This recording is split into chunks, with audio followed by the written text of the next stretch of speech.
Pakistan into the finals. Congratulations.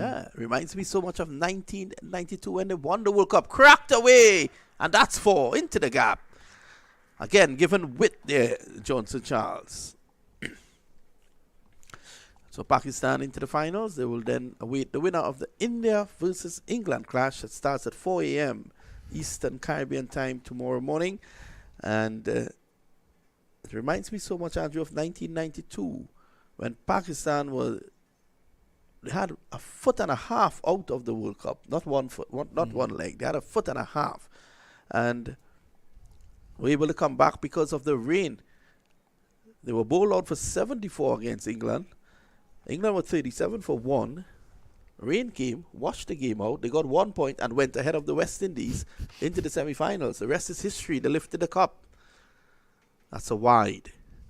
Again, so forward, Edwards gets the ball to tail away from the right, the left-handers, and into the right. He needs to just start probably a fourth stump here. Yeah, as I mentioned, that little bit of swing and movement that he's probably getting a little bit too excited about that.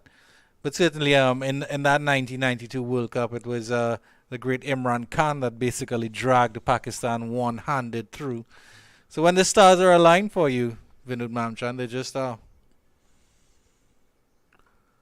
Better line there by Ford. Well, England versus India should be a good competition. Should be a cracker. But Andrew, you know, in tournament cricket, it's all about peaking at the right time. I looked at the chase, and those two, Rizwan and Baba Azam, seems to be back at it. Century opening stand. And well, of course, the danger for England is that Virat Kohli seems to be enjoying his cricket again. Yes.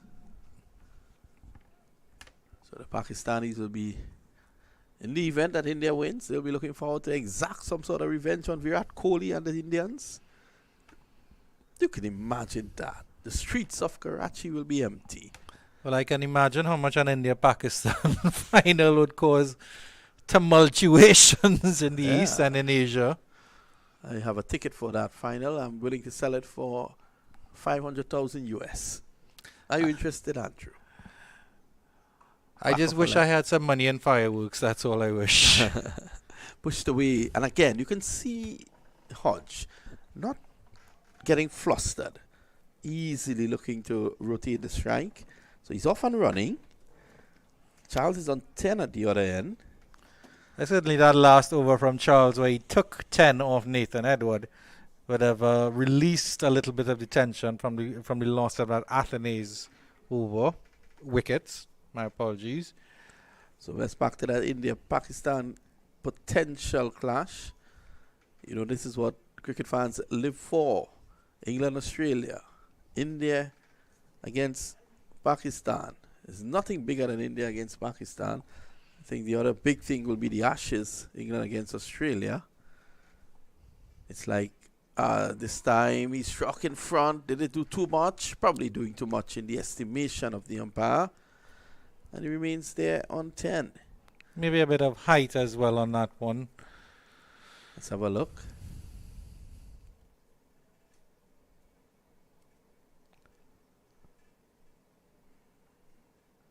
Yeah, might have been doing a bit too much. Or it's possible he was struck just marginally outside the off stump. Maybe. But certainly it hit the top of his flap, so height would have been an issue as well. Ford getting decent bounce. In terms of India-Pakistan, when you have 1 billion people behind you, at least for one of the nations, it's always going to be a big deal. 1/6 of the world would be watching that game, for sure. It's a big game. Rivalry in sport. Remember back in the day, in my estimation, the greatest football club in the world, Liverpool, when they played back in the day against Everton of all people, that was a big clash. Liverpool versus Everton. It still is in a sense. Yeah. Both Merseyside clubs. Certainly not on the level of Liverpool versus Manchester United. Yep, and then you can have United against City. It's the end of the over, the end of it, 13 for 1 after 3. so even in domestic sport here in Trinidad and Tobago, you will well remember in the years gone by, Presal versus Wanderers. Not a soul could have been found in the dusty streets of California. Yep. Or Sesame Street in Presal, where Ronnie Bikram Das was from. No one could have been seen on the streets whilst that clash was going on.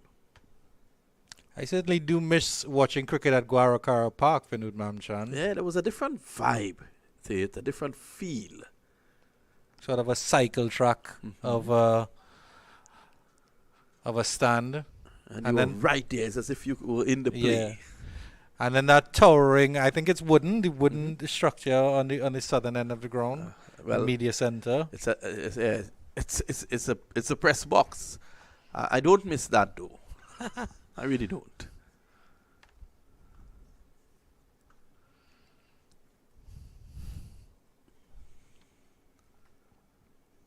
Driving in the gap. Should be looking for 2 here, Johnson Charles. So the students will be looking to get rid of him. He's a dangerous customer, Johnson Charles.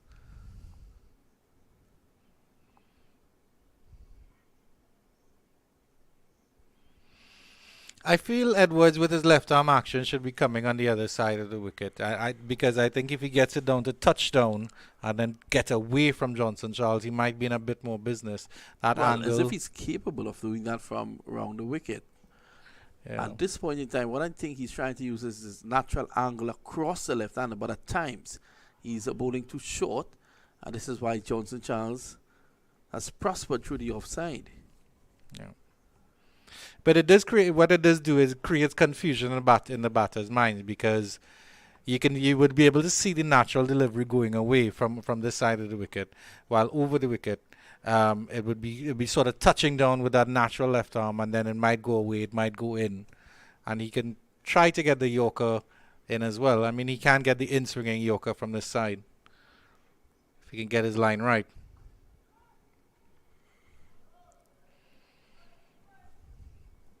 But I know you have friends all over the world, Vinod Mamchan. How are your Indian and Pakistani friends feeling about the potential of an India-Pakistan World Cup final? Yeah, I have friends on both sides of the divide. I would have loved to have been in the press box amongst them. And, that's really a big, big clash. Remember, though, as a West Indian, when the West Indies won the finals in 2016, I was there at Kolkata with 82,000 people at the ground. The first time I was witnessing something like that, Andrew. And when the crowd erupted, you could have felt a vibration in the press box. It was tremendous. And everybody's second team in the world is West Indies, as you know. Mm-hmm. And the Indians were not in the women's final. It was West Indies against Australia. And the West Indies won with, at the point in time, probably about 45 to 45,000 people in the stadium. The women won. And by the time Carlos Brathwaite hit those 4 sixes, there were 82,000 chanting Indians, all supporting the West Indies. And what a match that was. End of an over by Edwards, which was much better than his first. And at the end of 4, it's 16 for 1. Certainly some amazing memories from that World Cup. Remember the name, Mr. Ian Bishop on commentary. Iconic commentary, you really have to say.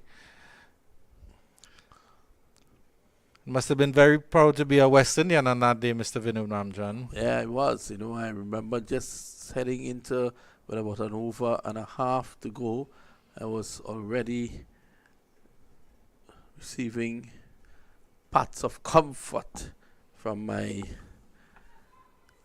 fellow journalists in the press box. I had about, to be honest, I think about 40 strong in that press box that night. And I was receiving commiserations from a number of them. The English, actually, they were very raucous in the press box, making a lot of noise because they would have won the title. So I just stood quietly and looked on, egged on by my Indian friends that it's not over. By the time Brathwaite struck the third six, not the fourth, I was actually standing on top of my desk. The English were very quiet, I dare say. Leading the press box after party, I'm sure, Mr. Vinod Mamchan. First in, last out. Unfortunately, I could not enjoy it that night. I had to fly back to Delhi, many hours after, on my way back. But it's an experience I will never forget, Andrew Chan. Yeah. I'm sure it was something akin to that. You remember that Iceland commentator who went absolutely mental when his side went into the Euros and he was crying and everybody was maybe not that extravagant, but certainly that as emotive. Yeah. Well, I didn't cry. Tears of joy. Short, he gets away with this. Hodge being able to come out of this little shell that he has formed. Can't get it through the offside. Yes, I dare say, Andrew, I did not cry, but it was such a fulfilling moment. You know, being in India for 3 weeks and traveling to all the different cities, seeing Afghanistan beat the West Indies in that game. And at around that time, Afghanistan cricket was really going nowhere.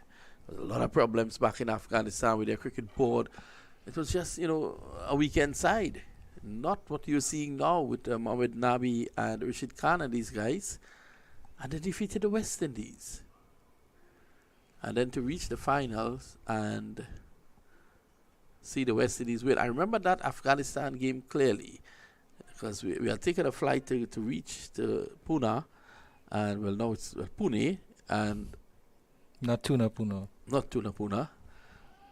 And in the middle of what seemed a desert, there was a small little shed that was the airport. Oh, wow.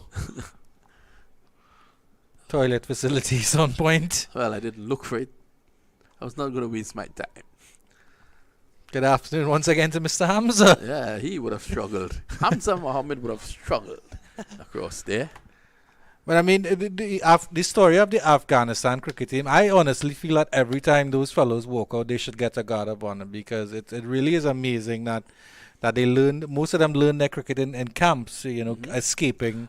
Most of them are Pakistanis, really. Yeah. Because the cricket is centered towards the north of Pakistan, the south of Afghanistan, on the border. So a number of them can be claimed on either side. It's always tough to come through those situations. It's the end of the over, the end of 5, 17 for 1. I remember on a flight from the World Cup speaking to a young man who was on his way to the United States, and he actually played cricket, club cricket in Afghanistan. And he boarded the flight from Dubai, and he was telling me that there's no grass in most of the grounds, no grass, just bare sand and stone. Oh, wow. And they would dive and take these catches, It's unbelievable. Passion. So you're quite right in saying they should be receiving a guard of honor. Cut away. Not a man move. Again, given that width, and Johnson Charles with quick hands gets it away. Yeah, certainly there would have been a photographer. If a photographer like Mr. Dave Prasad was working here, he'd have caught every man on a still shot after Johnson Charles held the pose for the camera. And then realized there was none.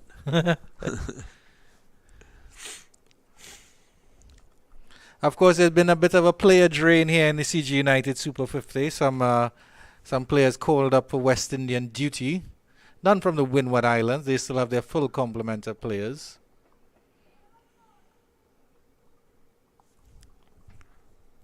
Tajan Chandapal from the Guyana Harpy Eagles. And of course, 3 fellows from the Trinidad and Tobago Red Force. Josh De Silva, Mr. Jaden Seals, and Mr. Anderson Phillip. Yeah, well, they're off to Australia, and one wants to wish them all the best. The test team has not done that badly, in my estimation, and if they can go to Australia and fight, you don't expect them to go there and just beat the Australians, but the first step is to become competitive when you're looking to get back. Pushing through the offside, quick single here, putting the field under pressure. That's good by Johnson Charles. Certainly would be better to be in Australia than in Qatar for the World Cup. Well, I don't know what I'm Football hoping. World Cup, that should I'm be. hoping that you're leaving after this tournament, Andrew, and you'll be doing the last round, which comes up on a Saturday. So I'm hoping that you're leaving for Qatar after that. Certainly no interest in going to Qatar. But I will enjoy watching the football from the comfort and the air-conditioned solitude of my living room. So who's your team at this World Cup? I think Netherlands probably. Argentina have a good chance again. I think in Messi's last chance. Guided this time protection down there. And that's coming forward, opening the face, Hodge. Just pitched up, but not trying to overhit it. Well, I'm an Italian supporter, but they're not there, unfortunately, this time around. So I'll have to go with Brazil, followed by England. What about you? Well, I was saying I'm a fan of Italy, but they're not there. Oh dear. So I'll go with Brazil, followed by England. Tickle fine, and that should be 4. To be honest, Edwards has been all over the shop. Yeah, certainly. He has a challenge to face in Johnson Charles, and he's not getting his line or his length right. Again, pitching on about maybe leg stump, but then just coming back in a little bit to Charles, and he's able to flick that just fine. And all along the rope before. So he had that protection put in there for the deep backward point, where Charles has guided him through on a couple of occasions so far. And over-adjusting here to go too fine. And unfortunately, he's not doing a good job, because Matthew Ford has bowled 3 overs for just 3 runs. And Charles has bowled 3 overs, and that should be for 24 runs. So the Windwards haven't gotten away to any frenetic start. It's measured. The CCC is still well in this game, having taken that early wicket and that of the informed Athenes. So far so good for both teams, because now you're seeing the Windwards looking to fight back. Through Charles. Nathan Edwards letting down the side a little bit here, going for 8 runs and over, while his compatriot Matthew Ford just 1 run and over, and that's the problem here. Charles is enjoying his time batting against Nathan Edwards.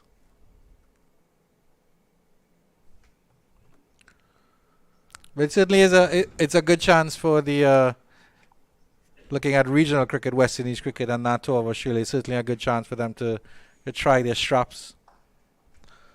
Powerfully through the offside. That's 4. Over pitch delivery. And all he had to do was to stake his hands through the shot and into the boundary for 4.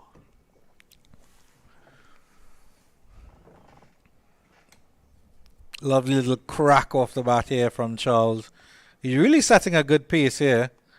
Getting one pitched up by Matthew Ford, and he's just able to drive that through extra cover quite nicely. And that's what you expect from Johnson Charles. He's raced on to 28 of 21. He's setting the pace for the Windwards Volcanoes.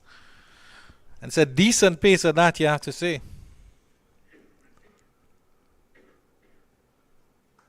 Driving again this time.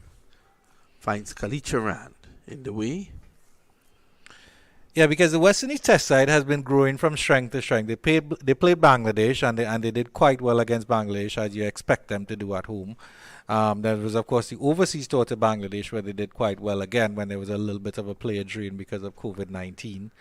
And then, of course, good series. I mean, I think against South Africa, they struggled a little bit, but then they fought very well. And then that series against England, of course, England went a bit of rebuild, but they were able to take advantage of that and really put their foot down on England and win that series. So I think a tour down under is an excellent test now for these young fellows to see if they can step up to that next level. Yeah, I'm particularly interested to see our young fast bowlers, Philip Seals and Alzari Joseph in Australian conditions. And hopefully Kimar Roach will be the The little blanket that says, hey guys, don't overdo it too much. Yes, you have pace and you have bounce, but use it sensibly.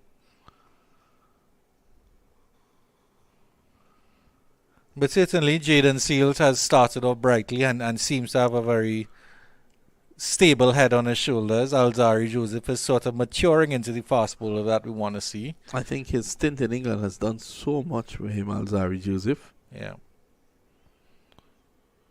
He has looked a different player altogether. Yeah. I think he needs a 5-wicket haul in Test still. Yes.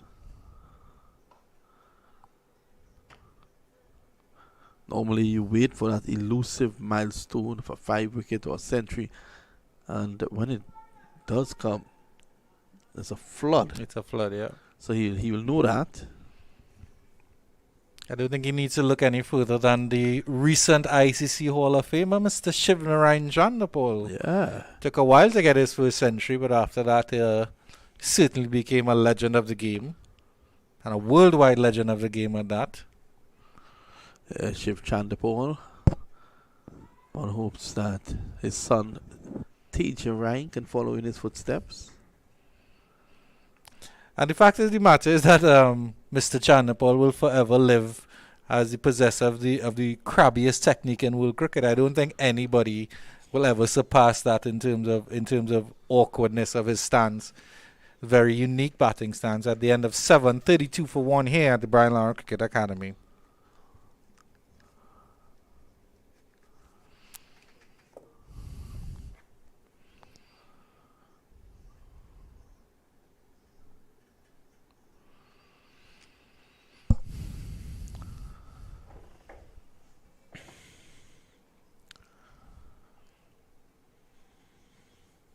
Dinesh Ramding persisting with Nathan Edward coming back for his third over. And now he's coming over the wicket. Let's see if it makes any adjustment. He is bowling to Kavim Hodge, who hasn't really opened up as yet. Driving. Lovely shot, but protection down on the boundary. He's a third man as well. I think he may be coming up. No, is he coming up inside the circle? And 22, Jonathan Drakes, yes, looks to be coming up inside the circle. There, yes, the field is adjusting here for Johnson Charles. Deep mid wicket goes out, or deep square leg that should be. Might wander across the deep mid wicket.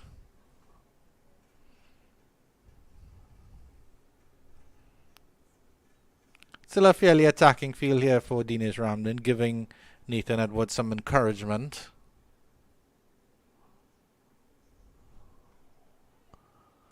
Immediately straight on the line. Better, much better.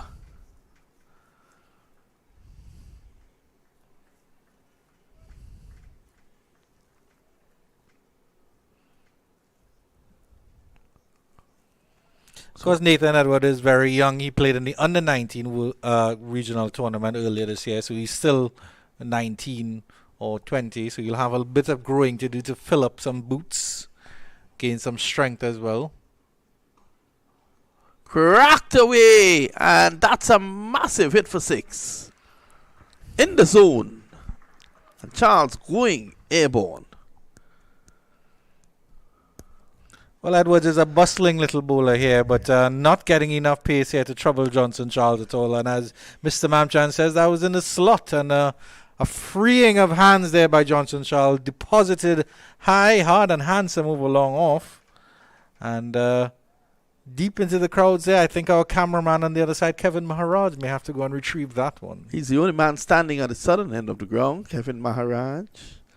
I don't know how good he is with retrieving balls. One hopes that he's pretty efficient. Guiding. Excellent. No pace to work with. Good work by Jonathan Drakes there. That short third man position.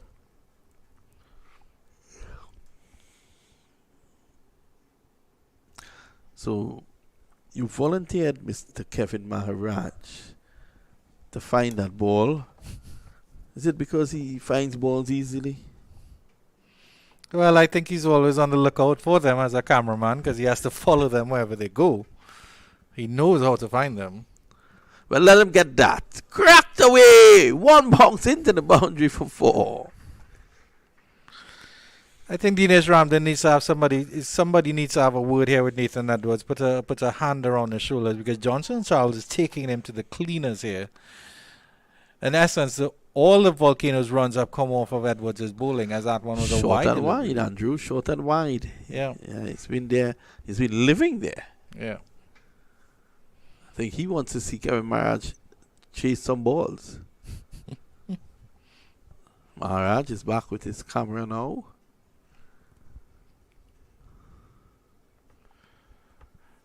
Good work again from Kevin following those balls.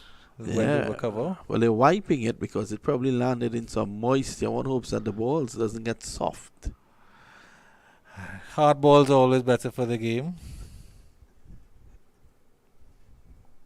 Extra bounce. Better. Right up in the block hole. And it's been a mixed bag from Edwards. He would have gotten in those 4 overs about 3 really good deliveries, but the rest on either side of the track has been short, overpitched. I'm surprised that Ramden is persisting with him at the moment. His 4 overs, 35 runs coming at the end of 8. It's 43 for 1. Well, I think that's why he did the last over. He sort of came over the wicket just to see what he could do, and make an adjustment in the line. But if he hasn't made the adjustment in line, I think that might be the end of Nathan Edwards, at least for the time being. Because once again, Ford has bowled so well. So you can imagine if Ford has figures of 4 overs, 1 for 7, and the bowler on the other end had 4 overs, none for 10 or something like that, the amount of pressure that the Windwards Volcanoes will be feeling now. But as it is, Nathan Edwards has just been a release point for the Windward Volcanoes batters. Excellent point by you there, Andrew. So there's a change at the media center end. It's going to be Goodrich. Change in bowling here. Goodrich replacing Matthew Ford. Good delivery there. That had some pace on it there.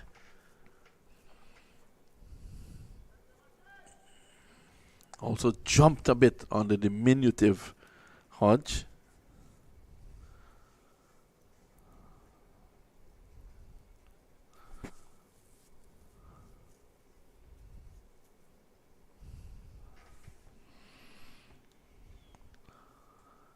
He takes his guard.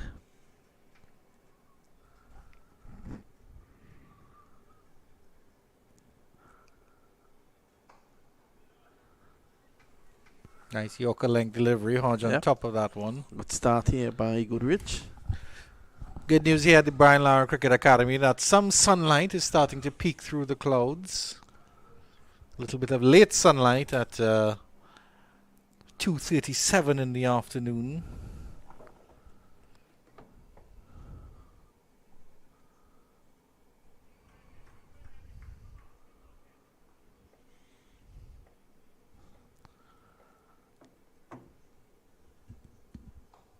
Clipped away neatly. Finds mid-wicket. So it's 43 for 1. Nice partnership here between these two after a wicket fell without a run on the board.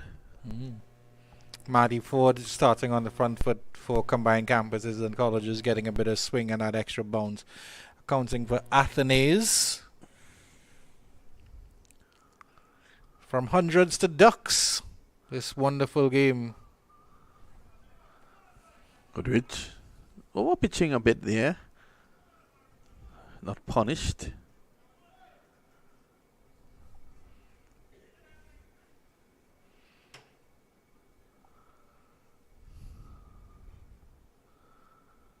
Charles has been more than a run on ball. 38 of 31. Hodge 3 of 17, and that's the maturity of Hodge. There's no need for him to go after the bowling at this point in time. Still a lot of overs to go. He came in with 49 overs available. Run it is good at the moment. This time he gets another pitched up delivery. Goodrich has been pretty lucky in this over with those over pitch deliveries. Hodge is hitting the ball well, but he's hitting the ball well to fielders. I mean, he's hitting the fielders on a regular basis. Excellent practice for them. I'll take you back to a point that Brian Lara made. He once asked West Indian cricketer what was the first thing he does when he goes out there. The guy said, I take my guard. Yeah. I think at this early stage, Hodge doesn't have to worry too much because Johnson Charles is setting a decent pace on the other end. But he would certainly like to get a run or two more. Maybe when the field opens out at the end of the power play. 3 of 18, he needs to rotate the strike. Again, looking for a big shot outside the off stump. It's just not there. And Brian Lara said, what's the second thing you do? The batsman said, I look to see where the fielders are. And he said, that is where you are going wrong. Always look to see where the gaps are. End of the over, at the end of 9, 43 for 1. Words from the master himself, and the master being Brian Lara, as quoted by the second master, Mr. Vinod Ramchan.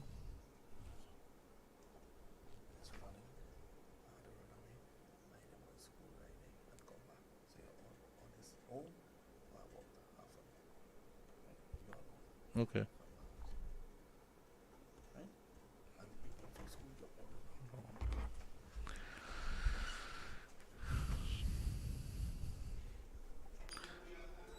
And an expected change in bowling here with Justin Greaves replacing Nathan Edward, who went for quite a bit.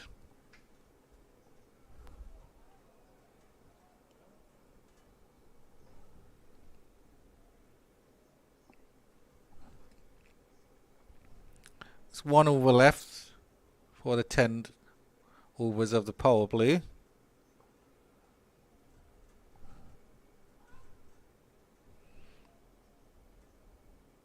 Apologies, that isn't Justin Greaves. Justin Greaves is playing with the Windward Islands Volcanoes. This is Romario Greaves, off spinner here, bowling from the southern end of the ground.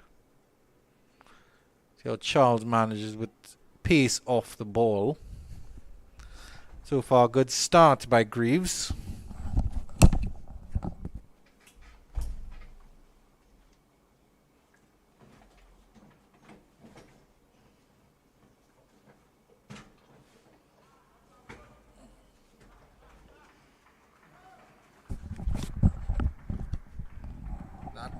That one is deposited back over the bowler's head. Charles opening up against Greaves here. And let's have a look at the replay on this one.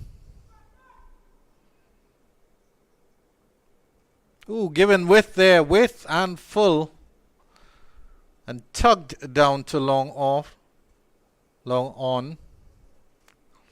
6 runs all the way from Johnson Charles. Swiftly moves up to 44. He's obviously done the bulk of the scoring here.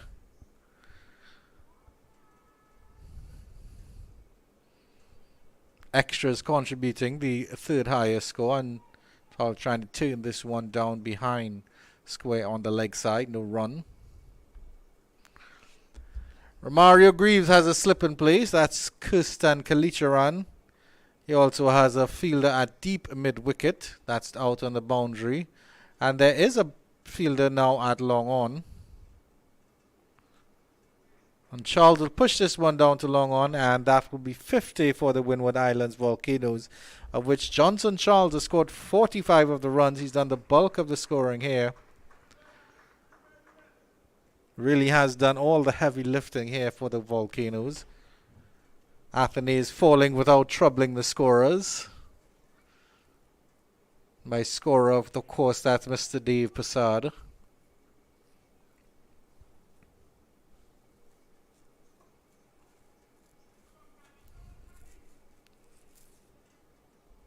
Kavem Hodge, on the other hand, can't buy a run, and after 10 overs, the first power play, the Windwards Volcanoes doing quite well, recovering from the loss of that wicket in the very first over. They are 50 for 1.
Resumes, and that's a bouncing delivery past the nose of Johnson Charles.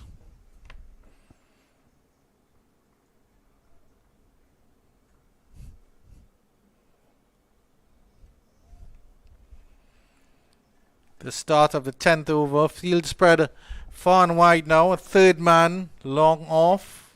Long on, that should be. This one is cut to point. A full delivery. Goodrich gets away with that one. So there's a fielder long on. There's also a fielder at deep cover and at deep mid wicket as well.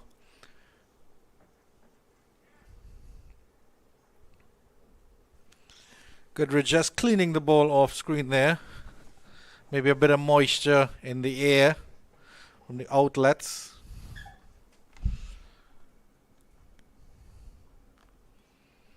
Certainly decent conditions for cricket now. Pleasant, you'd have to say, for the fielders out there in the middle. And certainly not too hot at all. Might be a little bit humid, as you'd expect here. Lovely drive. That's beautifully struck all along the turf there. Full delivery. And Charles cracks it out of the way for 4. Even if there was a fielder long off, I don't think he would have had a chance. As you look at the replay on this one, up on his toes here, Johnson Charles just waited for that one. Full face of the bat presented. And screaming along the grass for 4 runs. Goodrich just started well here, but he has a challenge to face in Johnson Charles. Very good Yorker length delivery that Charles digs out, and long on will do the work to collect that one. Cavim Hodge will come in to strike now. Scratchy so far from Cavim Hodge. It's 3 of 20.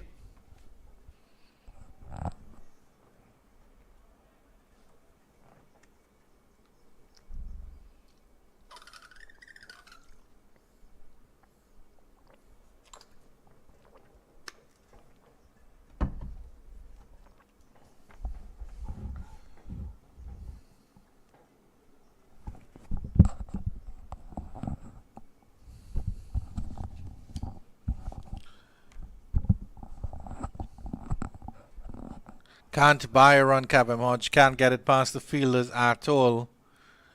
He's picking them out with unerring accuracy.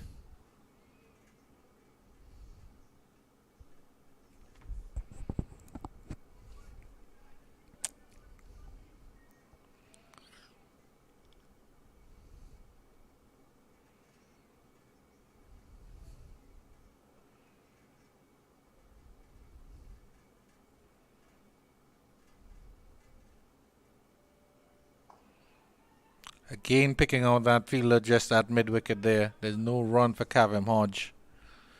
3 of 22, while Johnson Charles is on 50 of 40 on the other end. And at the end of 11 overs, the easy maths dictates that the run rate is 5 runs and over, and the Windward Islands Volcanoes are 55 for 1.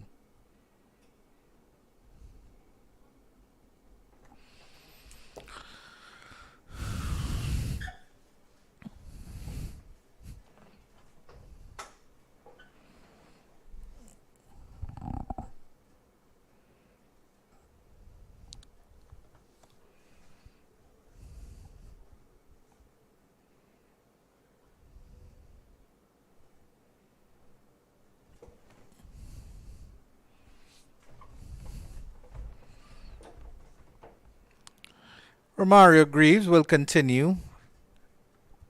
We're bowling to Johnson Charles. Deposited him over long on in his first over. Have to see how the spinner responds here.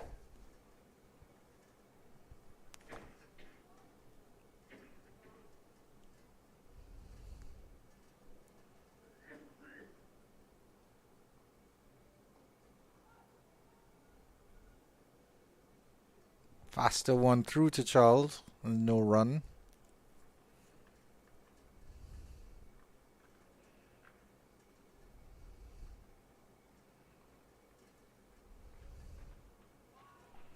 Ooh, bit of an outside edge there. That one just gets into the cover region there. Charles maybe trying a little bit of a flick with that one. guilty of playing across the line maybe on that occasion. Back to this one. He pushes this one down to long on conventionally for a single.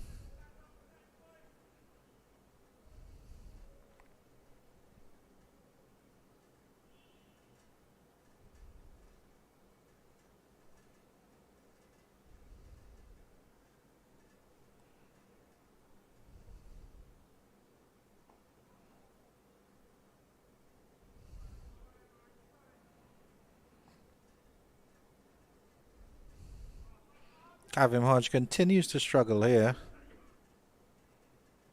soaking up a lot of dot deliveries. And he will get a single down here to long on. Tried that shot on the previous delivery, probably tried to hit it a little bit too hard there. Jonathan Drake's down at that long on boundary. Xavier Burton is at long off.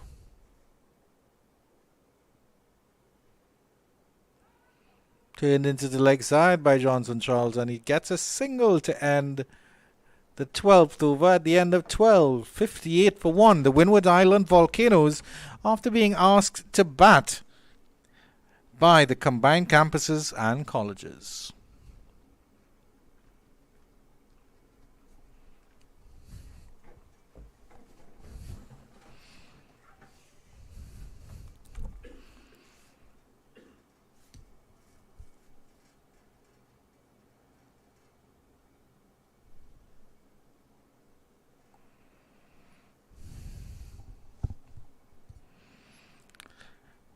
.58-run partnership here between Johnson Charles and Kavim Hodge after the fall of Alec Athanaze. 4 deliveries before being caught in front of second slip by the diving wicketkeeper Dinesh Ramden, defying his 36-37 years of age. Goodrich to continue. And that's cut behind point by Johnson Charles. There's a fielder at third man. He comes across and does the fielding. And that fielder is the number 9, Nathan Edward. So there's just one run here. Charles moving along quite swimmingly, 53 or 45. His partner Kavim Hodge is clearly setting up for the long haul in this game.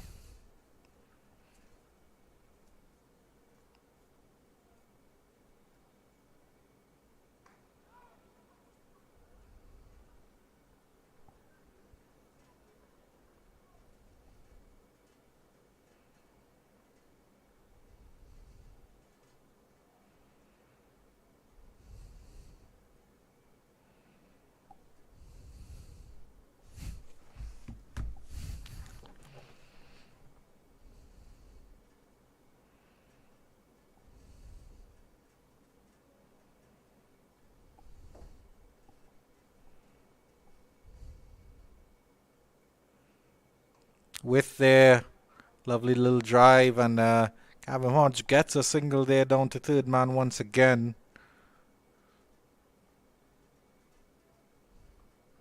Maybe expected that to bounce a little bit more, Kavim Hodge, but he still gets the outside edge, and there's a single for him.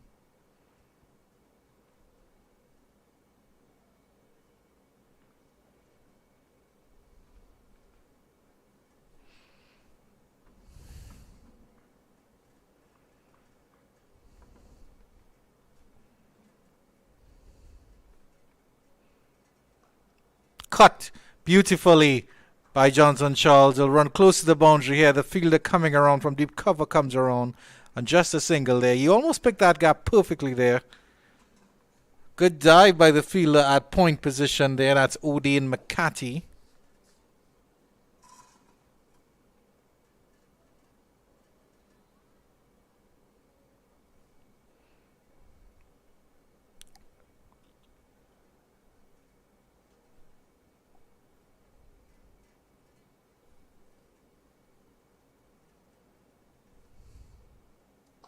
Lovely Yorker length, and that's well dug out by Kavim Hodge, and he'll trot a single to long on. Ford does the fielding. Good over here by Amari Goodridge, just going for 4 singles in the 5 deliveries.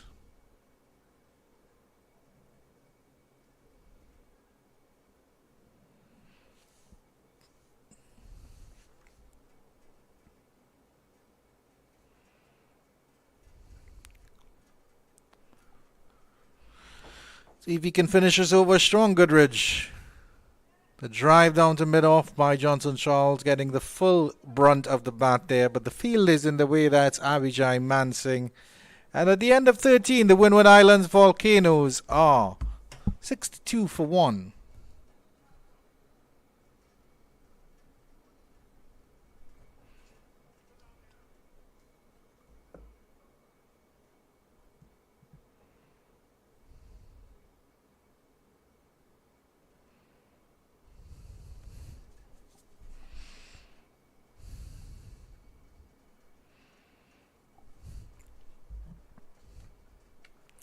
Volcanoes boys getting a bit of refreshment out there in the middle, having done such a good job after the loss of the early Athenaeus wicket.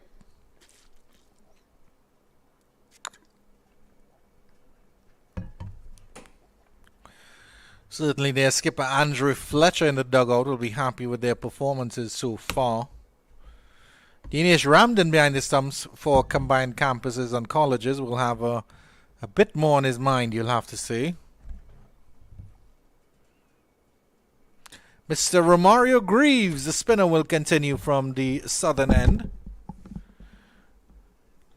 Bowled 2 overs, none for 10 so far. Kevin Hodge getting a couple singles to push him up to 6. Johnson Charles doing Johnson Charles stuff on the other end. It's up to 54.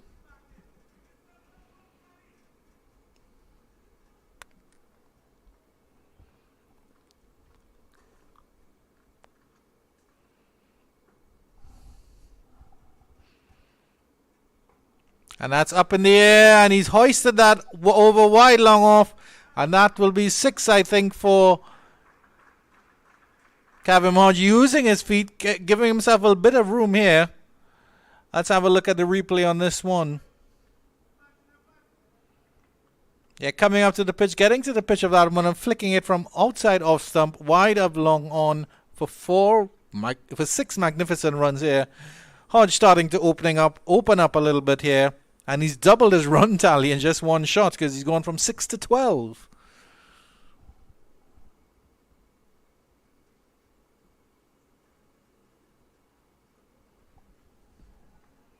The long on remains in position. There is no long off for Kevin Hodge. Back to this one. He gets a bit of an edge and he'll get a streaky single down there just past Dinesh Ramdan. McCarthy does the cleaning up, running around from the point position. Mr. Johnson Charles comes back in strike.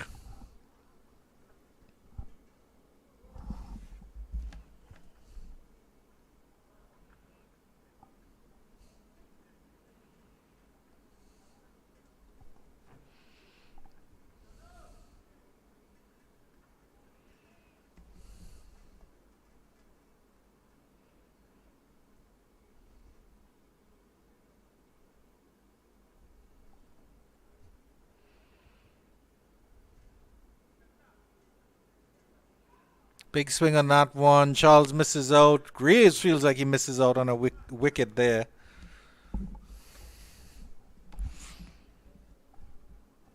Maybe a bit of inside edge, saving that one from being a clear LBW decision. Charles going for the big heave-ho across the line.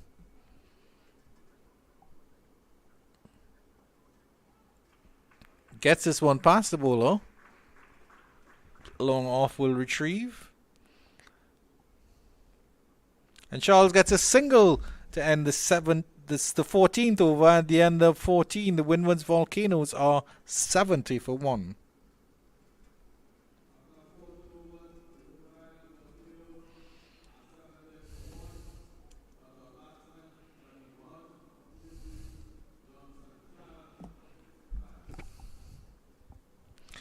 Taking a look at the bowling here for combined campuses and colleges. Matthew Ford, the sole wicket taker, 4 overs, 1 for 7. Excellent work at the start.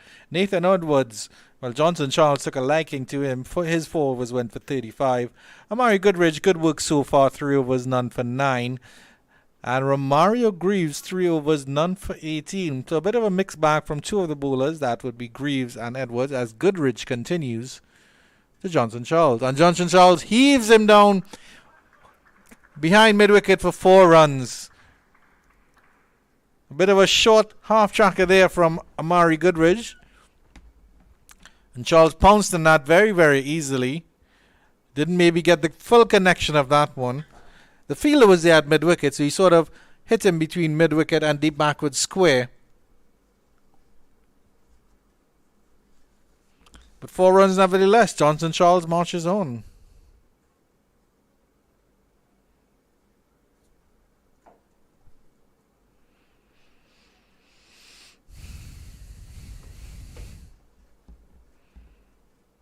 With an offered, and he's cut that beautifully past point. The fielder at deep cover will come around and they'll just get a single. He's looking for that gap, Johnson Charles, and the sort of form he's in. A very belligerent inning so far, 60 or 52.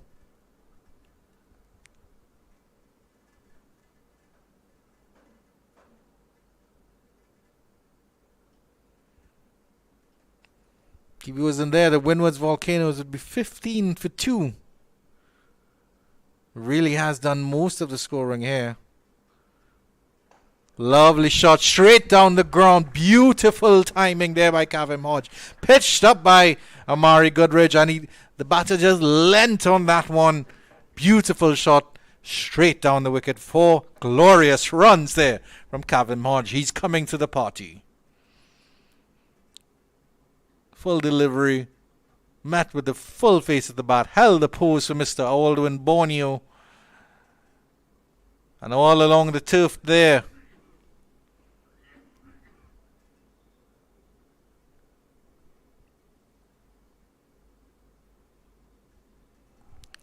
Starting to come out of his shell, Kavem Hodge. Let's see what he does now. Gets a little bit of width and cuts that to point. Played that underneath his eyes almost. Should be careful of those. That may have been a little bit too close to cut. The Kavem Hodge has been in good form throughout this entire tournament.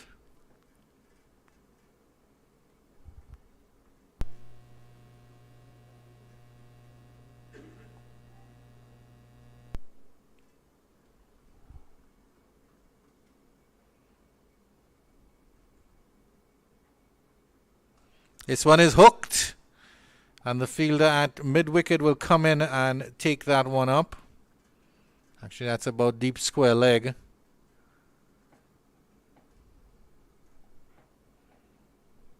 Certainly not a mid-wicket position there, that fielder. It's a deep square leg position.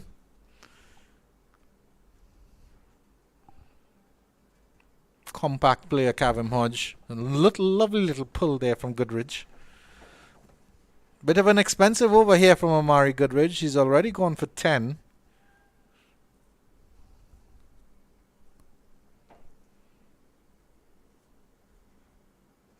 And Johnson Charles will make sure it finishes with 16 in the over as he hoiks him over wide, long on for 6. Wonderful shot there by Johnson Charles. And at the end of 15, the Windwards Volcanoes are starting to erupt as we have a look at this shot again here. Wide delivery fetched from wide outside the off stump. It's sat up nicely. Full extension of the hands by Johnson Charles. And into the grass mound stands there at the northwestern end of the Brian Lara Cricket Academy. And after 15 overs, the Volcanoes are on the march. They're 86 without loss.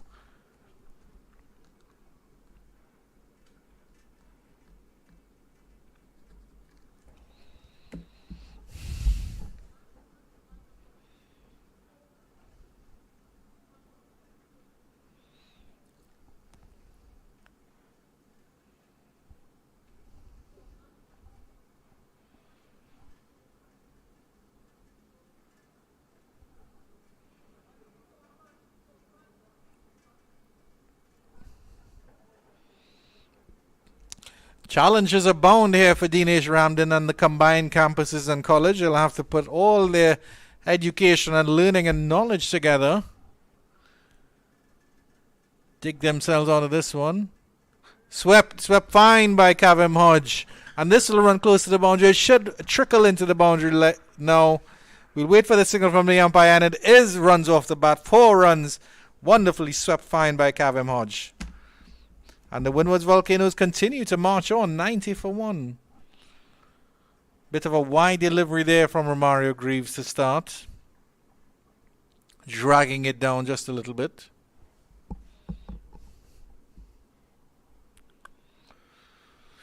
Feel a long off and mid-wicket here for Kavem Hodge outside the circle. Pushing there for a single. But that short mid-on fielder putting the dive in there.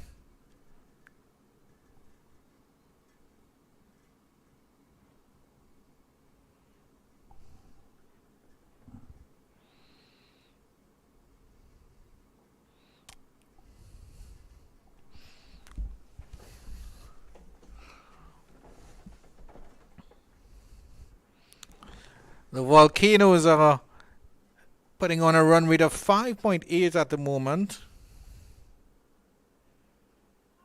Hodge trying to work this one off the leg. Feel that backward square leg does the feeling, and there's no run.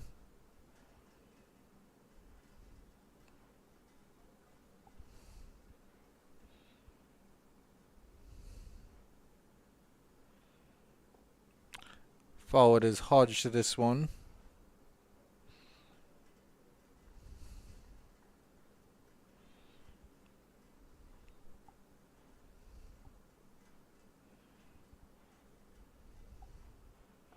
Coming up the pitch, and he's hoist that one over mid-wicket.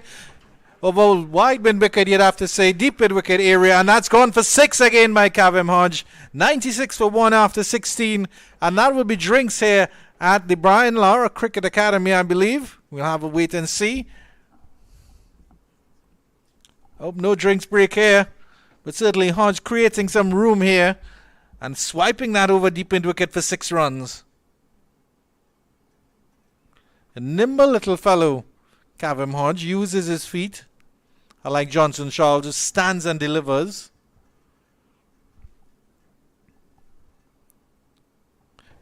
Change in bowling here for the CCC squad. Going to try something different with Abhijay Mansingh coming in.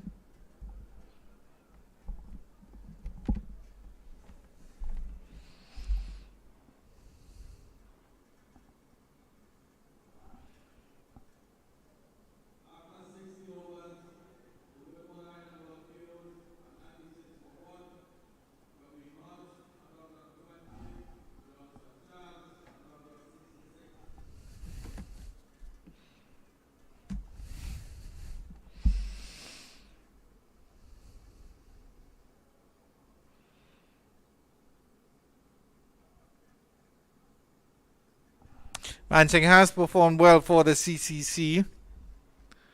Certainly one of their better performers with the ball.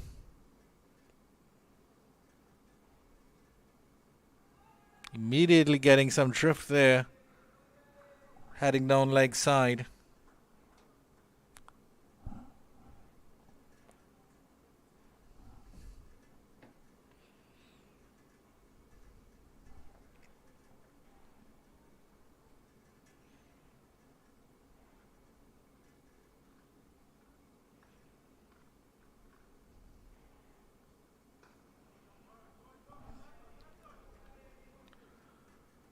Stepping forward, Johnson Charles to give himself some room, and he can only play it back up to the bowler.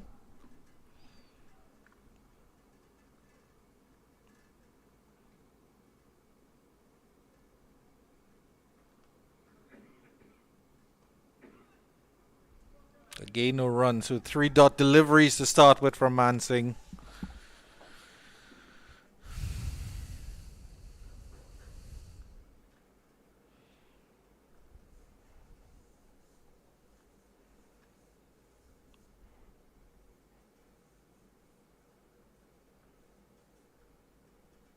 Tossed up. Charles will push this one down to long on for a single.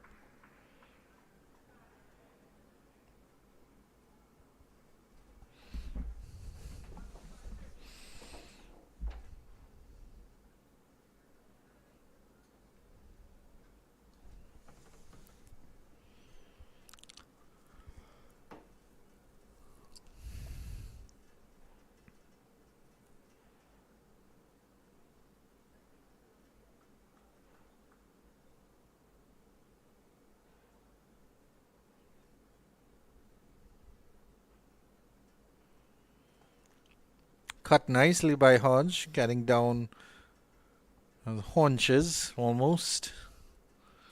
Unfortunately, straight to the field at point. There is space outside the circle if he gets it past the point fielder. Certainly be looking for that shot. Tries it again. This one he goes. This time he goes to extra cover. The fielder deep cover has to run around. And there is a single for Hodge to end the over. And after 17 overs, Windward Island Volcanoes are 98 for 1. And now indeed we will have drinks. And we'll take a short break and resume with the cricket right after these.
Welcome back to the Brian Lara Cricket Academy here.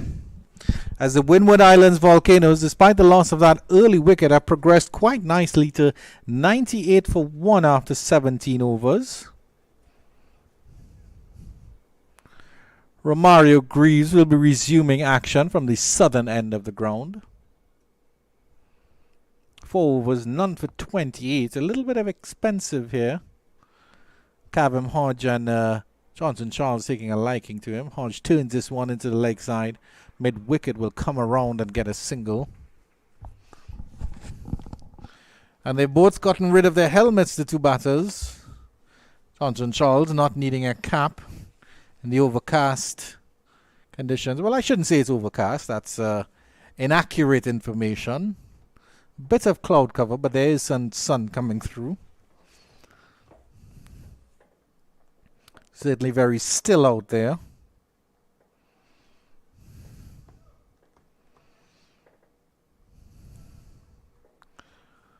The flags just to the left of the scoreboard aren't fluttering, or hardly fluttering.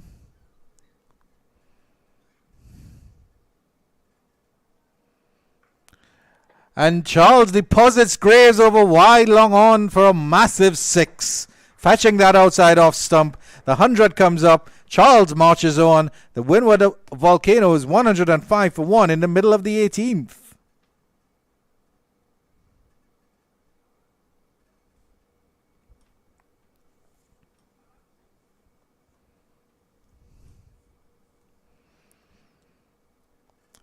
Johnson Charles here really getting into his groove here. We know what he's capable of. And you have to say at 17.3 overs when he has 73 runs on the board, Johnson Charles might be looking at a double 100 if he stays into the 30th and 40th overs. Let's see how Greaves responds. Charles is back and puts his one into the leg side, and there is no run. Fielded by that fellow at mid-wicket.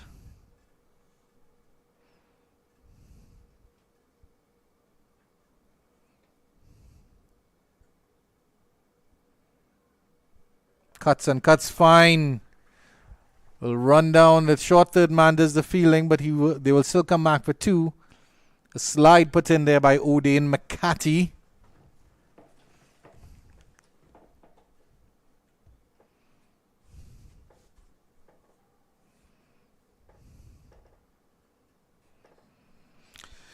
Charles showing his deft touch on that occasion.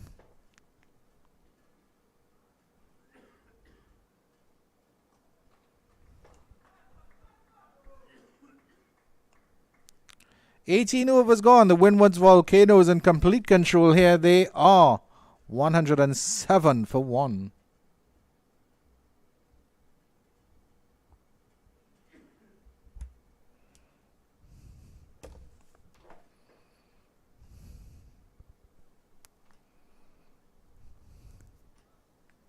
Superb run rate here by the Windward Islands Volcanoes, just touching on that 5.9 mark.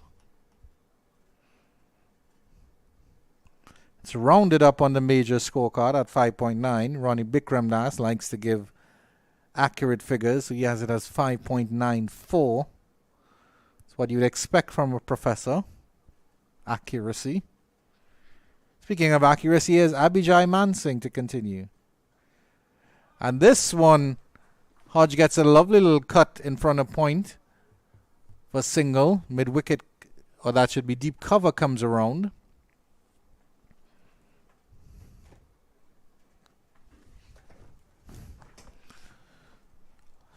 Field spreads a little bit far and wide here for Johnson Charles. You have a long on, a long off, as well as a deep cover and a deep mid-wicket. 4 fielders outside the circle here for Charles as Mansingh comes in. Pushes this one down to long off. Romario Greaves does the fielding.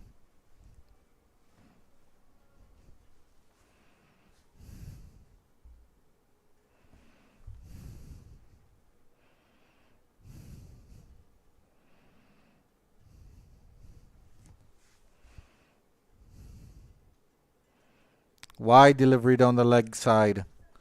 Signalled wide thusly by Abhijay Mansingh.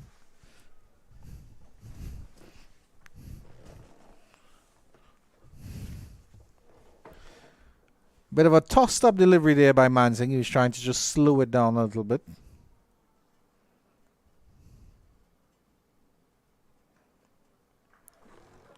Pushes this one down to long on Kavem Hodge. Vice captain for the CCC is there, Matthew Ford.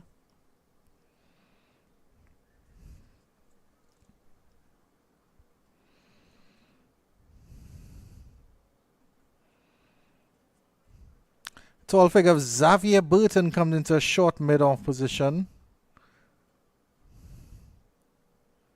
Good delivery by Mansingh. Just drift outside that off stump. Charles letting it go by.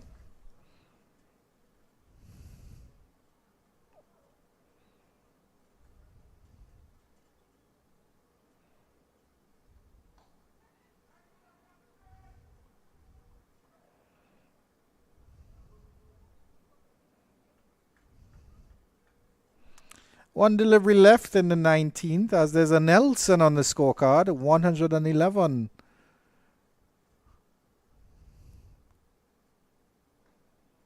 And Charles gets rid of that Nelson with the last ball of the over, pushing down to long on for another single. At the end of 19, the Windwards Volcanoes progressing quite swimmingly. They're 112 for 1.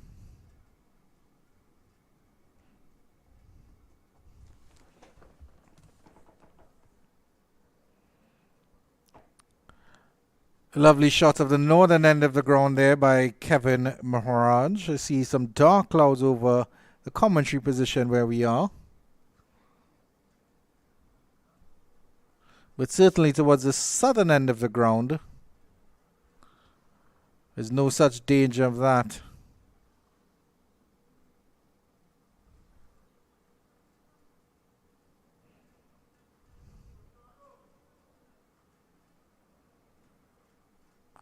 Are we going to see another change in bowling here? Navin Bidesi will be coming on for Romario Graves from the southern end. Graves 5 overs going for 37 runs. So certainly the CCC keeper, batsman, CCC keeper captain, I should say, Dinesh Ramden. He will be batting probably later on today. But certainly having to shuffle his pack here. Romario Greaves and Nathan Edwards not giving him the sort of control that he would have desired. Let's see what Bidesi can bring to the party as he faces up against Johnson Charles. Good delivery by Bidesi to start.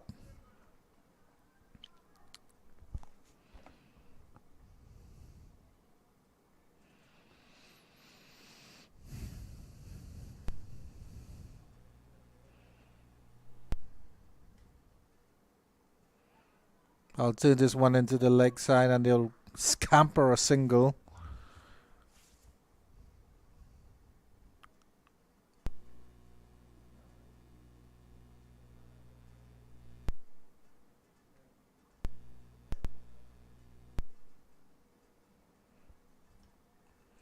"113-run partnership between these two. First wicket falling without a run on the board. Nice drive there by Kevin Hodge, but good fielding by that fielder at short mid-on. And there is no run.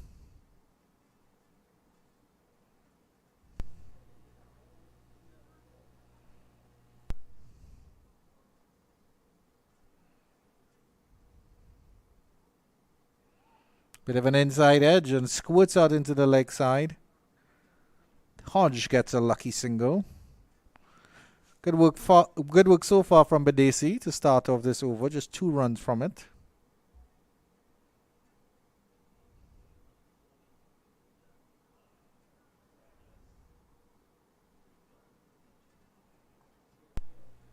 Yorker length delivery by the spinner, dug out by Johnson Charles, but Dacey does the fielding.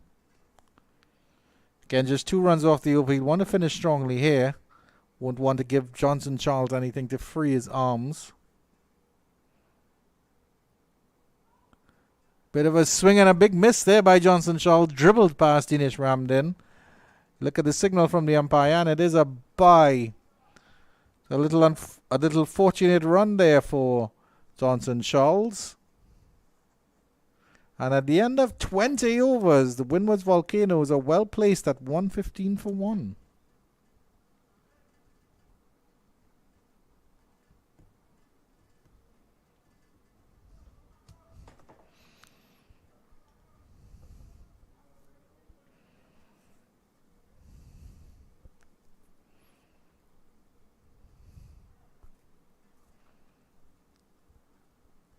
Abhijay Mansingh to continue to Johnson Charles.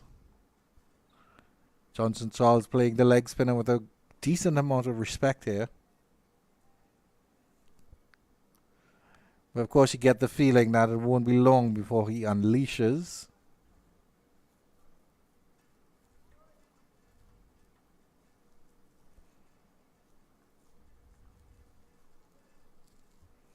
There he does unleash. And that one towers over long on. And that's another mighty 6 there by Johnson Charles. freeing his hands once again, and he marches on to 84.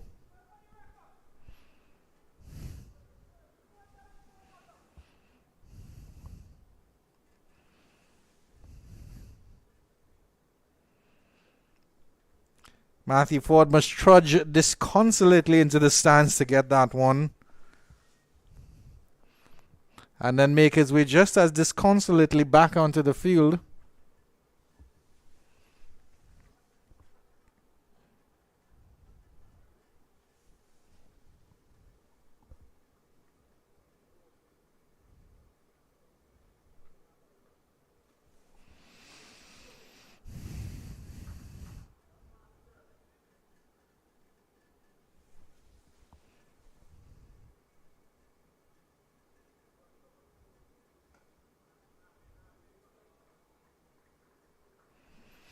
Certainly the danger of Johnson Charles is he can take any delivery and deposit it over the fence for a maximum.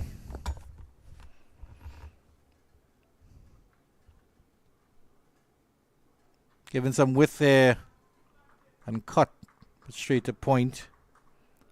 Charles will know that he's missed out there.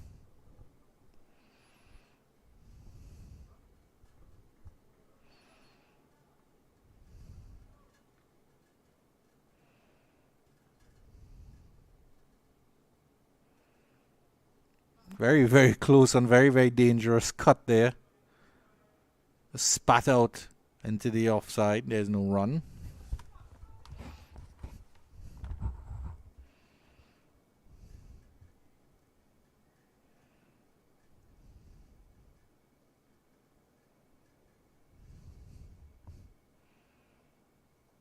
This one on the line of the leg stump and flicked behind the deep pocket square leg. The fielder has a lot of work running around to cut that one off. Does quite well in the end. Looks like Amari Goodrich down on that end. And at the end of 21, the Windwards Volcanoes 123 for 1.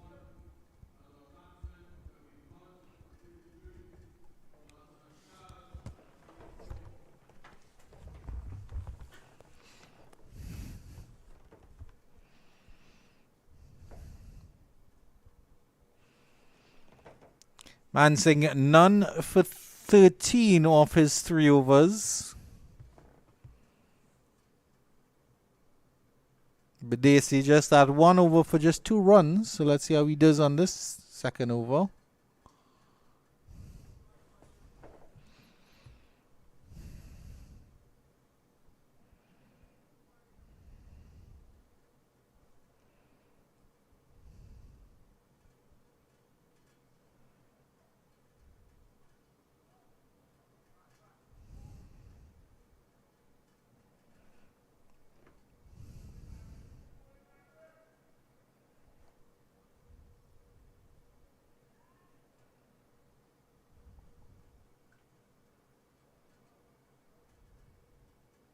Back and cut down the deep cover.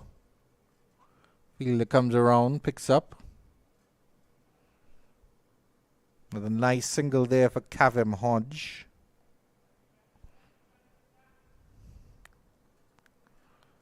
See how Johnson Charles goes up against Navin Badesi. Driving him down to long off for the first delivery. Easy single.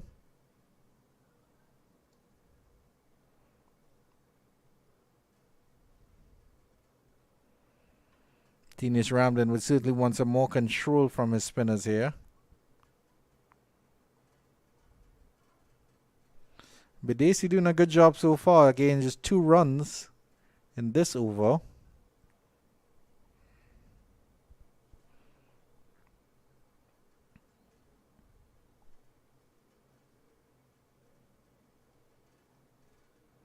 And it will just be 2 runs in the over. So excellent work here by Navin Badesi. Is 2 overs going for just 4 runs. And the Windwards Volcanoes 125 for 1 after 22.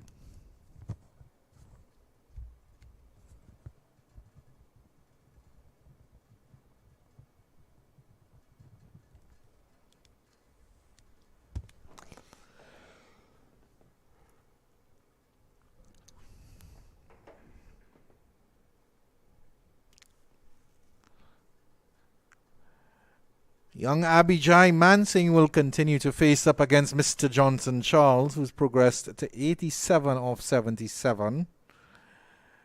See what Charles has in store for Mansing in this over. Off a little bit of width there. Drawing Charles into the cut, but there's a faster one through to Ramden. Good start here from Mansing.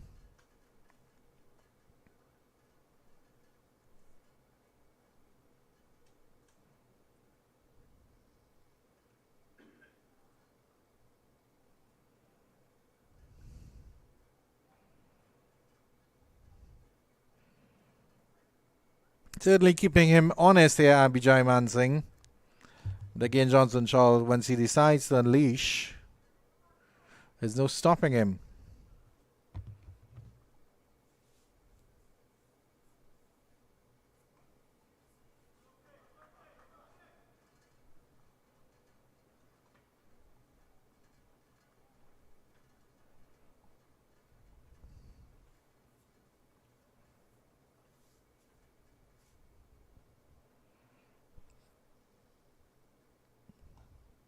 Tossed up that one. Charles driving nicely, but cover does good work there.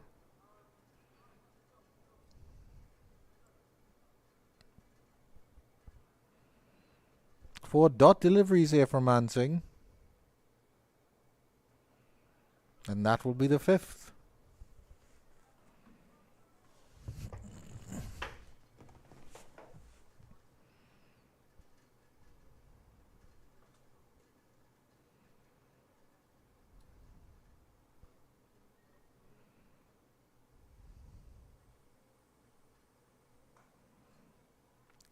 Fielded off his own bowling or the last delivery of that over, Abijay Mansing, and that's a maiden there for him.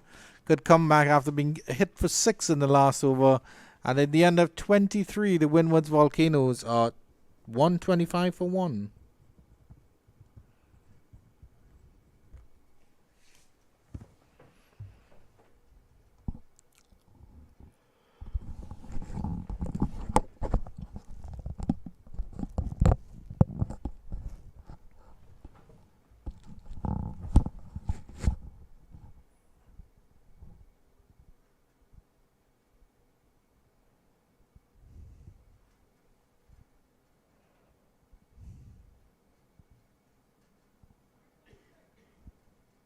Bidesi to continue here. Gets away with that one, Navin Bidesi.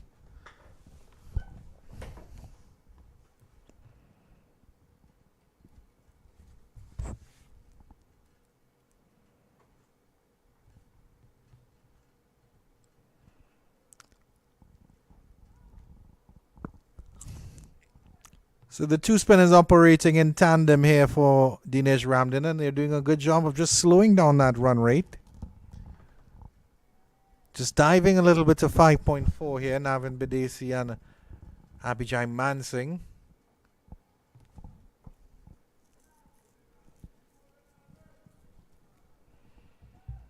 Some 9 deliveries now without a run.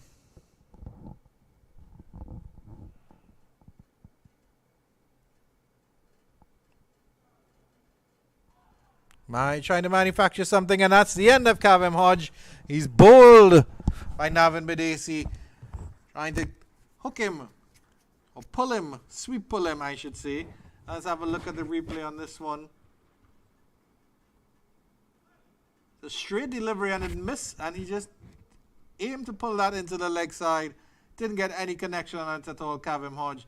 And the pressure telling here, Navin Bidesi strikes. That's the end of Kavem Hodge. Bowled by Navin Bidesi. The Windwards Volcanoes lose their second wicket at 125 for 2.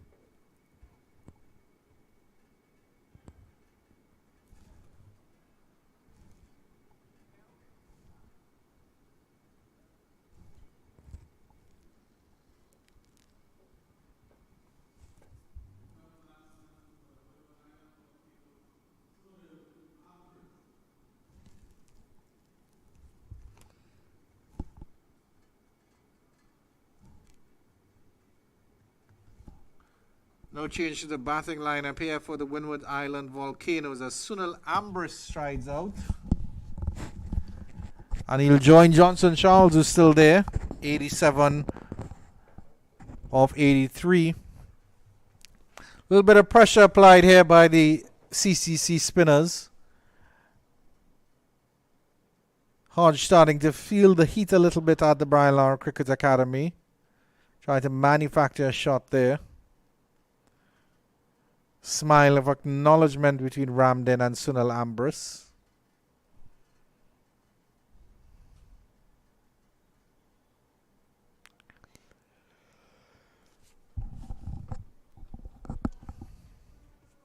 Ramdin is encouraged enough to get a slip there, and Kirsten Kalicharan at the number, wearing the number 99. Sunil Ambrose also wearing the number 99 for the Windwards Volcanoes.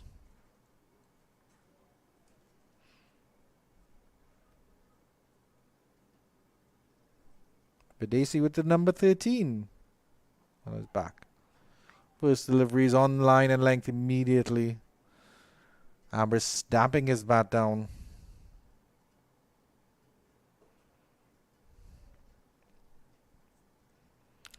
It'll be interesting to see how Johnson Charles plays in the next over against Abhijay Mansingh, if he curbs his instincts.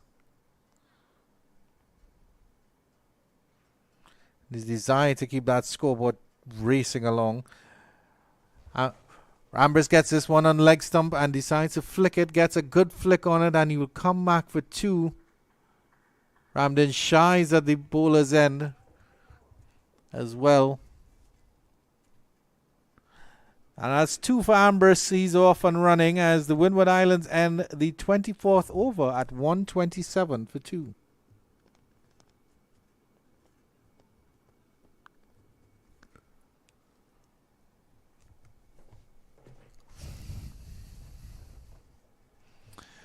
Mansingh will come on to bowl his 5th over on the trot. 4 overs, 1 maiden, none for 15. Bowled a maiden here to Johnson Charles in the previous over. See how Mr. Charles deals with that on this occasion.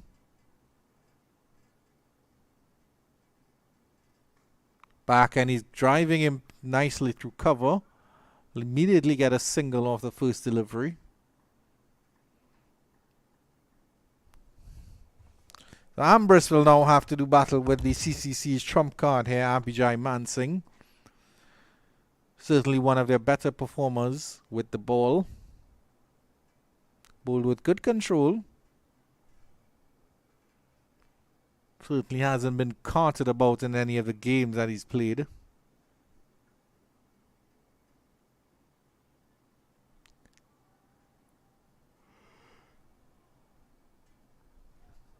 Good tempting delivery for Ambrose first up. Full outside the line of the off stump. Ambrose went back as if he was going to cut that one. Ramdin still employing that slip there.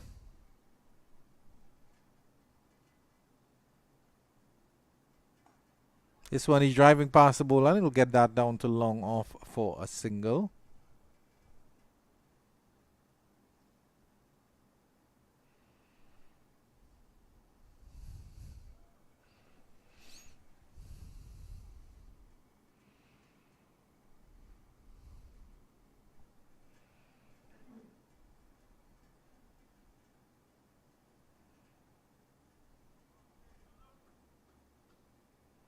Good delivery by Mansingh. Again, keeping Johnson Charles honest. Been there since the beginning, Johnson Charles. He's seen it all. But certainly they've slowed down his run rate. He's almost getting down to run a ball here. Pushes this one down to long off for another single here. Moves on to 89. 3 runs in the over, 1 delivery left for Abhijay Mansingh.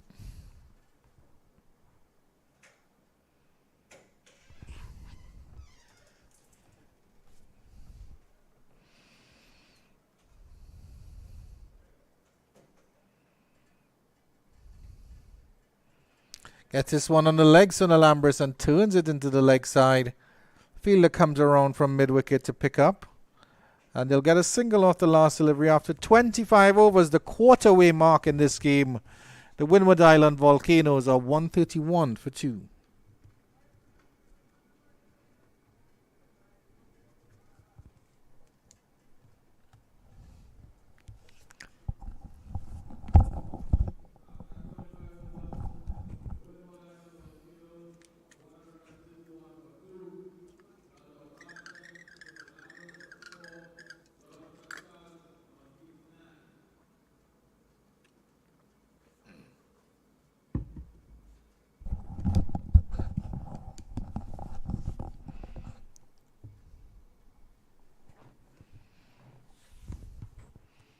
Navin Bidesi to continue. It's a wide delivery down the leg side. Run very, very close to the rope, and it will beat the fielder there. We'll wait for the signal from the umpire, and it's 4 runs. Well swept there by Son Alhambris. Just able to paddle that one around there.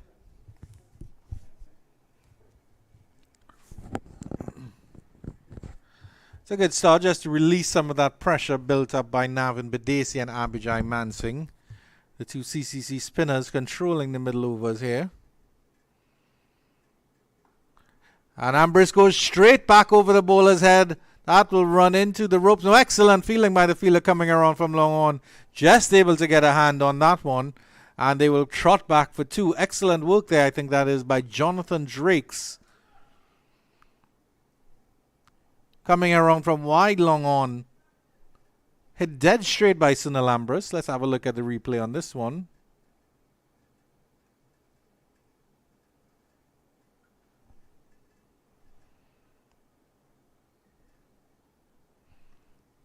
But certainly, Amber's trying to free himself of the Bidesi shackle. This one's a conventional push up the long off, and you'll get a single here.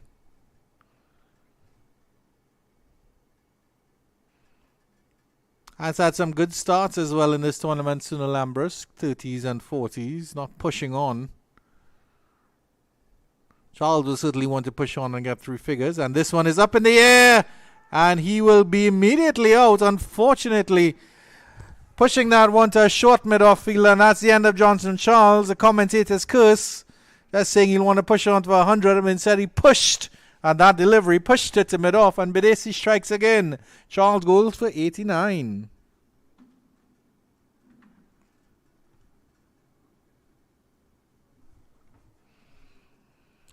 Was a bit bogged down, Johnson Charles, by the excellent bowling of Bidesi and, of course, Abhijay Mansingh.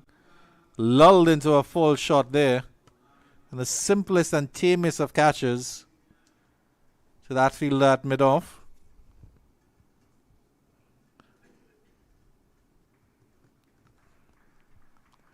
Brings his captain, the Spice Man, Andrew Fletcher, to the crease.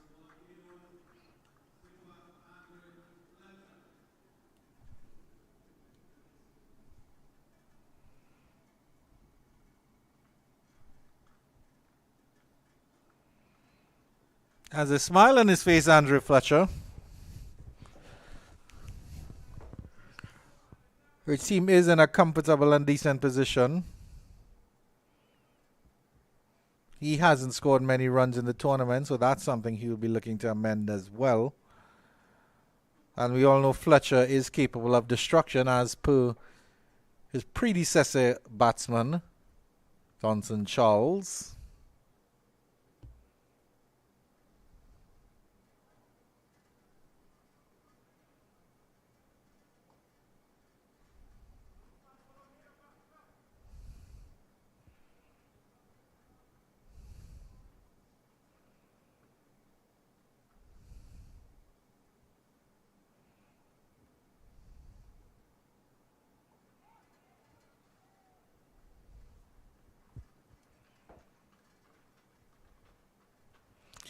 And at the end of 26, the Windwards Volcanoes have lost their 2 set batters and are now 138 for 3.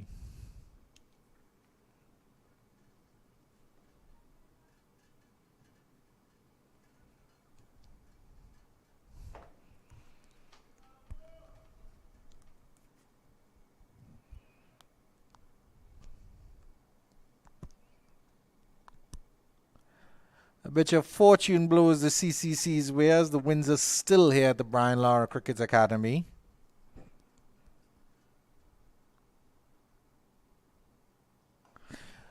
Ambrist deposits Mansing over long off for a lovely six. That should be long on, my apologies. Picked up that one nicely. He wants to pick off where Johnson Charles left off. And Ambrist goes into an attack mode here. He's gone to 17 of 9 and taking a liking to Abhijay Mansing. Fetched that delivery from outside off stump and deposited it over long on. Clean flow of the bat there from Sunil Ambrist. Full delivery, and he's driving that one down to long off for a single. I will bring Fletcher back in strike.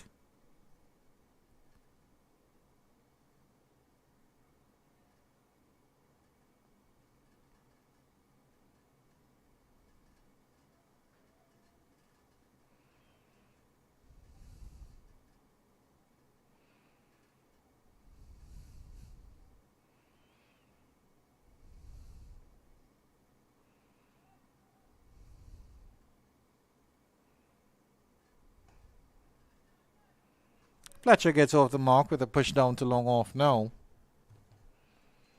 Ambrist is contemplating a second. Fletcher had nothing vested or interest in it.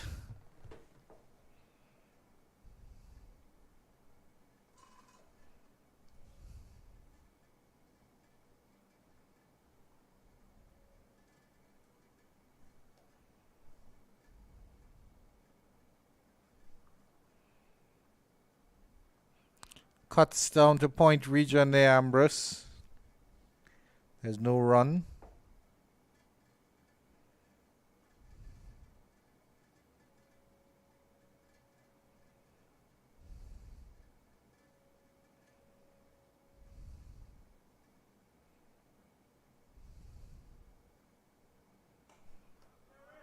And he's deposited him again. That's high and handsome again. And 6 more from Ambrist. That brings up the 150 for the Windwards Volcanoes, and he's taken a liking to Abhijay Mansing. A repeat of the other shot, and Matthew Ford has to head into the stands again to retrieve that delivery. Lovely shot there by Ambrist. He's really, really enjoying batting here against Abhijay Mansing.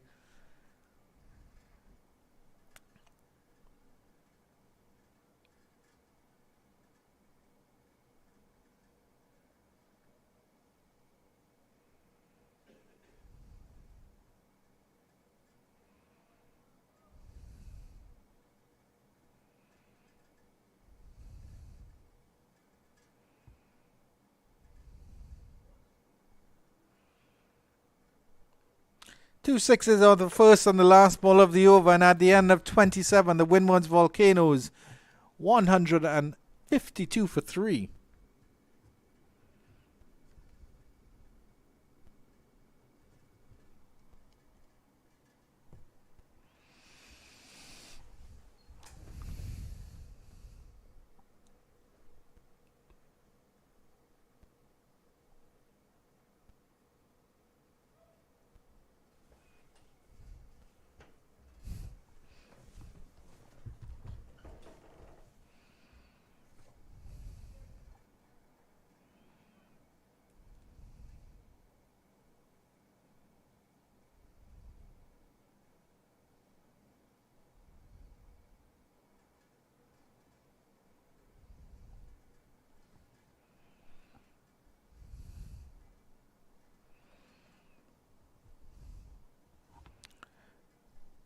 Navin Bidesi continues here to Andrew Fletcher. 2 for 13 off his 4 overs so far.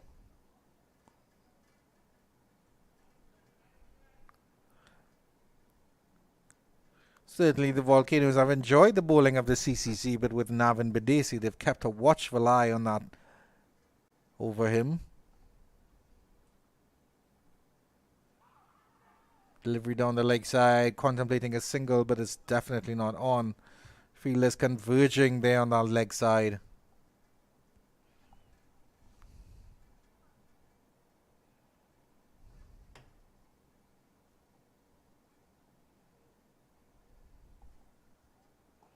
Fletcher up the track and driving pleasantly to long off for a single.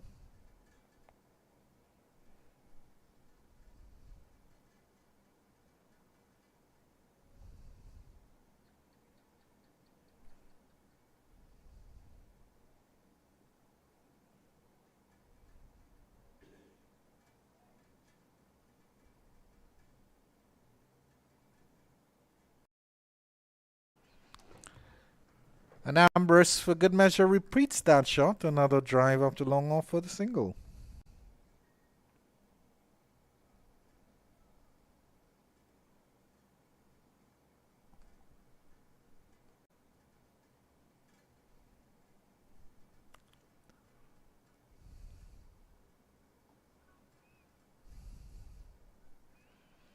Good control on offer here by Navin Bidesi. He ends 5 overs, 2 for 15, and at the end of 28, the Windwards Volcanoes are 154 for 3.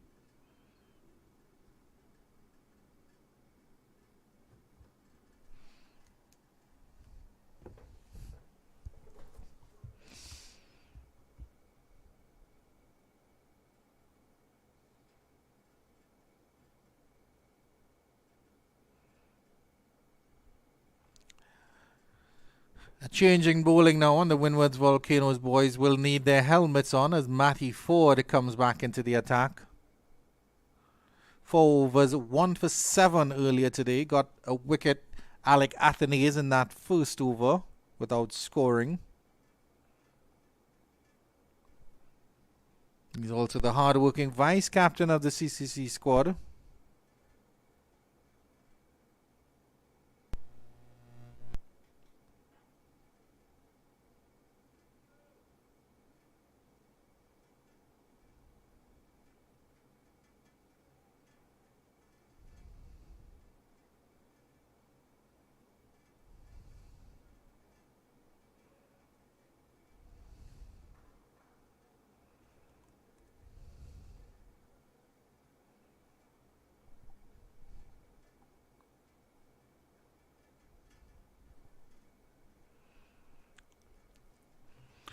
So Nalambers with his first taste of pace in the game.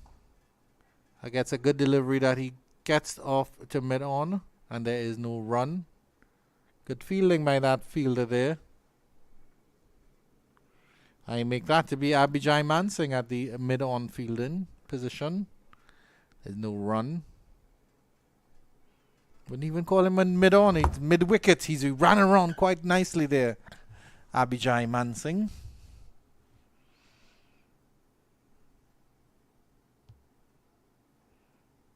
This one, Ambrose turns into the square leg region and will get a single just behind square.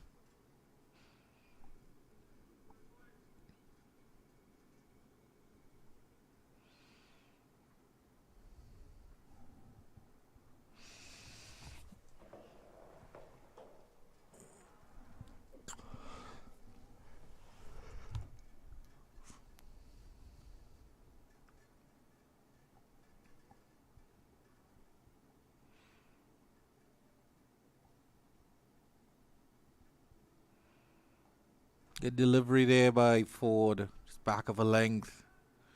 Coming back in to Andrew Fletcher. He played it down to the point region and there's no run. Rehearsing a pull shot over Cow Corner. Towards Cow Corner, I should say.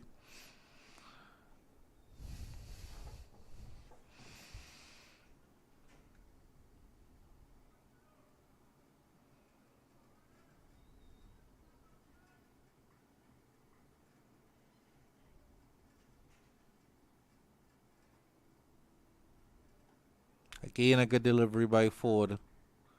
Well played by Fletcher, playing it underneath his eyes, but certainly the pacer not giving Fletcher any room to work with. Ambrose walks down the pitch and has a word with him.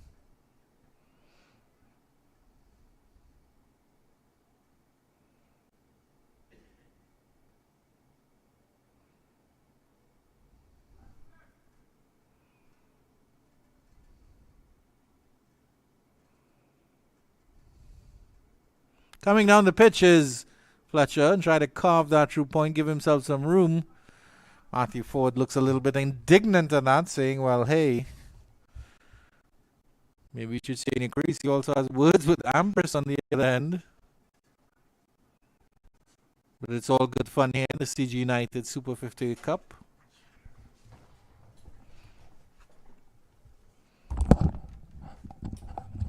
After a long hiatus, Mr. Vinod Mamchan slides back into position as Matty Ford comes up for the last delivery of this over, and driving nicely through to the deep cover position is Andre Fletcher for a single off the last delivery. And after 29 overs, 156 for 3, the Windward Island Volcanoes. Yeah, thanks a lot, Andrew. Good last over there by Ford. Ford has bowled 5 overs, has conceded just 9 runs and has taken a wicket. He has been impressive. Ambrose is on 26. He got a start against Guyana. He'll want to continue as well. And Andre Fletcher, the captain, is on 3. 156 for 3. They're well placed here, the Volcanoes. Yeah, certainly well placed here. Navin Bedesi doing an excellent job on the other end. 5 overs, 2 for 15. Abhijay Mansingh, well, first Johnson Charles took a liking to him. And then Sunil Ambrose tonked him for 2 sixes over long on. So he's been sort of hit out of the attack, but Bedesi's been doing an excellent job in these middle overs here for the CCC. And he will continue here, bowling to Fletcher. Fletcher gets a one that he tries to turn into the point region for a single and gets nothing out of that one.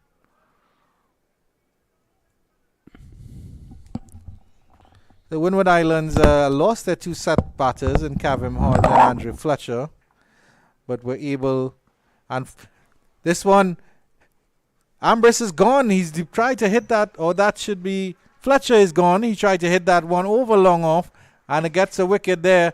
Navin Bedesi, he takes his 3rd. Fletcher dancing down the track, didn't quite get to the pitch of that one, and that's the end of the Spiceman, Andrew Fletcher. Let's have a look at the replay of this one again. Dancing down the track, didn't quite get to the pitch of it, gave himself some room, tried with the full extension of the arms, and it was a comfortable catch down there for Xavier Burton. And that's the end of Andrew Fletcher for 3. Bedesi takes his 3rd, and the Windward Volcanoes slip into a little bit of trouble here. 156 for 4. Disappointing there from the Spiceman. Not really what his team needed at all. I think they just needed him to sit down and hold anchor there with Sunil Ambrose. A bit of a rush of blood here. Maybe he had a look at Navin Bedesi's impressive figures and decided I wanted to destroy them a little bit there, Vinod Mamchan. Oh, it's either that or he wanted to improve on it. 3 for 15, and the local boy, Navin Bedesi, former Hillview College student, having a good day. 3 for 15. It's now 156 for 4. And this is the skipper not playing situational cricket. The skipper knowing that Ambrose is well set. All he had to do was to take his time, play himself in. Well, he did face 14 deliveries and then just decided to throw it away. Yeah, certainly. Bedesi doing an excellent job in the middle overs here for his skipper Dinesh Ramden. So it's an excellent partnership here of 127 between Fletcher and Hodge. No, Charles and Hodge, that should be. And then they lost their 2nd wicket in the 25th over. That was Hodge. And then the 26th over, they lost Charles.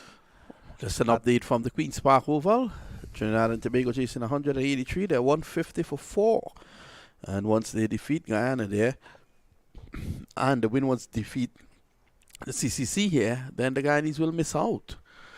Trinidad and Tobago could have wrapped that up a long time ago. Guyana were actually 82 for the loss of 8. Oh, wow. And responded well towards the back end. Another half century from the man who put water in their eyes right here at the Brown Cricket Academy. That's Romario Shepherd. And 39 not out from Godakesh Moti. TNT has been able, though, to come back strongly with the bat. Bit of a squeaky bum time here for Trinidad and Tobago Red Force. So that's 33 required from them, and then they will secure those airline tickets to Antigua.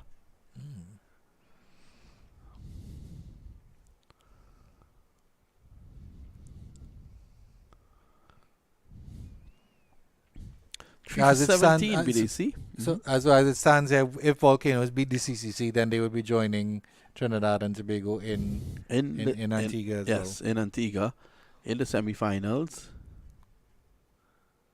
Driving, that's 4. Deliberate, raising it in the air, over short cover, and down to the boundary for 4. So BDC, the leg spinner, treated roughly on that occasion.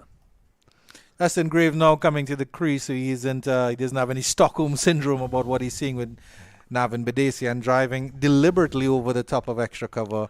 A very, very good shot there. But certainly you'll have to be wary of Navin Bedesi, who's doing quite well on this track. So the weather is held nicely here at the Brian Lara Cricket Academy. I think we'll get in a full game here, Andrew. There's really no indication as if rain will come at any point in time, giving the Windwards a fair opportunity here against the CCC, who has really struggled in this tournament. BC ends his 6th over, 3 for 21. And we certainly have to thank that weather pattern that was over the country for being polite, for being here into yesterday and early this morning, and then deciding to leave the party. So the Windwards 162 for 4 at this point in time. 89 from John O'Charles of 87 deliveries. Kavim Hodge again consistent, 34-55. Ambrose is doing a fine job, 27 not out. He's there with Justin Graves. And we did see the pick of the bowlers, 3 for 21. Matthew Ford has also been very impressive with 1 for 9. Matthew Ford will continue into his 6th over here. Well, he took off and realized that he had forgotten to get rid of his rag. Hopping run up to start. Good line. And his lines have been impeccable in this spell and also his opening spell. Yeah, certainly Matthew Ford has stuck on that 4th stump line, maybe coming in a little bit. We've seen the batters try to create that cut shot, opening the face and trying to get it down to 3rd man, but he's so straight and he's so accurate that they can't get it away. Ambrose has started well so far. Played away down behind square, no run. Trotter single there. Straight to the field at short fine leg, you have to say. That's Kirsten Kalicharan.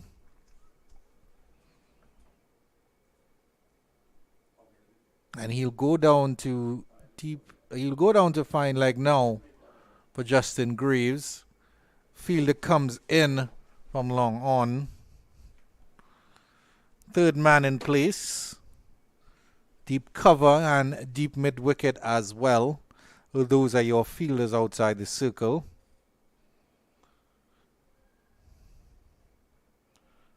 Bit of width there, and Graves is able to steer that down to the 3rd man region.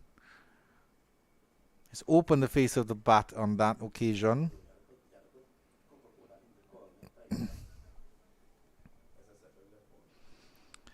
Again, the Windward Islands Volcanoes, despite losing some quick wickets in the middle orders as well as their set batters, they've still maintained that run rate above of hovering about 5.5. So it's really a good score that they're building here.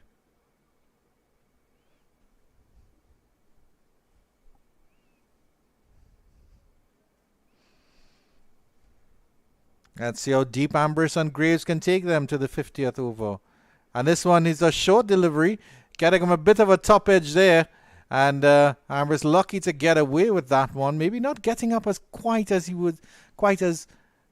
high as he would have thought as he tried to go for the pull shot. Let's have a look at the replay on that one. We certainly have to ask Mr. Ronnie Bikramdas, our director, to pull up the replay on that one to see what happened there. I'm expecting Dave Posada will knock on the walls that separate us to see if we can get that or not.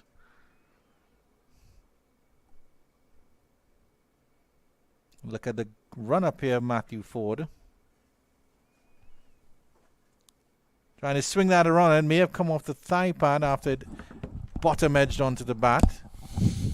Opening the face on this one and guiding that to point is Ambrose. No run there. The Ford continuing to do good work here. The vice captain of the CCC squad. And what has impressed me about Ford, I said it earlier on as well, he just keeps things simple. He's not trying to overdo anything. He has understood pretty quickly what is required on this track. And he has just done the basics right. Yeah. He's putting the ball right on spot. It's a situation of you miss, I hit. Here he is. Again. How many times for the day you've seen him there, Andrew? Right there. Yeah. Right on spot. End of another good over from Ford.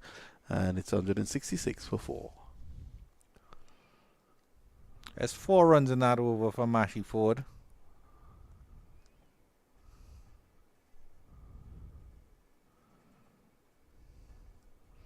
And certainly Ramden had to turn to his 2 trump cards here in the middle overs.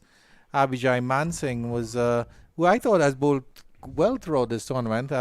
Johnson Charles and then Sunil Ambrose took up a bit of a liking to him. But certainly Navin Bidesi and Matthew Ford coming back in. Ford in his second spell.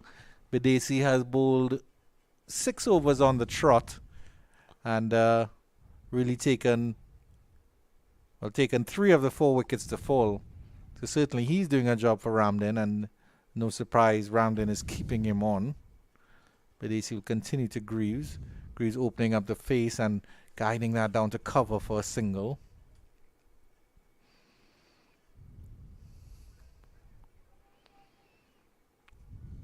Certainly look quite accomplished, Justin Greaves, since he's come out of the wicket, as has Sunil Ambrose, you have to see. Andrew Fletcher has been a bit scratchy, to say the least, throughout this tournament. Nice in and out. Well, that would have been a big, big breakthrough here for the students.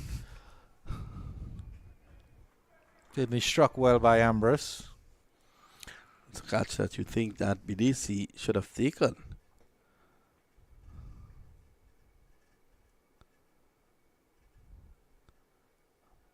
Dying as it got past the bowler. Got down well, did Bidesi. They had done all the hard work. Well,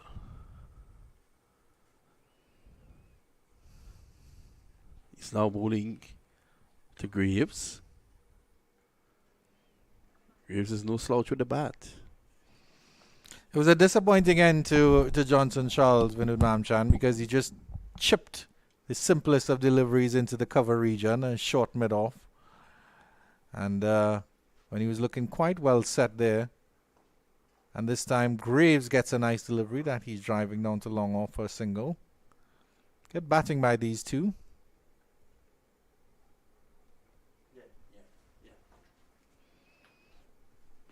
They're starting to build a little bit of a partnership here.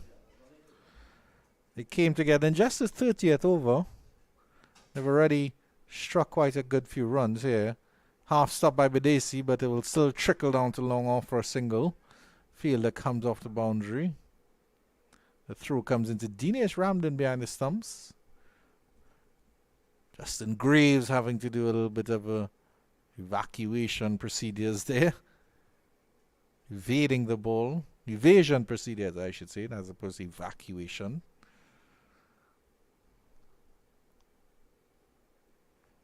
And here's Greaves. Lovely push down to long off again. Doing what is required of him, Justin Greaves, since coming in. And at the end of 32, the Windwards Volcanoes are 171 for 4.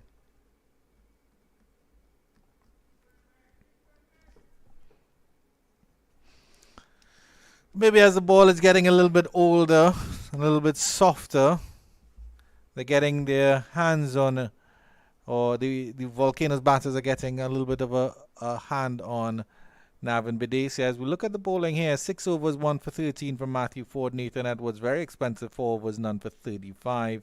Amari Goodrich, 4 overs, none for 25. Romario Greaves, a little bit expensive as well, 5 overs for 37. Mansingh, expensive for him, 6 overs, none for 33. And the pick of the bowlers by some distance, Navin Bidesi, 7 overs, 3 for 26. He just has 3 more overs left. Certainly one of the better bowlers on show today. The vice captain Matty Ford will continue from the northern end of this ground.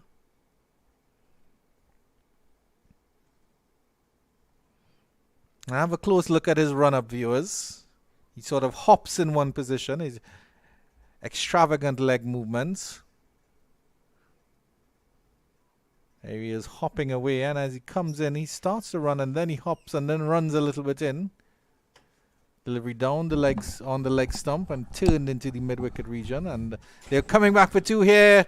It's a wild, wild throw by that fielder out at the mid-wicket region. Ramden is not happy with that one. Certainly, Graves could have been in some trouble getting down there. Ramden, of course, demands excellence from his players, so he would not be happy. He's at the helm of this team to really guide these youngsters.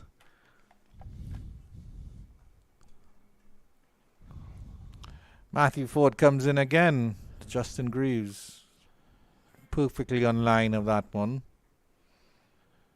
Greaves playing it late, but underneath its eyes. Forward defensive night back up to the bowler. So Alambris is engaging the umpire in some discussion there.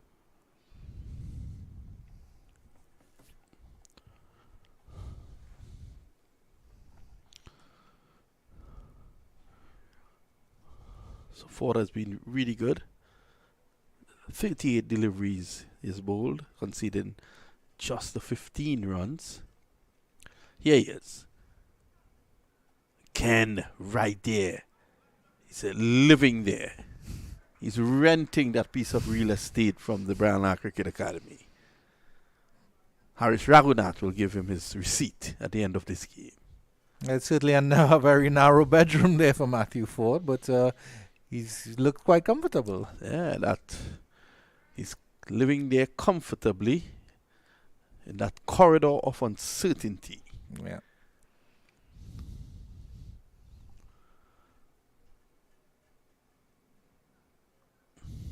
Again, right there. I like his run-up, though. He seems to be running and getting nowhere. And then all of a sudden, And it then just all of a turns sudden, and yeah. yeah. I did point that out to the viewers. He starts over a hop and a hop and a hop in place, and then it looks like he's hopping in place, but he's actually moving forward. Yeah, it reminds me of one of those old Austin Cambridge cars. Or my uncle's television. He puts it on an hour before because he knows it has to warm up before it comes on.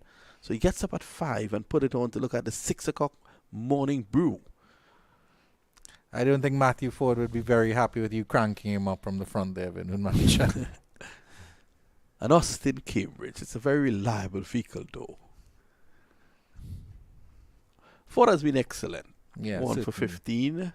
He's done an excellent job for his captain, Ramden. Yeah, leading from the front.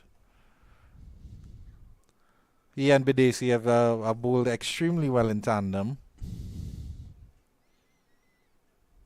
There he is, switching into the normal sprint, conventional sprint. And where he lives? Right there. Excellent. Excellent bowling there by Ford. He's bowled 7, 1 for 15. And a lesson for all those younger viewers out there who are aspiring fast bowlers, that corridor of uncertainty is thusly called because any good batter with their salt will be troubled in that corridor of uncertainty. And so once you're there, it'll always be causing problems here. But you need to be there consistently. Yeah. And of course, we all know it's a batter's game, Vinod Mamchan, so the margin for errors for our hard-working and erstwhile bowlers is very, very thin indeed. Yes, it is. Remember the likes of Richard Hadley. He lived there in the corridor of uncertainty. Angus Fraser comes to mind. Glenn McGrath. Courtney Walsh in his later years. Yes, Courtney Walsh. Curtly Ambrose. I think, all the great names will know how to say in that corridor of uncertainty. Mm-hmm. And certainly in the modern era, you have to respect Kemar Roach for that as well, because while in his younger years he was a tear-away fast bowler, in his later years, as he slowed down a little bit, certainly targets that area quite well. And perfected bowling to left-handers as well. which I've always admired him for, because I always thought that the West Indians had a little bit of trouble with the left-handed batters. So really respect Kimar Roach for that. Master of his craft. It's going to be Bidesi.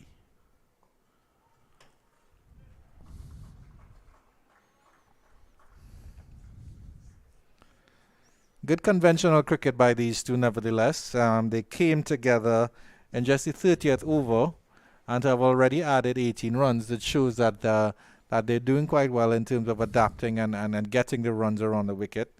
Ambrose has looked quite smooth, quite good since he came out. And Graves has ably supported him. Good feeling to his own bowling there. Bidesi. Well, I got a call from the mayor of Beach, Ran Bash, indicating to me that, well, a message actually indicating to me that Navin Bidesi is from Beach and he's representing the Beach community. Oh, lovely.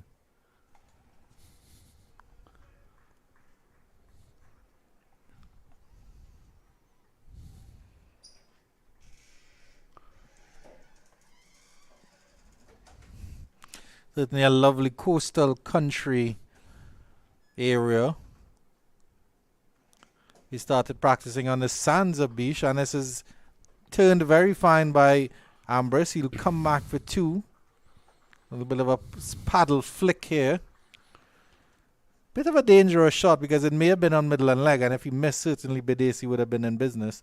But a deft touch there by Ambrose. Getting it down for two.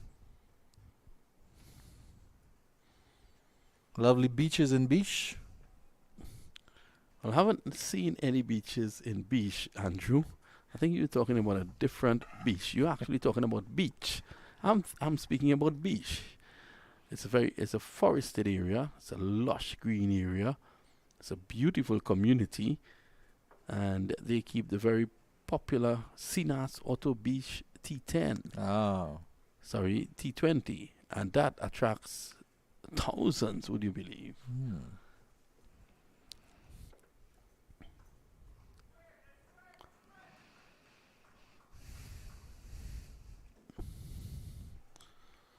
So Ambrose is on 34, Graves 12. Graves has looked polished since coming in.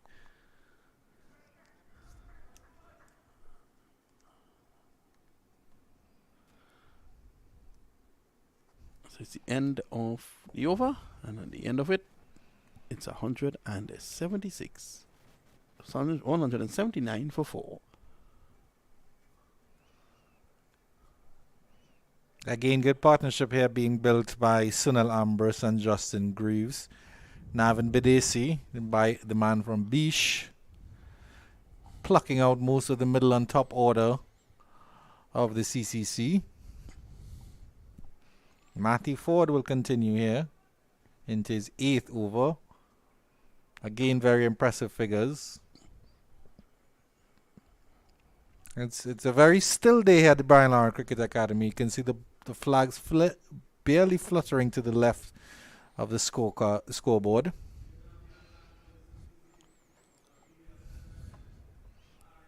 With certainly cool conditions, pleasant conditions for the fielders. The time stretches towards 4:20. Well, Trinidad and Tobago just recorded a victory against Guyana, and that victory takes them into the semi-finals of this year's CG United Super 50. I want to say congratulations to them. They're well positioned now to defend their title. They will be making the trip across to Antigua. Certainly, you talked about teams getting momentum at the right time, and Trinidad and Tobago Red Force certainly got that.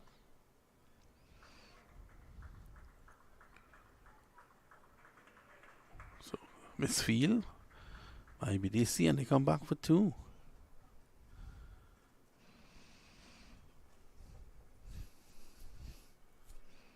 In fact, apologies, that was Mansing. And I'm certain that the Windwards Volcanoes dugout will be aware of that information as well, Vinod Mamchan, so they'll know that a lot is at stake here in terms of this performance here against the CCC.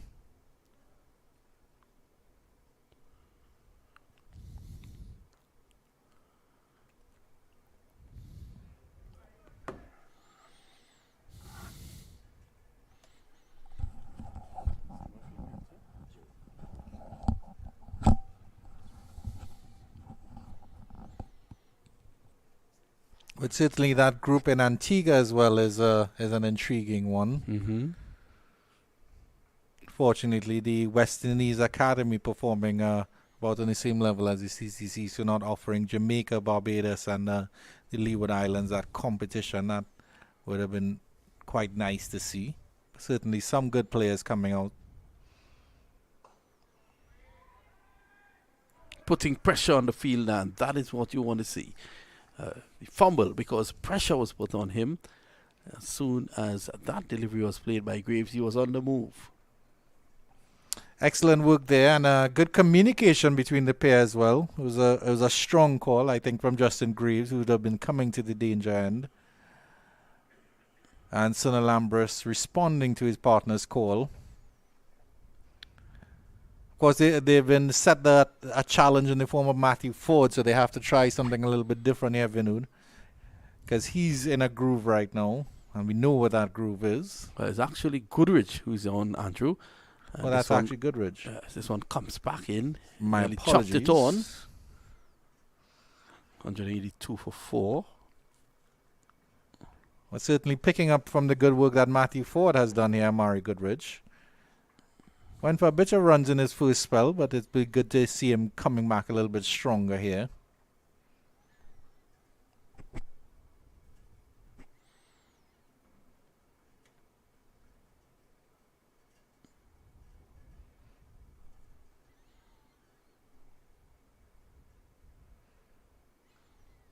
Again, can't get it away. Ambrose has faced, 29 deliveries for his 36, so he's done well. And it's the end of the over, the end of over number 35. It's 182 for 4.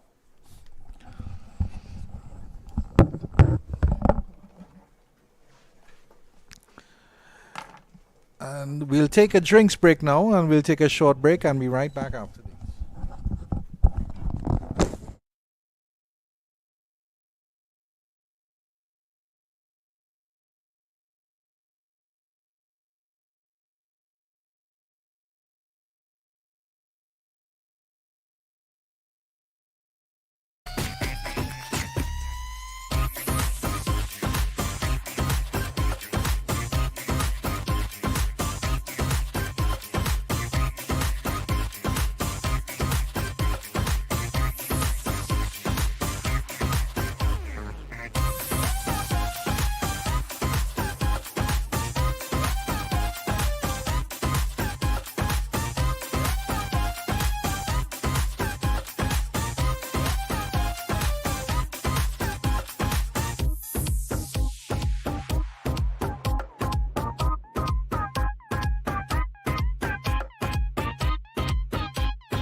Action resumes here in the CG United Super 50 Cup 2022 between the Windward Islands Volcanoes, who are well placed at 182 for 4.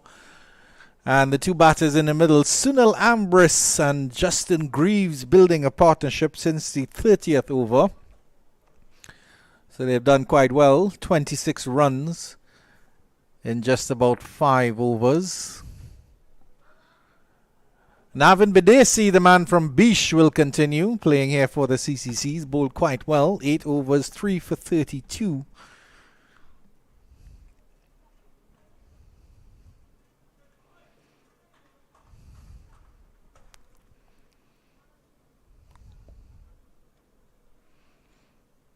Justin Greaves settles. He's done quite nicely, 16 off 21. Gets a single into the leg side. There's a shy at the bowler's stumps, but Ambris is well in. But a half-hearted throw there by Abhijay Mansingh.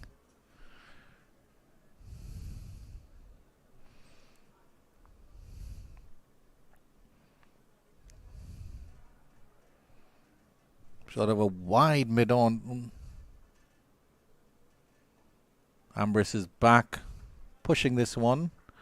The short mid-off fielder does the fielding. There is no run. And Nelson there for Navin Bidesi in his figures so far, 3 for 33. You'll certainly want to make it 4 for 33 here. Gets a cut there, gone down to short third man. The throw comes in. A little bit of a slip there by O'Dane McCarthy coming in. But Greaves is safe for that single.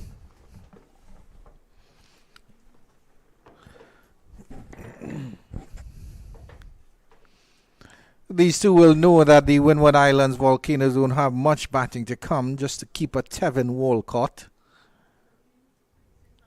Certainly want to stay for as long as possible. Greaves with a lovely little single down there to long on.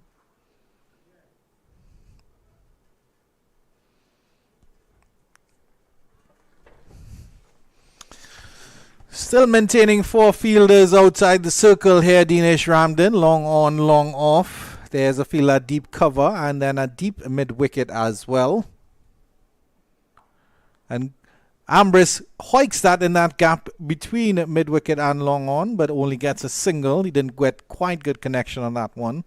There's a big gap there in that cow corner region. Moving on quite nicely to 38. Bidesi with 1 delivery left in the 9th.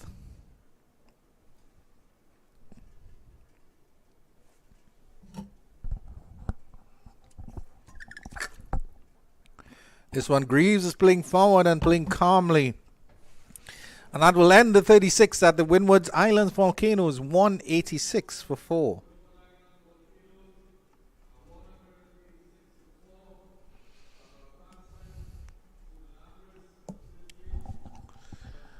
Some dark clouds brewing over the southern end of the ground here. But there is still some sunlight poking through, despite it being the late hours. 4:30 is the time now.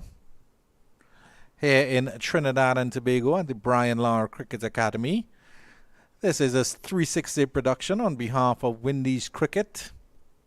It's the CG United Super 50 Cup 2022. The best of the region in the white ball format. Amari Goodridge will continue for the CCC, the combined campuses and colleges. Graves digs this one out to long on. Well, that is Ambris, my apologies. Ambris digs this one out to long on. And these two batters continuing in good form. Ambris rehearsing that shot. I think he wanted to go a little bit straight over the bowler.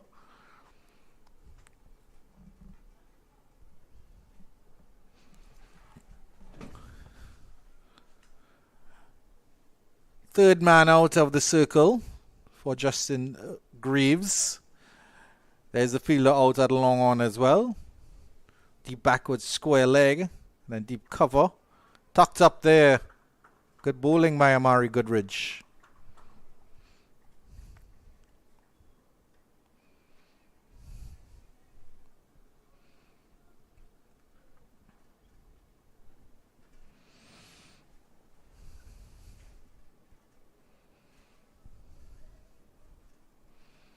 The Windwards well placed here to get a score well above 250, providing they don't lose any more wickets. Just need to play conventional cricket here. Sunil Ambrose and Justin Greaves. Goodridge, on the other hand, needs a wicket, as does the CCC. So driving over extra cover, and that will run very, very close to the boundary. The fielder is coming around there, and will stop it just in front of the ropes there. Good work there by Nathan Edward on the boundary, coming around from deep cover position.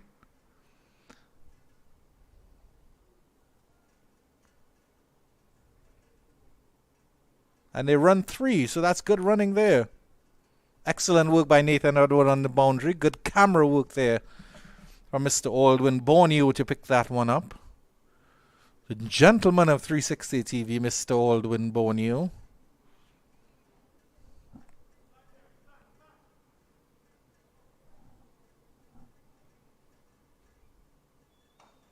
Straight down the ground. It's a full toss there. Long on will come around and pick that one up. That's Matty Ford. And they run back for 2, Sunil Ambrose. That takes him past the 40 mark. And the Windward Islands progressing quite nicely at 192 for 4 now. Missing his line there, Amari Goodrich. Credit to Ambrose. He didn't try to hit that too hard. Just went through the line of that one.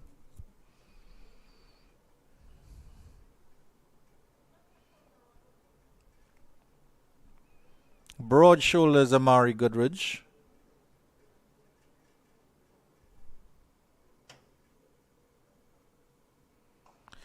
Freeing his hands there again is Sunil Ambrose, and will get that down again to long on for a single. So Matty Ford having a lot of fielding work to do out there.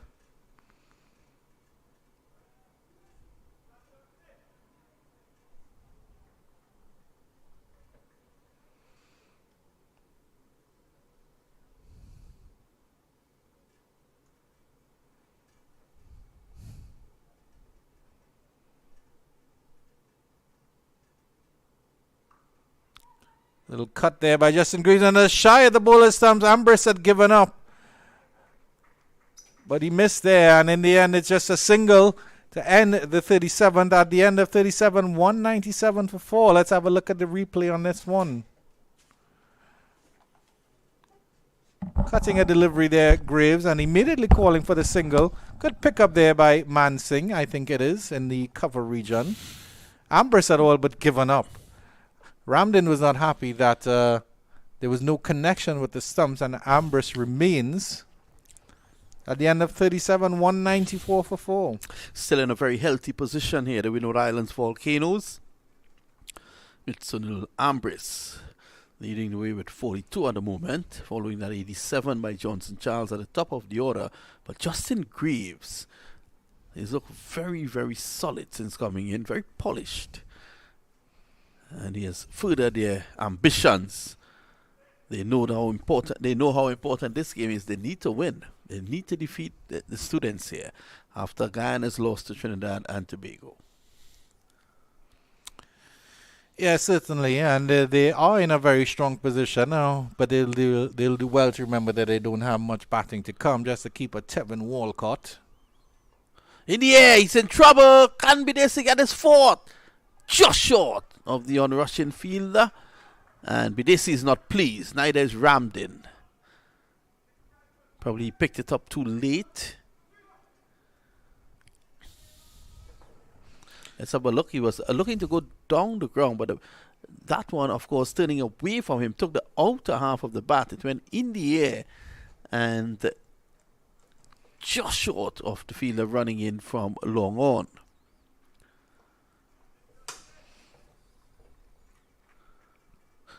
So, that could have been another breakthrough there for Bidesi.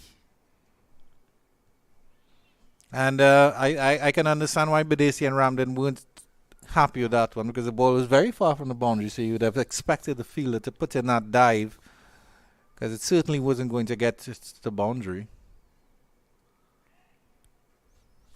Nice loop on that one. So Bidesi could have had 4. He has 2 deliveries to go in his spell.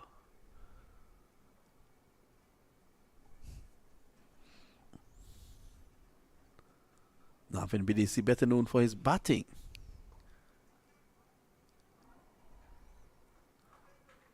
Ford with a lovely stop. Sprawling dive.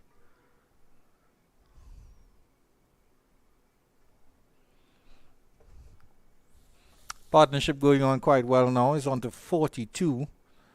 In very quick time indeed.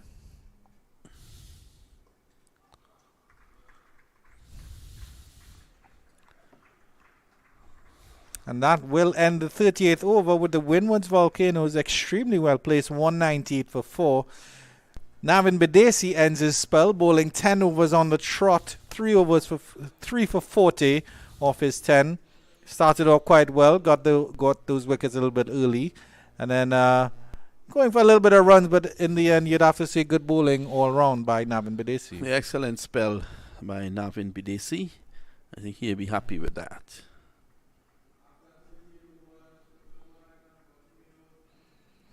The headache now for the CCC captain Dinesh Ramdin is who's going to close off his overs. Goodridge has 4 more. I highly doubt we're going to see Nathan Edwards again after he went for 35 runs, I think it is, in his 4 overs, his first 4 overs. Matty Ford will have a couple as well. From this position, I think they should be looking to get up to around 275, 280. Yeah, certainly. Anything past the 250 mark. Ambrose, who loves that dab on the offside.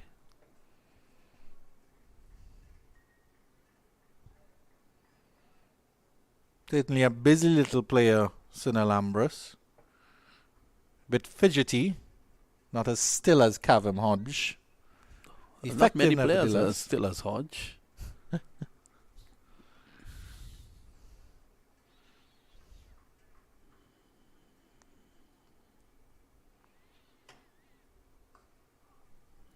Quick hands, gets it away down to deep mid wicket.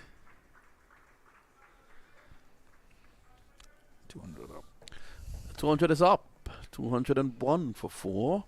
Graves 26. Ambrose 45. And these two will be looking to finish strongly here. Yeah, I think certainly anything less than 250 at this stage would be a disappointment for the Windwards Volcanoes, because you're expecting at least a runner ball in the last 10.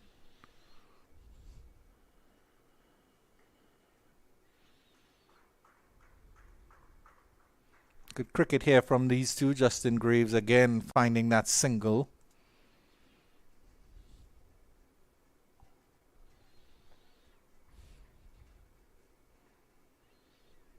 Certainly has the potential to be a good all-rounder, Justin Graves, because he's very good with the bat and then, of course, with the ball as well in hand. He's a lot faster than military medium. I'd say he's quite nippy, and he's a tall fellow as well with long arms. Down the ground, not in total control. And one bounce to Ford. Well, had he struck that a little better, he could have been out. Yeah. Well, Ambrose has played that shot a couple of times, and I don't know if it's maybe too much bottom hand that's tugging it down to long on, but he certainly has, as you can see there, he's rehearsing, trying to play that a little bit straight and not getting it straight at all. Maybe his hand just going too hard on that one. Well, with mid-off up into the circle, the better option would be to go through the offside. But as you said, too much bottom hand tugging it on the onside. He needs to allow that left hand to control the shot.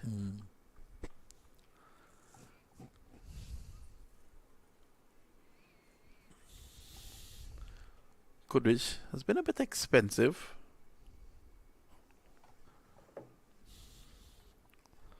Certainly not as tight as Matthew Ford, the vice captain for CCC. Awkward shot there by Ambrose, but turns it into the leg side and gets a single to end the 39th over after 39, 205 for 4. So it's 11 overs to go. Pretty soon on commentary, Andrew, you will be joined by the West Indies player, Brittany Cooper. Oh, very nice. So the bowling figures so far: Ford 7 overs 1 for 15, Edwards 4 overs none for 35. As was mentioned by Andrew earlier, expensive. Goodrich, he has 7 overs none for 43.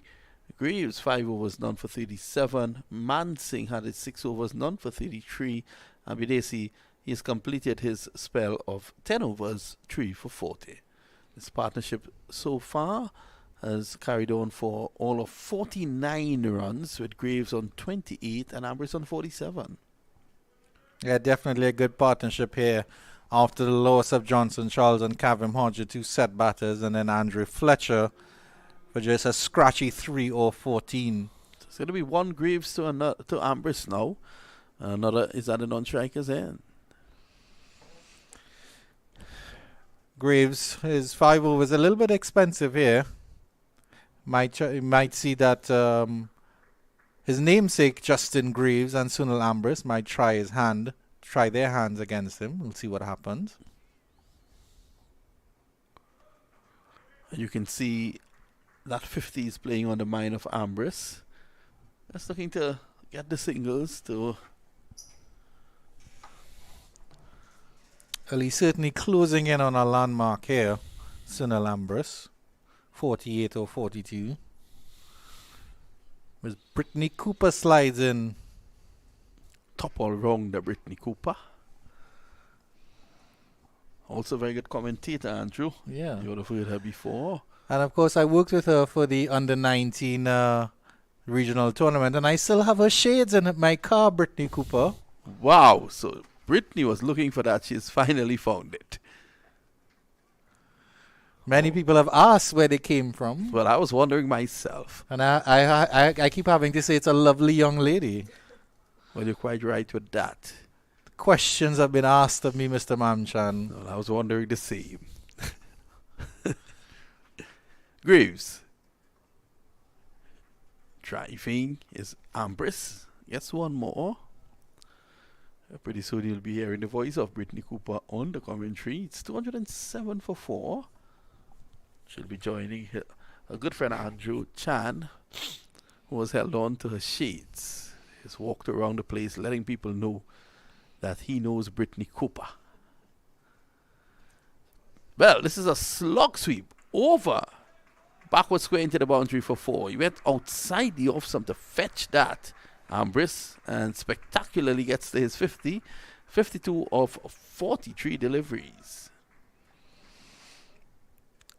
Certainly a nice, lovely pickup slog sweep there. Classy from Sunil Ambrose, as is Brittany Cooper's choice in shades, because they are Ray-Bans, no less. Yeah. I was wondering how you haven't gotten a sale for that. I could have hustled some money in Port of Spain for it, but I decided against it. She might have to pay me rent for them, for keeping them for so long. Well, you and her could discuss that when she comes on. Tucked away behind square. Now, backward square is very close to square leg, and they were able to somehow stop that. 211 for 4 at the end of 40 overs. I'm going to vacate the chair, and I'm going to leave the next few overs to you and your good friend Brittany Cooper. Windward Volcanoes progressing nicely at 211 for 4. That partnership of 55 between Sunil Ambrose and Justin Graves. They came together in the 30th over as I welcome Miss Brittany Cooper, who looks absolutely lovely in a full West Indies gear. I'll have to ask you for one of those sleeveless tops, although I don't know if I could wear it as nicely as you. Good afternoon, Miss Cooper. Hi, afternoon, Mr. Chan. Afternoon to all the viewers out there. It's so great to be back in a chair next to you, sharing this chair and watching a lovely game between Windward Volcanoes and CCC. She's just saying that she's enjoying the commentary. It doesn't necessarily mean that she's happy to be in a chair next to me. But yes, certainly Abijay Mansingh coming back into the attack. Was smacked around a little bit by Johnson Charles and Sunil Ambrose.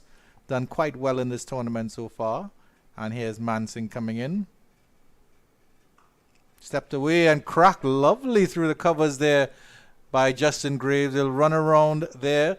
Nathan Edwards coming in from deep cover, and they'll get a comfortable 2 here. And a great feeling there by Edwards there to stick Windwards to 3 runs. It was a beautiful shot played there by Graves. Yeah, certainly. Justin Graves and Sunil Ambrose looking very, very comfortable at the crease since coming in. So Johnson Charles scored 89 of 86 earlier today. Kavim Hodge 34 of 55. Athanaze fell in the first over without troubling the scorers. And then Andre Fletcher 3 of 14. So it's really been a mixed bag here by the Windwards Volcanoes. And we see the partnership is now on to 58, so it's a great building partnership here by Ambrose and Graves to get Windward Volcanoes to a very defendable score. Another push down there by Ambrose to long off for a single.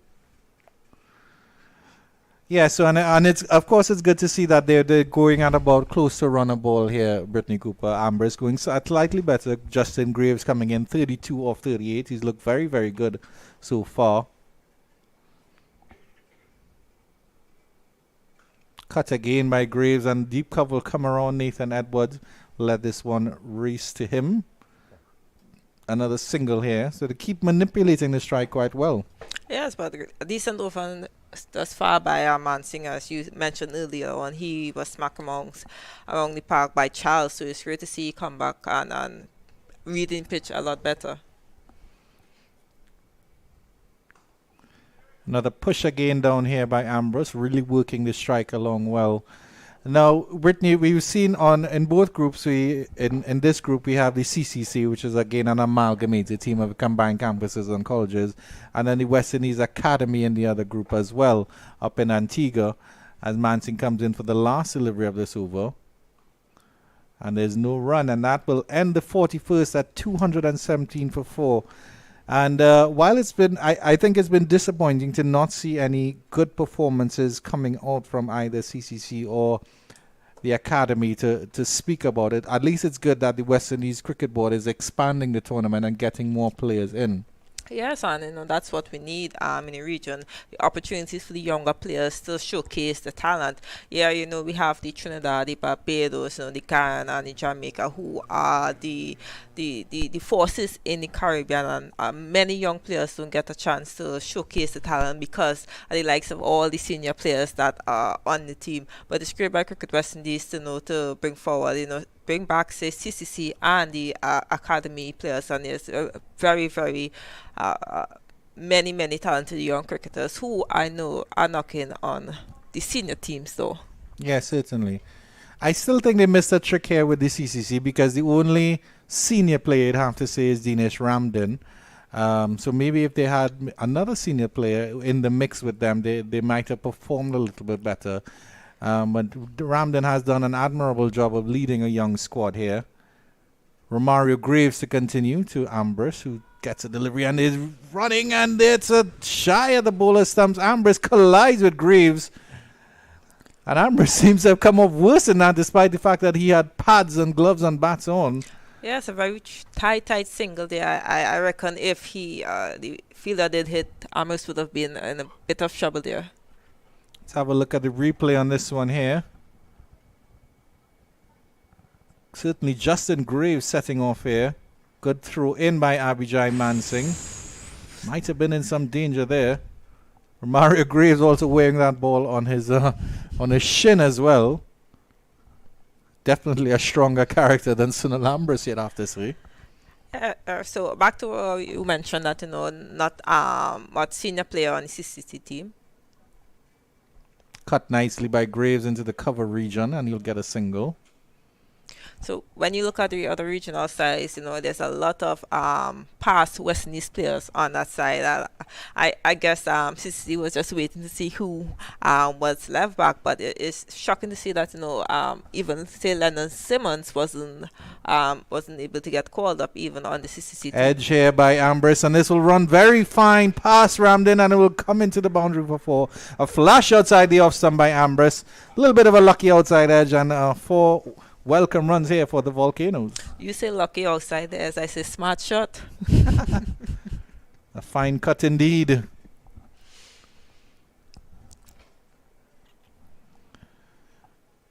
The score move on to 223 for 4. In the 42nd over, see Ambrose on 59 and Graves on 34.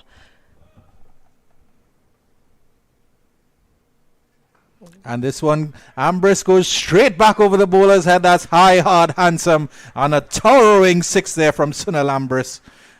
And he moves on swiftly to 65. Very expensive over thus far. Only 4 balls in and already 12 runs off.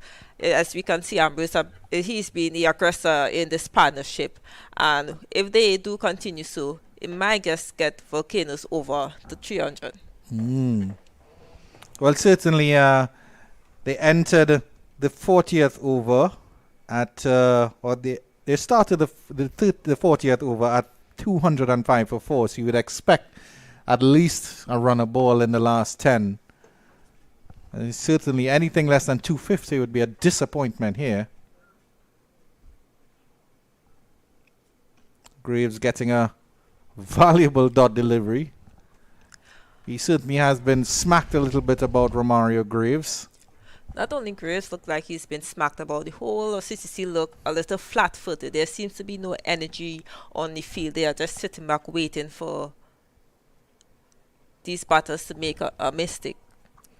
Trying to manufacture a little bit of a scoop sweep there, Sunil Ambrose, to end the 42nd over after 42 overs. Windward Islands well placed, 229 for 4. And you were mentioning about the makeups of the other regional teams, and I quite agree with you, Brittany, that they seem to be rehashing the same players over and over.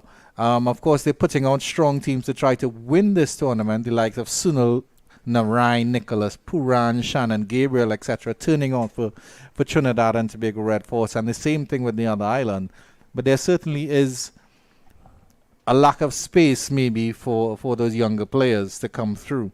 And even the ones that are on the sub sheets aren't really getting a game because the Windward Island Volcanoes in this game, for example, they're still feeling their strongest side other than Darrell Cyrus for Ryan John. But again, it's still their strongest side, the strongest side that they can possibly put out. That's who they're putting out. Yes, even though, CCC and let me say the academy is a seedling for young West Indies players, both teams come in this competition with the intention to win. So as you said, they rightfully will choose to field their strongest team.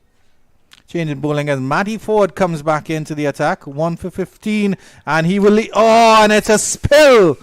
An unfortunate spill. Matty Ford set up the wicket there for number 13, Navin Bidesi, to take the catch at mid-off, and he doesn't take the catch. That's an unfortunate spill there. Very, very unfortunate. It would be very important for CCC to break this partnership. Here we see in the replay.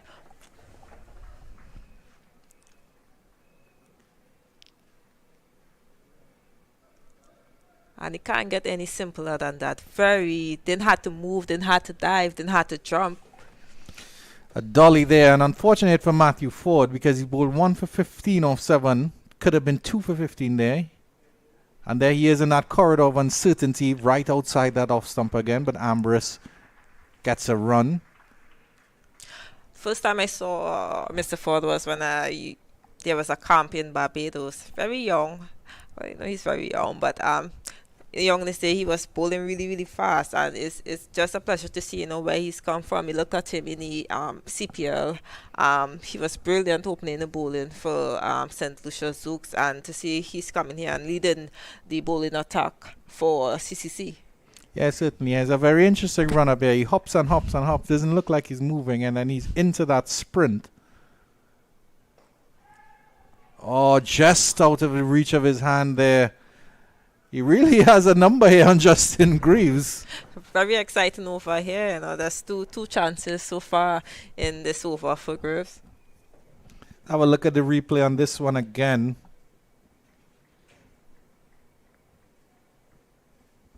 Deceptive there.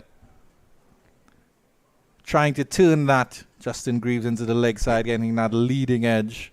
And you can see in that replay, even with the first ball where the catch was dropped, the first ball he tried to turn it on the leg side also. Certainly Ford is getting a bit of swing, maybe a bit of movement here.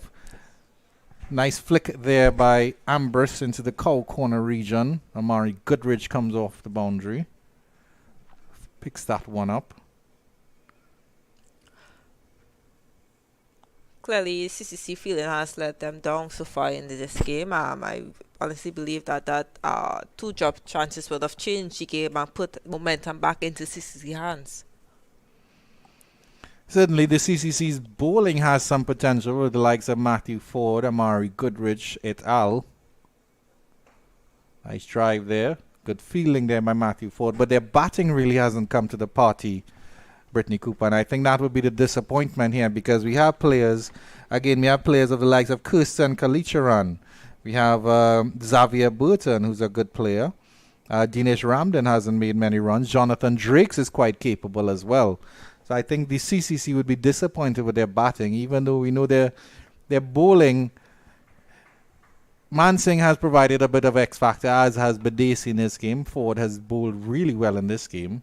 Full delivery outside the line of the off stump, and Graves is able to get one and not offer a chance of Matthew Ford. Yes, very well bowled there by Matthew Ford.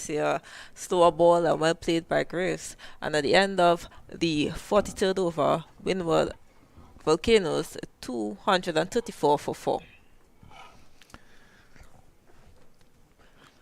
So the Windwards Volcanoes playing CCC at the right time, you'd have to say here, Brittany Cooper, because they started off very strongly in the tournament. Alec Athanaze, Kavim Hodge contributing with the runs at the top of the order. Then they sort of fell off. Guyana took over that momentum, but of course Guyana have lost today and are out of the semi-finals. So the Windward Volcanoes just playing CCC at the right time, maybe to get that momentum, but then take them through to the semi-finals in Antigua. Rightfully said, their openers have really given them a good start in the competition so far, and it's good to see that now their middle order is contributing, and that's what you want to see from a management, staff, or coaching department, that each player, not only the top order but also the middle order, contributing. Graves creating some room here and trying for that violent shot to overcover, but instead could only get it down to long on for a single. Their partnership progressing quite nicely. 79 now. And they came together of 83 deliveries, and they came together in, I make it the 30th over. Mansingh again, and cut nicely by Ambrose into the cover region for a single. That's good bowling by Mansingh. From when he bowled from the previous and north, you see that he bowled to his field, and he's continuing from the south end to bowl to his field. So pretty sure the skipper is enjoying the spell. Yeah. Certainly Badesi got all his joy on this end, on that end. And so Mansingh taking up from that end. And I know you had some injuries, Miss Cooper. How are your injuries progressing, and how is your training going along? It's going really, really good. I actually just came from training, as you see me in fit wear. Very nice. Over cover here, over extra cover, wide of long off, and a valiant attempt on the boundary there, but that will race into the ropes for 4. St. Alambris getting some joy here, and 4 more, and the Windwards Volcanoes going up to 240 for 4. That's actually Justin Graves. And you see Graves is now taking up the mantle of trying to be aggressive, because I realize there's only 6.2 overs left in this game, and they want to push the total to 300. Graves goes again. This time he goes a little bit straighter there. Half-hearted attempt by Mansingh to stop that one. Long off will pick it up. Graves drops his bat. He swung at it so mightily. His bat flew out of his hand. We saw in previous ball when he was on a non-striker, and he asked for a change of gloves. So clearly he's sweating a lot, and not feeling that grip in his glove as you want to. Unfortunately, he's not an Avenger and can call his bat back into his hands like Thor. As this one, Ambrose gets a flick down to cow corner for a single, and that will end the 44th over with the Windward Volcanoes well placed 242 for 4. Their current run rate is 5.5. So 242 for 4 after the 44th over. Your prediction as to where Windward Volcano will finish? They have 6 wickets in hand. They have 2 batters in the wicket who are doing excellent. in Ambrose and Graves. So where do you think the score will end up? Will they get to that 300, or will it be between, say, 270, 280? Yeah, certainly. Well, they're progressing past the 250 mark, which is a formidable score in this CG United Super 50 tournament. Matty Ford comes back to do battle. Ambrose on strike, gets a delivery down the leg side, and they take a single to square leg. It's a direct hit at the stumps. But Justin Graves, with those long legs very fast between the wickets, it's a leg by. Very good judge single there, so as you've seen the replay. I think Ambrose would think that he missed out there, having the fang leg inside the circle there. I know when he saw the line of that ball, he wished that he would get a little bat on it to work it down. The fielder's outside the circle, a deep square leg, and then we have a deep mid wicket as well. And then long on and long off, as well as deep cover. Field spread far and wide for these last 6 overs. Again, trying to tug that into the leg side there. Deep square leg will come off the boundary, and they're running hard for a second, and they'll get it quite comfortably. Didn't look like Ramden took that one cleanly behind the stumps there. Fiery throw in from Xavier Burton. Good running between the two batters. Clearly you see that the fielder was on the edge of the boundary line, and just smart batting by the spear. Yeah. Certainly they seem very, very comfortable with each other. Their partnership progressing quite nicely to 89. And in lickety split time as well, as they like to say, Brittany Cooper. Matty Ford comes back in. A little bit of a wide delivery, and he cracks that one into cover region. Justin Graves, Nathan Edwards picks up. What's it like coming back into training after being injured and everything else? Is it like riding a bicycle? As soon as you bowl that first delivery, it feels all normal again? No, not at all. At all. I have picked up injury before, but since recovering from this one, just seemed like, I'm back to kiddie cricket. Like, seems like I have to start to do everything from scratch. And it's not easy. Me being a professional cricketer and played in many competitions before, to start over is not always easy. Inventive here from Sunil Ambrose, but he's only going to get caught there at short square leg, backward square leg, I should say. Trying something there, Sunil Ambrose. Probably wasn't necessary at this point. That little scoop sweep shot, but he's gone for a well-played 70 as the Windwards Volcanoes lose their 5th wicket at 2:46 for 5. You see in the replay here, it seems to be a slow ball by Ford there. Very smart bowling by him and very good catch. Finally, the partnership is broken. A partnership of 90 between Ambrose and Grace. Very, very good rebuild for Windward Volcanoes.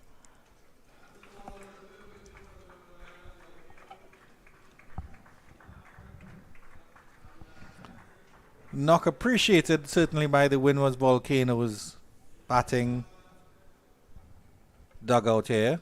And the new batsman is splendidly named Shadrach Descartes. Wow, what a Yeah, name. very melodic indeed.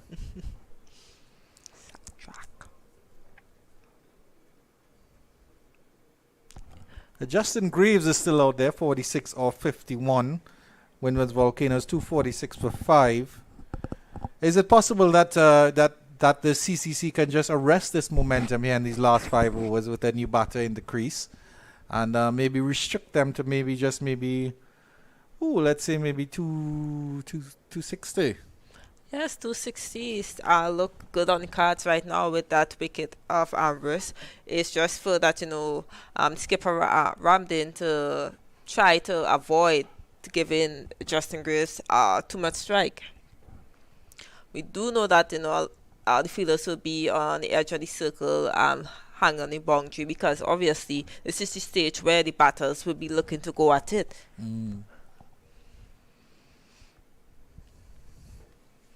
In terms of that shot from Sunil Ambrose, do you think ill-advised, considering that Ford is bowling so well? Or I would be the wrong person to ask that question, because I love to play that shot. Ford can in and well turned by Shadrach Discard, opening up the face of the bat, and he will get 4 immediately. Ford is not happy with that one, but well played by Shadrach Discard.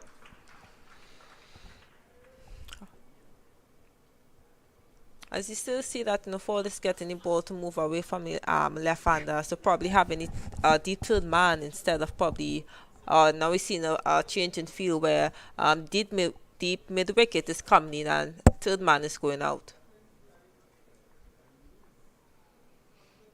So back to the question you asked. I think the shot was there, but I think Ambrose, he gave Ford a look too early, and when Ford saw that he was going down, he adjusted his pace. Smart bowling by Matthew Ford then. And that's the edge. And a brilliant catch by Dinesh Ramdin. Shadrach Discard trying to repeat that little flick down to third man, and a fantastic dive there by Dinesh Ramdin, belying his age there, Brittany Cooper. Yes, the veteran still has it, and that's going to show his quality of keeping, as you see in the replay here.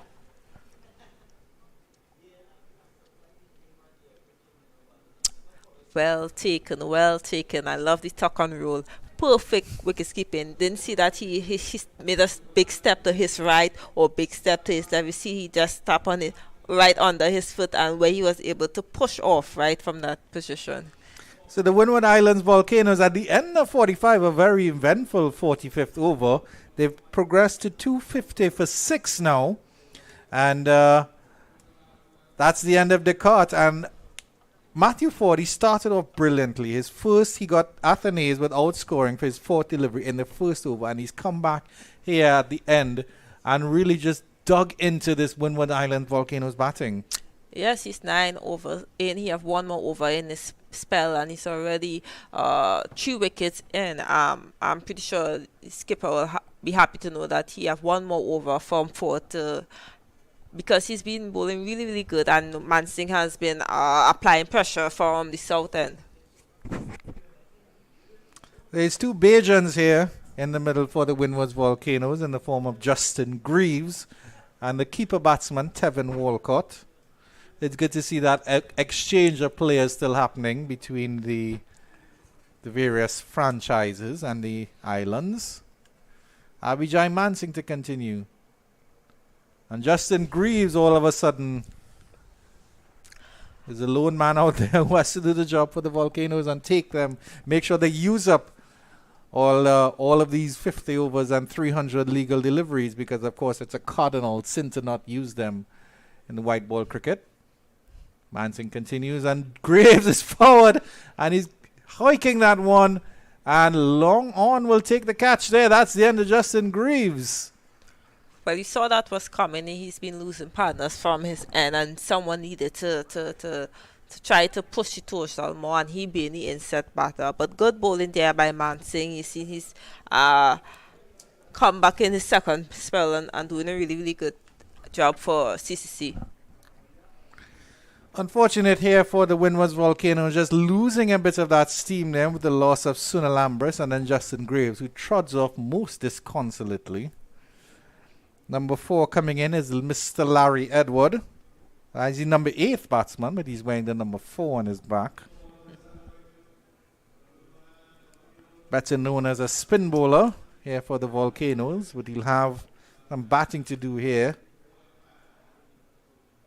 Just want to reiterate a point where you made a couple balls ago when you spoke about 2 Bajans in the team for Windward Island, and you talk about the sharing of players between islands.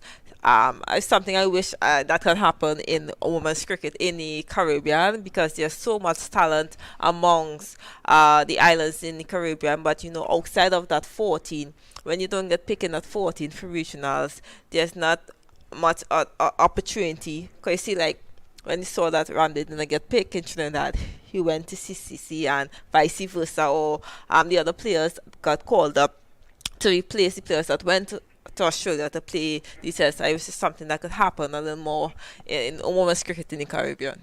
Mansingh to continue here, and Larry Edward plays that one into the cover region. That's a very valid point here for from Brittany Cooper in terms of the development of the women's cricket. because of course the women's cricket game has come along in leaps and bounds, and there's certainly the West Indies Cricket Board are doing certain things in place. They recently had the under-17 tournament as well. Yeah, under 19 tournament that Under was held. 19, Yeah, Easter. I also saw that the under 19 girls team are currently in India to play a tri-series between India and New Zealand. So excited times ahead for women's cricket in the Caribbean, because you know the under 19 World Cup is in January in South Africa. Certainly nice to see the game being developed on all fronts here as Abhijay Mansingh settles into his work here. And he'll be enjoying having some tailenders to bowl with. Finally getting that all-important wicket of Justin Greaves. It's really, really good. Our second spell here by Mansingh. You know, he bowled 6 for 30, and he's come back and bowl three overs here for Edward 17. Turn this one into the leg side, and mid-wicket will come around and they'll get a single. It feels like it's been a while since we've had a single or any run on the board. But at the end of 46, it's 251 for 7. The Windward Islands just losing a bit of that momentum. And that target of 270, 280, what we was trying to predict earlier, don't seem like it will happen for Windward Islands unless one of these batters score a quick 30 off, let me say, 5 balls. Never know. But certainly the big hitters are back in the pavilion. Likes of Johnson Charles, Andre Fletcher, as well as Sunil Ambrose, who played quite nicely, as we have a look at the match summary. Matty Ford will with his last over here.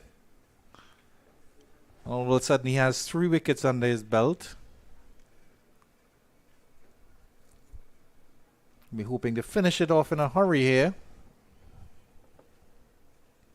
Certainly love his run up there. Hop, hop, hop. He doesn't look like he's moving, and all of a sudden it's a full sprint to the wicket here. And he beats Larry Edwards. All ends up with that one and just shaves the off stump. Yes, Edwards saw that length and looked to pull, but with that length, Ford is actually bowled into his field because you have a deep mid wicket, deep square, third man, a deep cover point, and also long off. Certainly Mr. Vinod Mamchan was waxing lyrical on Matthew Ford and his ability to stay in that corridor of uncertainty. I'll ask Brittany Cooper how hard it is to stay in that corridor of uncertainty as a bowler after this delivery. As good push by Edward there for a single. CCC won't be too perturbed by that. Well, I'm not much of a bowler, but I must say, as a bowler, you have to understand the situation of the game. It's either one of the two things. Either you're trying to get wickets, or you're trying to have a good economy with in terms of restrict the batters. Because sometimes when you're trying to play to both, you're trying to play for... Because a lot of people say... let me say, DJ Bravo, for example, they say, he does go for a lot of runs, but if you look, he stick Wickets. very important wickets at certain point at key times in the game. Yeah. Ford adjusting here to the right hand, and again in that corridor of uncertainty, and again just played down nicely. And Tevin Walcott actually gets off the mark with his first delivery. Yes, the single is there and available for the batters, and clearly Ramlin is allowing it because he know that singles will really get them over to the 280 mark. Yeah, considering at one stage that 270, 280 was definitely on the cards here. Certainly mashing the brakes quite well here, Matty Ford. Just 3 deliveries left before he completes what will be an excellent spell. Full delivery, slower delivery, Yorker length, and well dug out by Larry Edwards. He's contemplating the second, but there's not on. Very smart bowling here by Ford. I see there's a change of length for both batters and also a change of field. For Edwards, you see he's trying to hit that Yorker length because you have a deep mid-wicket, deep square. You see long on, long off, and a deep cover. And now for Walcott, there's a deep cover point, deep cover. We also see a long on, long off, and deep forward square. Oh, no, sorry, for the right hand, Walcott, sorry. 2 deliveries left for Ford. Bit of width there, and he's tugged that down to long on. A good feeling there. Spill, a bit of a spill there by Romario Greaves. I think he was trying to take the catch, but then sort of died on him. But he did well to recover, and it's just 2 runs there to Tevin Walcott. And not so easy catch for a long off where you see the ball just starting to die because you're thinking, should I run in or should I just allow it to bounce once? But he tried to do both. Yeah. And the lights are on now at the Brian Lara Cricket Academy, despite the horrible weather we've had recently in Trinidad and Tobago. It stayed away nicely at the Brian Lara Cricket Academy. Ford drifting down on the leg side here, and Tevin Walcott will be pushing for 1. He'll be wanting the second, but it's probably a good thing that he retains the strike at the end of 47 overs. Ford bowling magnificently, 3 for 34. The Windwards Volcanoes limping on at 257 for 7. Yes, the forecast actually say rain is expected tonight and tomorrow going into the weekend. So we're hoping that, the rain don't affect cricket. We've already seen that here and in Antigua where games have been abandoned. And we know it's that time of the year. As you look to the east, there seems to be a very dark cloud. I hope I'm not calling the rain to Brian Lara. Well, I don't know what your singing voice is like, but once I don't start singing, the rain will certainly stay away. What's the competition like in the warm-ups and the training here in the women's camp? Well, not really in camp right now. It's just like normal training session, but everyone just trying to work on their skills and technique because there's a series coming up against England. They just recently played a series against New Zealand in Antigua, and also preparation is going on for the T20 World Cup that will be held in South Africa in February. Amari Goodridge returning from the southern end. Bit of a width there for Tevin Walcott. Didn't quite get a hold of that one. Maybe a heavy ball there from Amari Goodridge. Heavy ball from a big boy. He's big. Yeah. He certainly has those broad shoulders, Amari Goodridge. And now it's for Walcott and Edwards to try to get at least 20 to 25 runs of these 17 balls left in this game. Yeah.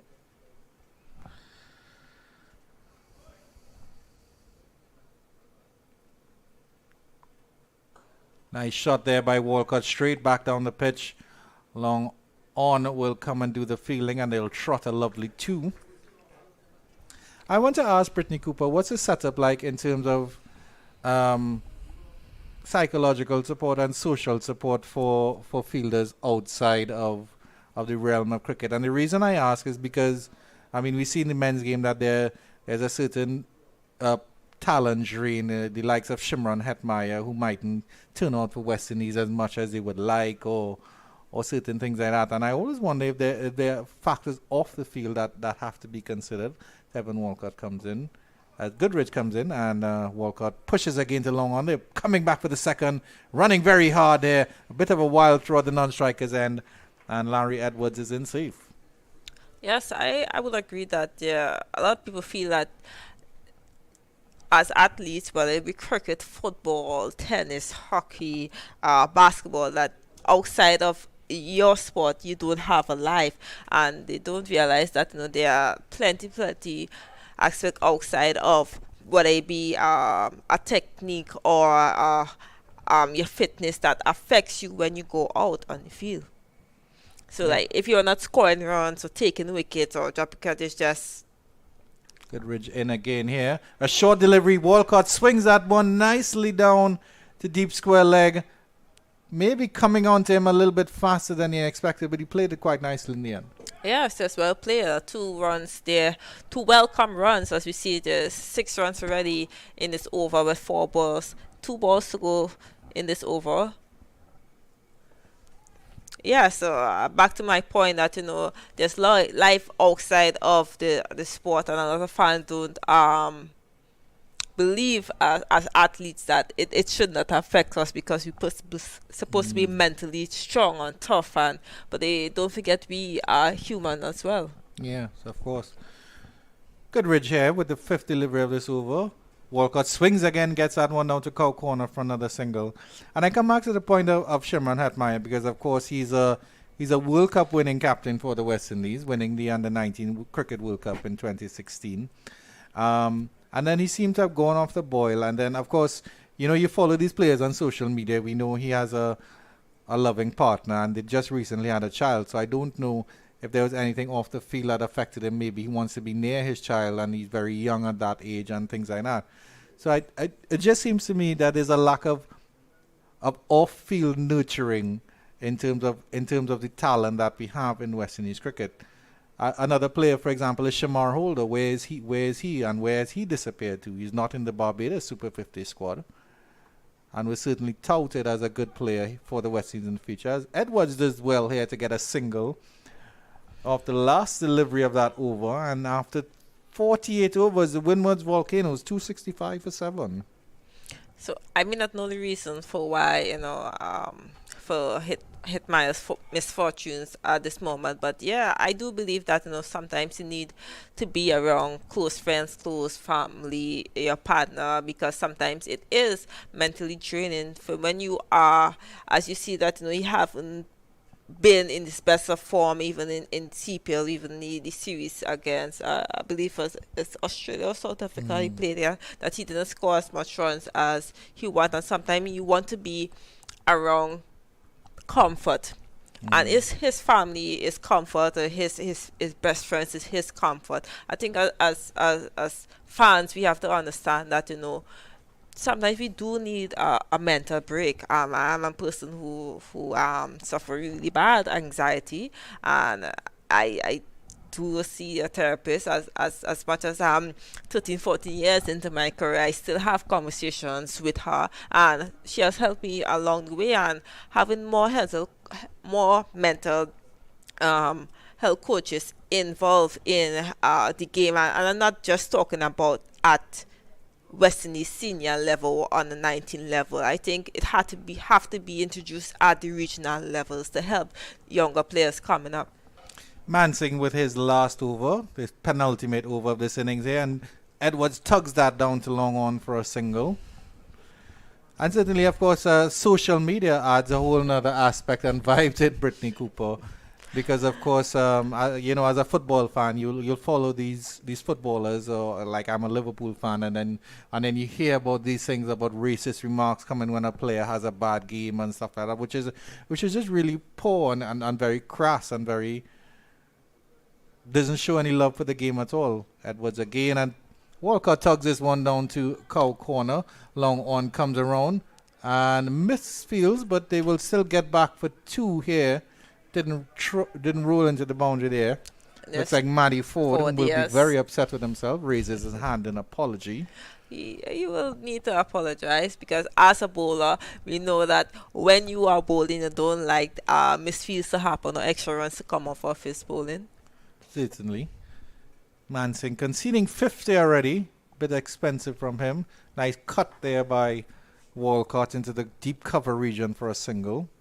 And good rotation of strike by the spear, but you will want to see at least 1 or 2 boundaries coming in these last couple of balls to try to push the score to 180, probably even 190, because there's wicket in hand. Yep.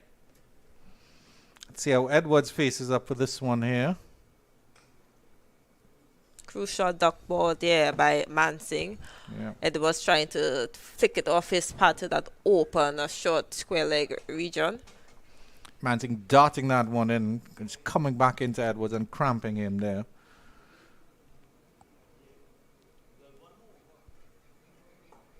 And this one, he deposits the bowler back over his head. Long on will come around and they'll trot an easy 2. And the throw at the non-strikers end was very, very close to the stumps. Mansing a little bit casual in collecting that one. I think Walcott may have been in a bit of trouble there. And I think the field is at long on is voicing his displeasure at that as well.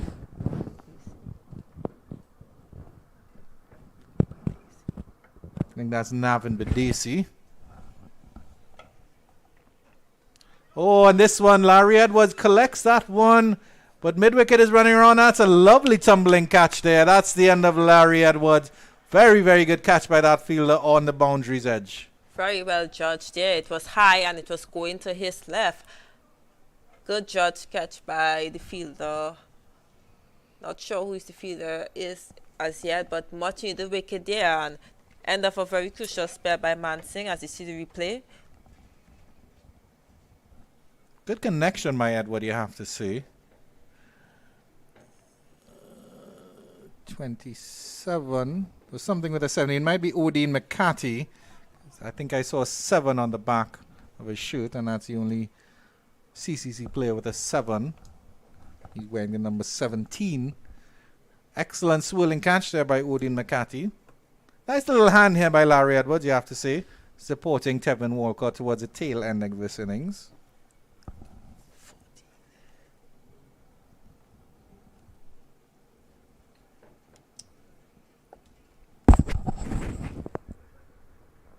And that new batter, what number?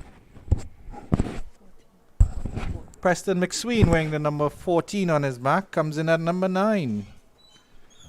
Of course, he's a very good left-arm fast bowler, and he'll be expected to do the brunt of his work when the CCC respond to this formidable Windwards Volcanoes total. See, the last over is going to be bowled by Goodrich, and as we see, Sweeney is going to be on strike because we know, I believe the new rule is that the new batter, no matter if the non-striker cross or not, have to face the first ball. Just run. Just run would be the instruction. Or not. Tevin Walcott is on strike. Seems so. But I, as far as to my knowledge, I believe that rule came into play on October the 1st.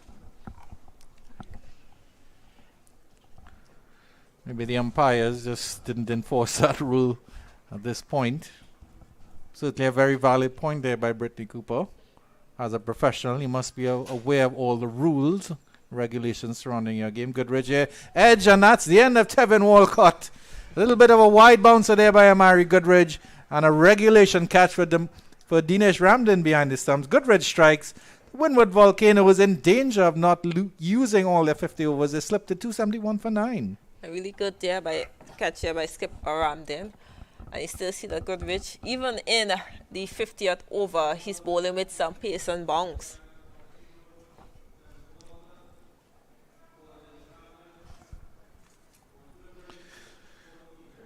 The last man comes out here, Darrell Cyrus here.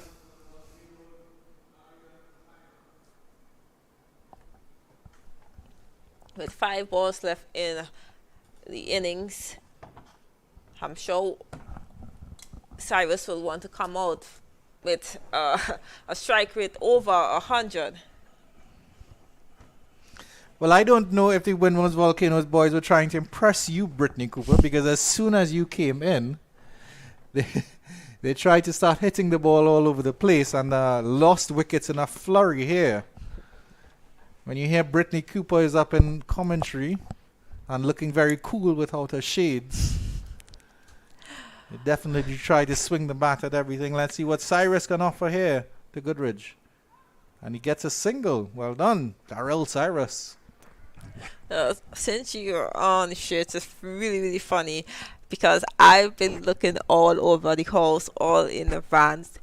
Didn't I have a second shade? I was like, where the shade? I look all over and I cannot imagine where the shade. I'm so happy I'm here today.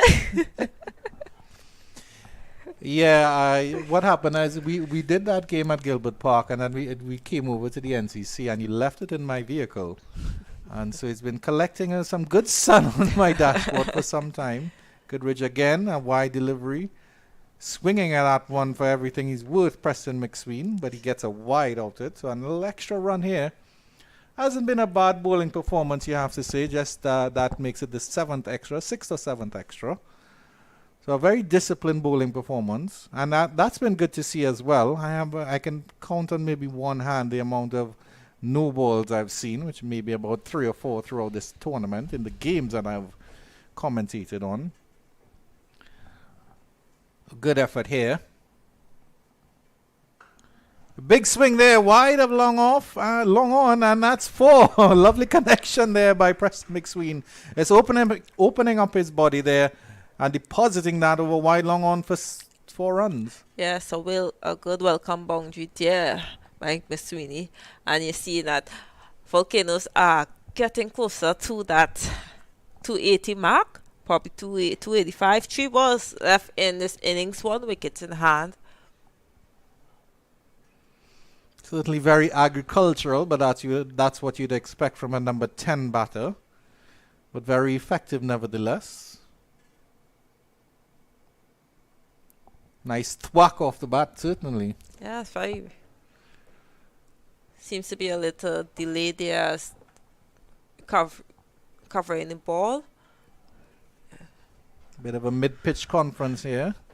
Lovely facilities at the Brian Lara Cricket Academy. Very well lit here, Brittany Cooper. Have you had the chance to play out in the middle here yet?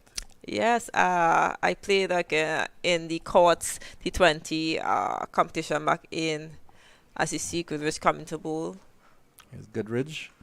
Freeing his hand here again is Preston McSween, but this one has been sky to cover. And that is the end of the Windward Islands Volcanoes innings. They will not bat out the 50 overs. It's a cardinal sin, but they've made a lovely score of 277 all out here. And a big wicket by Amari Goodrich just to end things off. Another catch there by Ford. Ford has been the player for CCC this 2 catches, 3 wickets. And it will be unfortunate that Windwards did not get a face 2 extra balls. Those 2 extra balls could have easily gone for 10, 12 runs, or even a no ball there. But good comeback by CCC there to restrict Windward Volcanoes to 277. 277 all out. When Amber's out. What over Amber's out? Amber's. Usually 5th wicket? Yeah, the 45th over. Yeah, falling apart just after the 45th over with the loss of Ambrose and Greaves, I believe it was in that double wicket over. And it's another double wicket to end here. And our director, Ronnie Bikram, should pull up the scorecard just now for Miss Brittany Cooper to run through for you as we see a lovely dusk setting here from the northern end of the Brian Lara Cricket Academy. And immediately switching to the southern end of the Brian Lara Cricket Academy as the groundsmen come on to do their work. And here's a look at the batting card. Yeah, it's a very healthy batting card from Windwards Volcano here. As you see, scores from Jonathan Charles, 89 of 87, Kevin Hart, 34 of 55. That big partnership between Ambrose and Graves, 70 from Ambrose, 46 from Graves, and Fletcher, who didn't really contribute much, 3 runs from 14 balls. And you have the tail enders who all conceded at least 30 runs in the innings. I'm going to take a look of the bowling and certainly all or nothing from the Windwards Volcanoes. So decent scores there from Charles, Hodge and Ambrose. In terms of the bowling now, as Ronnie Bikram Das will pull that up, and we see the groundsmen doing a little bit of sweeping and everything here. Matty Ford, 10 overs, 3 for 34. Certainly the pick of the bowlers. Nathan Edwards coming in at the start, 4 overs, very expensive for 35. We didn't see him at the end. Goodrich, he was a little bit expensive in his earlier spell, but came back to pick up 2 late wickets. Romario Greaves, 7 overs for 55. He was very expensive as well. Abhijay Mansingh doing quite well, taking 2 late wickets after 10 overs, 2 for 54, but expensive as well. And Navin Bidesi, the man from Beach, bowling quite well, 10 overs, 3 for 40. So a good all-round team bowling performance by combined campuses and colleges. However, some of the side did let them down. We'll take a short break here at the Brian Lara Cricket Academy of about 30 or 40 minutes, and we'll come back to see how the combined campuses and colleges get on with this stiff chase of 278.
Well, welcome back to the action here at the Brian Lara Cricket Academy. And after a good dinner, the Windward Volcanoes will be looking to defend 277, which was impressive.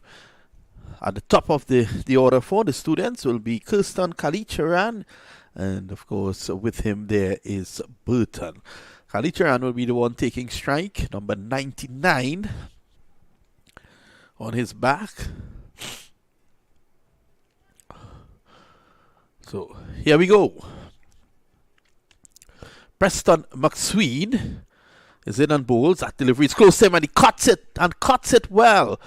Gets one though. Third man moving around quickly.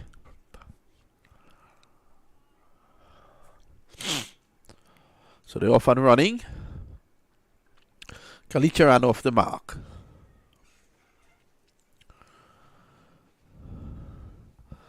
Let's say good night once again to Andrew Chan. Good night, Andrew.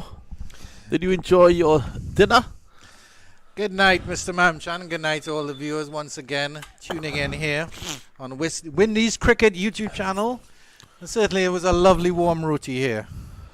That's a lovely delivery. Tails back in and misses everything. Loud appeal from Preston McSween. Not out, says the umpire. I'm certain I heard something there, though, Vinod Mamchan. Certainly sounded like an edge. The umpire is in the best spot to adjudicate on that. And that is exactly certainly what he did. Some noise. May have been bat touching ground.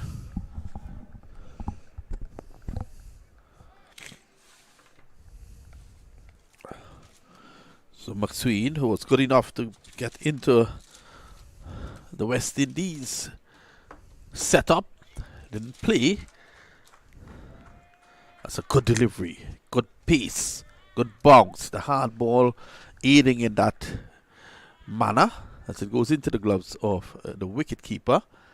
So still one without loss. CCC has a big task on their hands. Yeah, certainly a very tall total. This amount. 277 more required to get. McSween has bowled well throughout this tournament. Maybe not as lucky as he would have liked. Trapped on the pad, pitching outside the leg stump. No appeal from the bowler. But Burton will think that he missed out there, Andrew. There is only the backward square on the boundary on the leg side. And anything left or right of him would have rushed away on this fast outfield for 4. And certainly anything flicked forward of square. Once you get past that short field at mid-wicket, runs on offer. Xavier Burton, a very languid player indeed. Looks a lot in his stance like Ruston Chase. Certainly, yeah.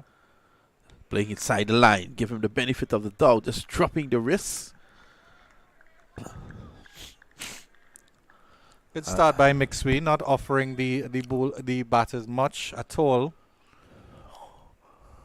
Well, Andrew, you did enjoy your roti. I certainly did. And curry chicken. Your producer, Ronnie Bikram Das, did as well, although he ate his with a knife and fork. Oh dear, oh dear.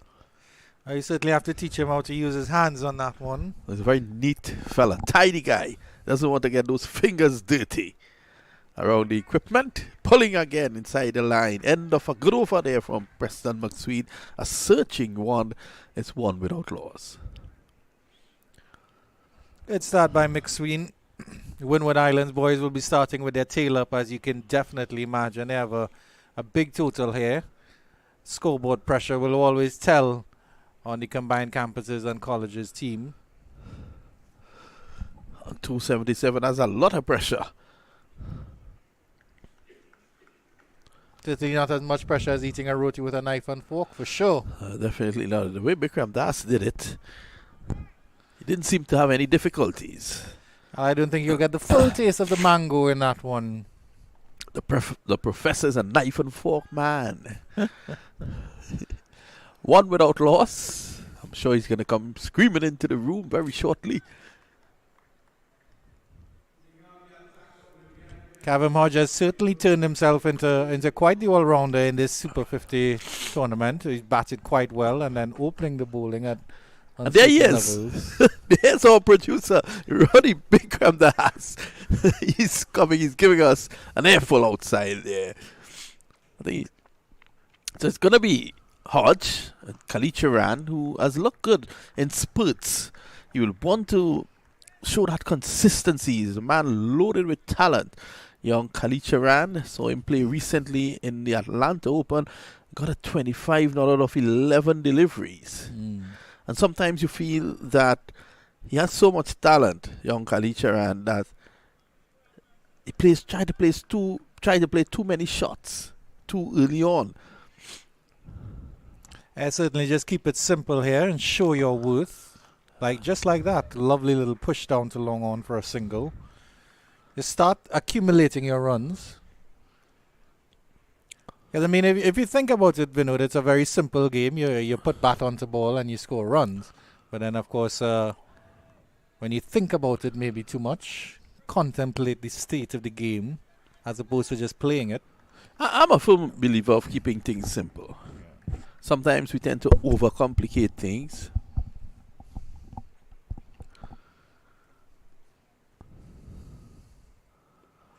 So striking on the pad, on the move, probably just outside the off stump. Kevin Hodge asking those questions here. Certainly, you have to take what opportunities are offered to you and keep it simple indeed. Oh, this time he has gotten him, he has bowled him. Wow, what a delivery from Kavim Hodge. That one came on with the arm, and Burton was hoping to leave that because he was thinking it was going to turn away from him, the conventional left arm orthodox spinner. Look at this, it came on with the arm and bowled him. Yeah. The arm ball works, and that's the end of Burton. It's certainly a little bit of a dip there on that one, and that one came in as it came in. Probably a little bit of the night sky maybe causing that one to just dip a little bit. Injudicious leave, you have to say, from Burton, because it was always coming in, so he should have covered the trajectory of that one. It may have been a little bit faster as well from Kevin Hodge. I'm not sure, maybe just sending that one through a little bit faster. I think the angle is what got him. He was playing for turn, there was none. It just came on with the arm and bowled him.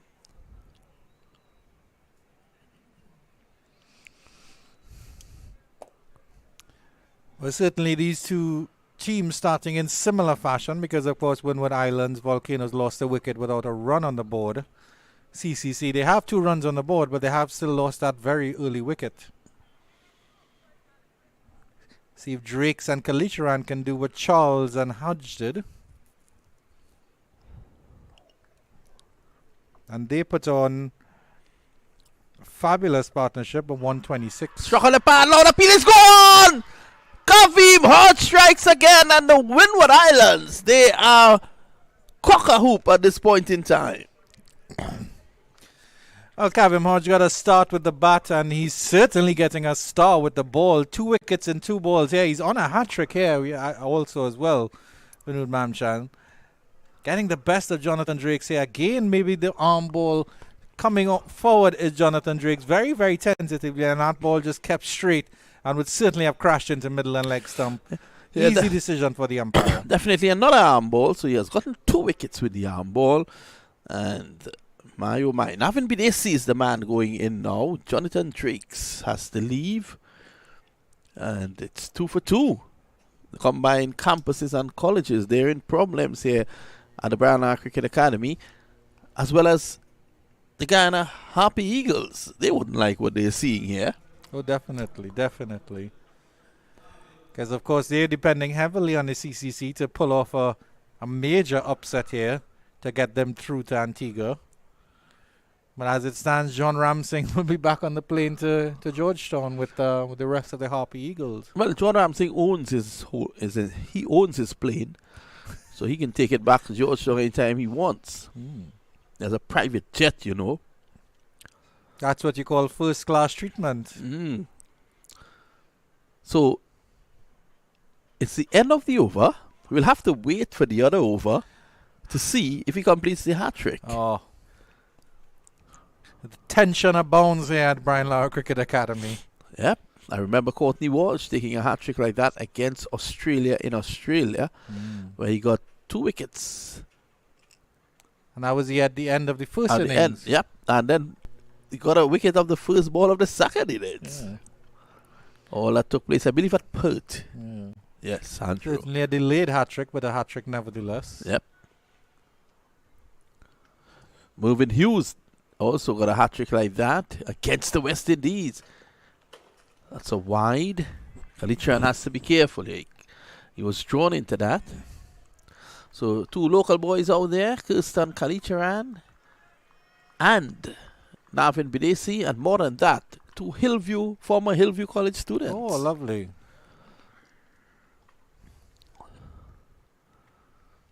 Did you attend Hillview College by chance, Andrew? No, I'm a Prez Shagona's alma mater. So Oh, don't Jaden tell me. Oh, Seals. my goodness. When I thought Ronnie Bikram Das, I had enough to deal with.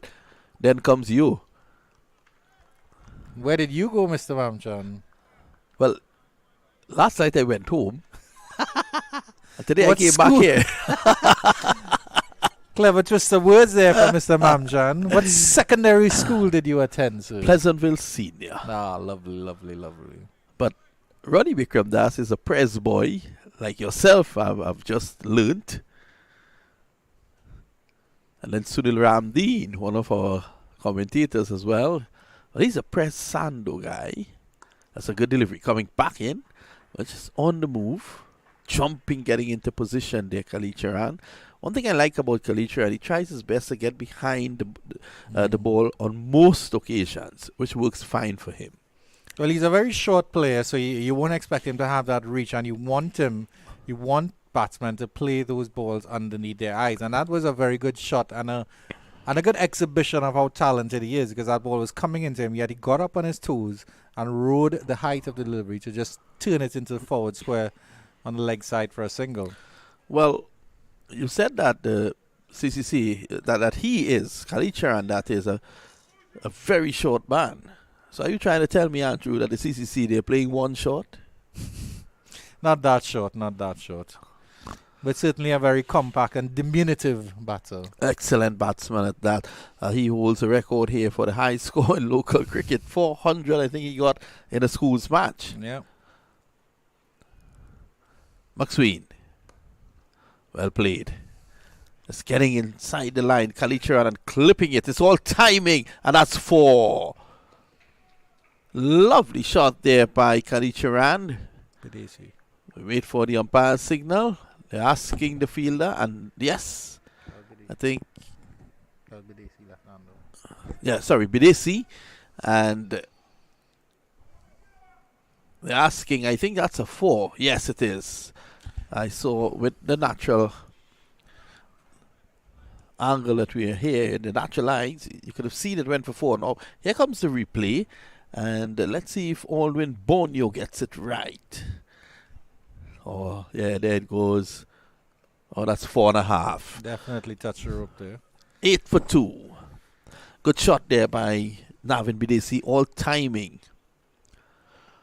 We will remind you that Bidesi took 3 wickets in his 10-over spell, 3 for 40, I believe.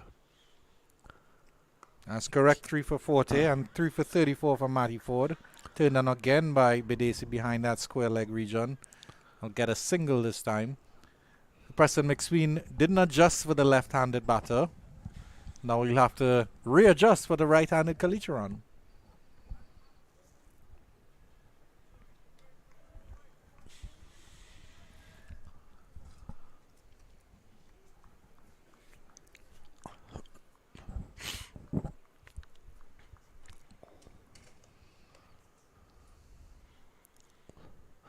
See, it seems as if he's going wrong the wicket.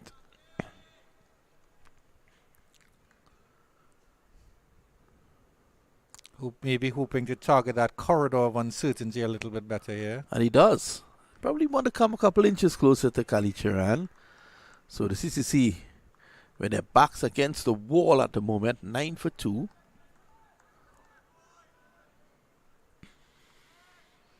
Really unfortunate for Xavier Burton and Jonathan Drakes. Cavum Hodge bowling quite well. I saw Drakes early in the tournament, and I think it was a well-played 28 or 30 that he did have in a lone hand, I think against Trinidad and Tobago. Xavier Burton again looks very elegant, but not contributing with the runs.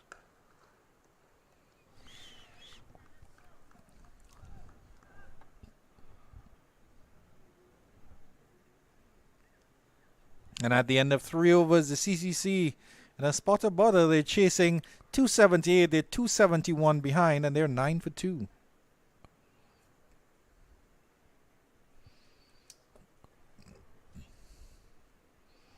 And let's see if Cavum Hodge can complete his hat trick here. 2 wickets with the last 2 deliveries of his previous over. Discussions with Andrew Fletcher, the spice man out there. See what extra Fletcher can give him. Field is sent out to mid-wicket. There is a slip in place. So number 18 on his back, Alec Athenaeus. Can certainly commiserate having scored a 4-ball duck earlier today. Really gone off the boil, Athenaeus. But the Windward certainly in the ascendancy here and look to be booking their trip to Antigua, the semi-finals of the CG United tournament, and Bedesi denies the hat-trick ball. Hodge has been good, and take nothing away from him. This tournament, he has really shown that he has what it takes to really be one who should be noticed on this Windward Islands Volcanoes team. Got 100 early on in the tournament.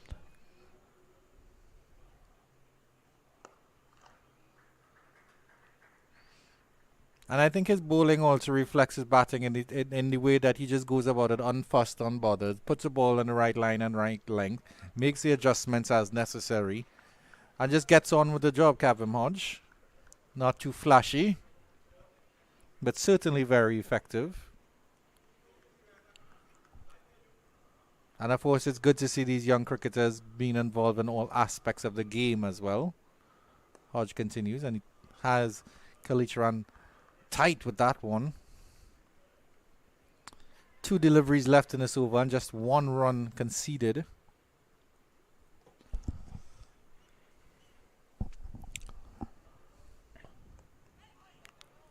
It's playing this one late, which is what you have to do against Hodge.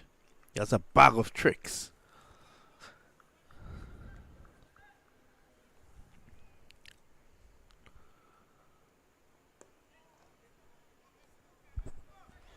End of the over. Another good over here from Hodge. And at the end of 2, he has taken 2 for 2. It's 10 for 2 after 4 overs. At the same stage, the Windwards Volcanoes was 16 for 1. They lost that wicket early in the first over. So CCC behind the 8 ball and all counts here. Loss of 2 early wickets. And after I say that, our producer Ronnie Bikramnas has put up the comparison. Clearly listening to me. At least someone listens to you. And of course, all the Windies cricket fans tuned in on YouTube. Good night once again from the Brian Lara Cricket Academy as McSween comes in again. Has Bedesi a little bit square with that one. Maybe pick up the outside edge and squirts down to point, and there's no run.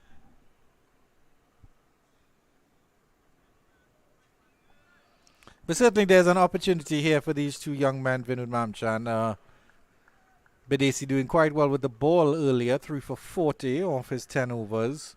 And Kirsten Kalicharan having some starts in this tournament, but not really going on. There's an opportunity here for them to really put some runs on their board, put their name up in lights. I guess you can call this a last hurrah for the CCC, because they certainly aren't going to Antigua for the semi-finals of the CG United Super 50 tournament.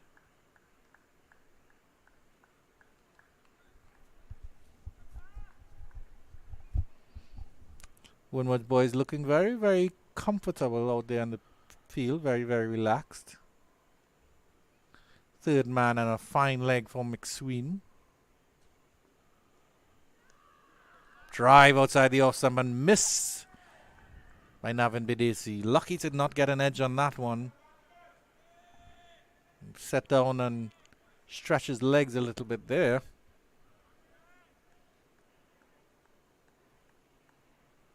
Just shaking that left leg a little bit, maybe feeling some cramp after bowling his full allotment of 10 overs.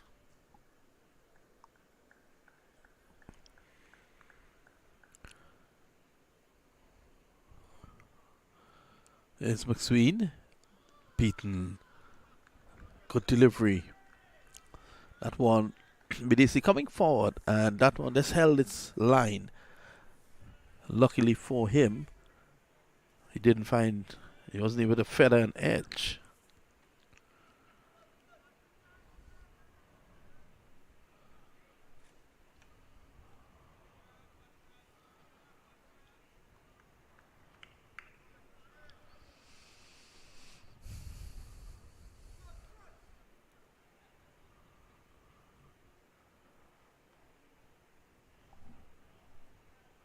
Scene comes in again. A lifting delivery outside the line of the off stump, and after fending at the last two, Bidesi happily lets this one go by.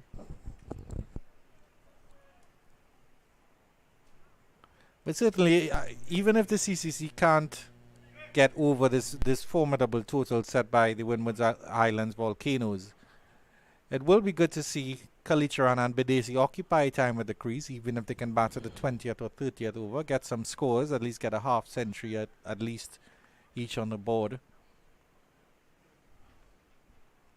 Last delivery of McSween's over. Full delivery played back to the bowler. McSween feints a throw at Bidesi, but nothing doing. And after 5 overs, 10 for 2, CCC. Maiden there. Very good indeed. And Preston McSween sending down a maiden over. So the pressure is on here. The CCC. Kalicharan is there, 3 of 11. And Bidesi 6 of 11.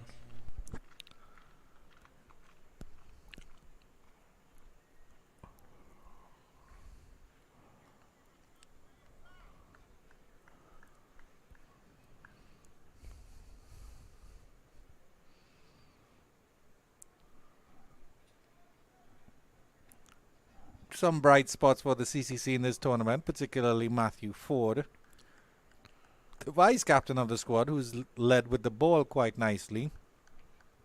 Jonathan Drakes does have some ability with the bat. He hasn't really shown up this much in the tournament. Navin Bidesi showing his capabilities with the ball earlier today, as well as Abhijay Mansingh, who I think has been an excellent bowler throughout this tournament. Certainly one that offered more control than the rest of the bowlers.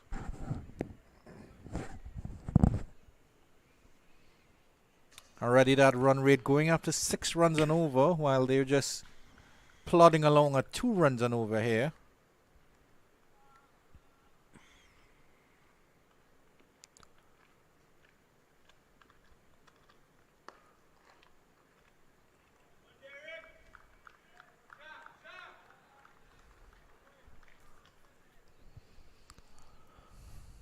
So Hodge right on spot yet again.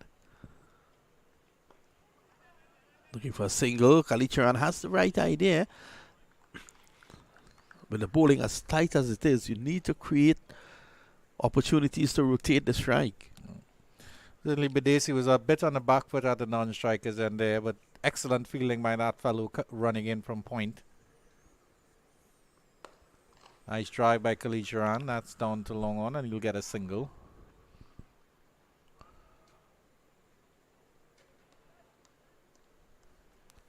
Admittedly, the Volcanoes haven't given the CCC anything to go at in that regard. And with these young fellows out there, just about learning the game and just about getting accustomed to the game, it would be difficult for them to maneuver the strike a little bit. We certainly expect that they will be capable of doing that.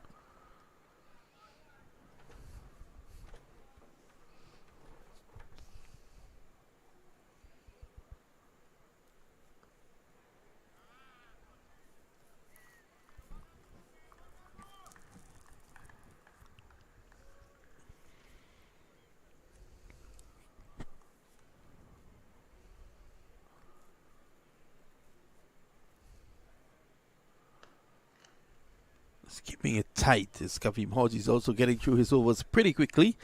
And at the end of his third over, 2 for 3. It's 11 for 2 after 6. That's one run off that Kavim Hodge over. And good bowling here by the Windward Island Volcanoes. And this pair are working well together because the thing is, with a pace ball on one end and then the spin on the other end, the batters don't have any time at all to breathe. There's pace coming at them from one end, and before you know it, Hodge is halfway through his over, and you're under even more pressure, and that run rate is dropping below 2 runs and over now.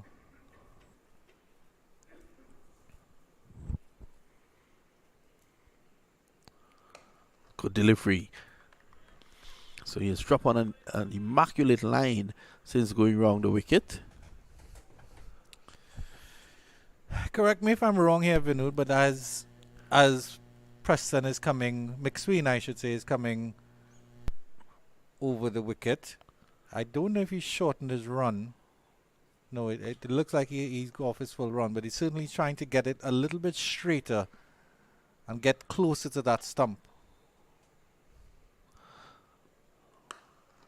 Well, he goes wide of the crease now and just angling that one into the right-hander. Kalicharan showing good patience. Doing the hard work, getting through this difficult period. So at this point in time, I think the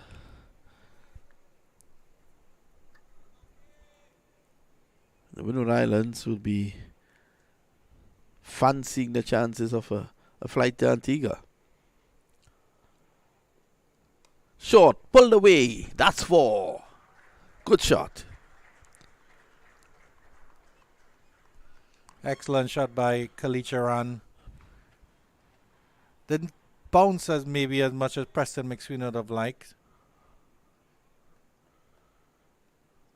Good swivel here from the young batter. Came into him. Was able to get it behind square. It was just about helping it along the corner. There's a fielder at deep square leg. He did well to get it behind that fielder.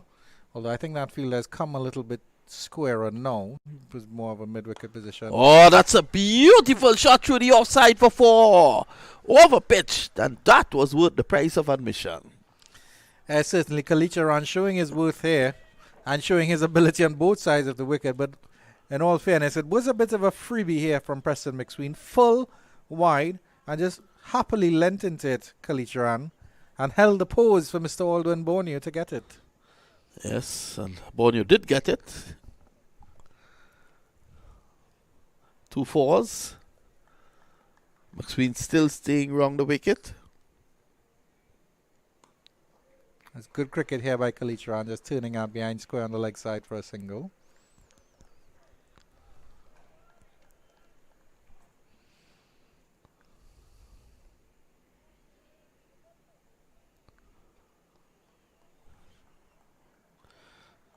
Nine in the over. All of a sudden they reached 20 now. 20 for 2.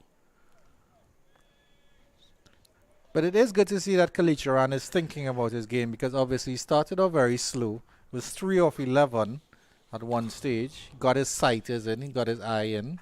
He's understanding what McSween is offering. And then as he got deliveries that he could pounce on and good deliveries that he could put away, he has put them away consummately. It really shows that he has a cricketing brain inside that head.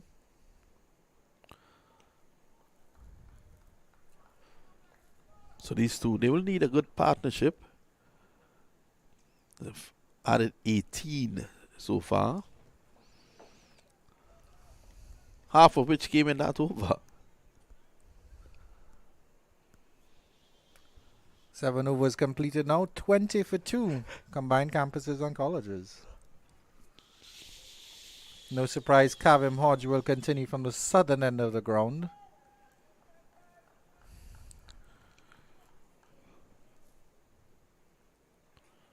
Might be a bit of dew in the air, because you see Kavim Hodge getting some dust on his hands almost after every delivery.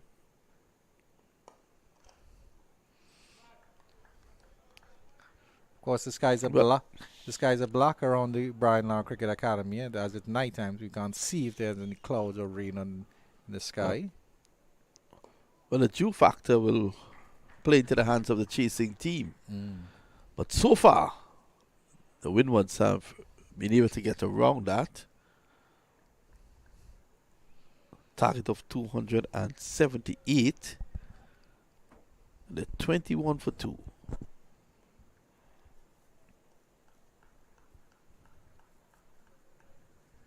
Certainly, Hodge doing the job for Andrew Fletcher and the Volcanoes. Nice push by Bidesi down to long off for a single. So they're starting to get a little bit acclimatized here now, the CCC boys. Maneuvering the strike a little bit. And there's a Nelson on the scorecard at the moment, Mr. Mamchan. 22 for 2. That's All double two. Nelson.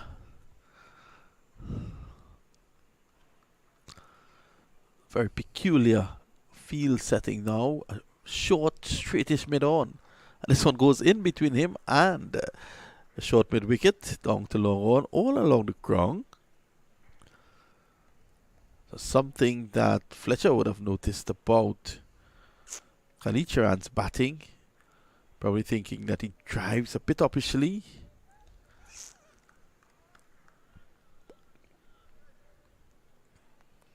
Certainly has a start here, Kalicharan. I will want to go on in the same vein. Edged and dropping just short. Good take though. Excellent work by Athenaeus there. Hodge getting that edge of Bidesi. You'd expect that from the left armour.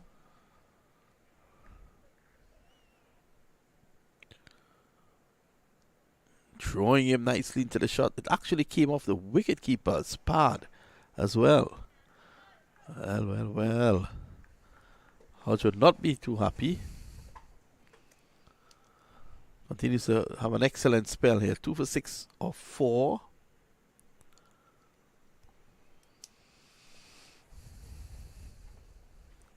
The end of 8. 23 for 2. CCC.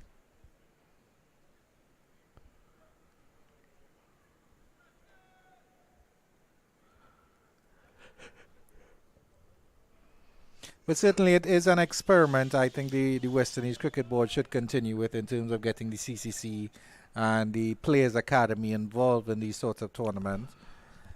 Of course, Dinesh Ramdin, former West Indies keeper and captain as well, leading the CCC side. Well, you will well remember the last Super 50 before the onset of COVID. The title was actually won by the West Indies emerging players, led by Yannick Carrier. And involving a young Josh De Silva as well. Yes. So you can see McSween here, shortening one on Kalicharan. And Kalicharan was through the shot before the ball came, which means that you're not getting true bonks and carry on this track.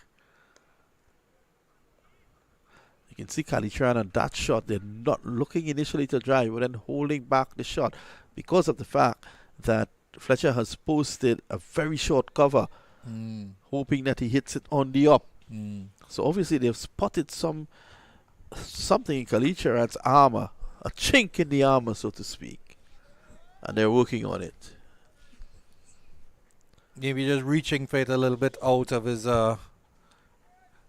reach. But I'm hoping that the CCC team will stick together and get an Good opportunity shot, to Bidesi. Fletcher is after it.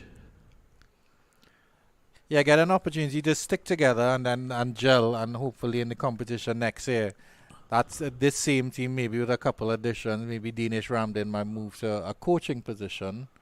Not sure if he'll still be fit enough, although we did see two excellent diving catches by him Brilliant catches today. Yeah. I don't think with this Ramdin he keeps that level of fitness and agility up. He's an avid golfer these days as well.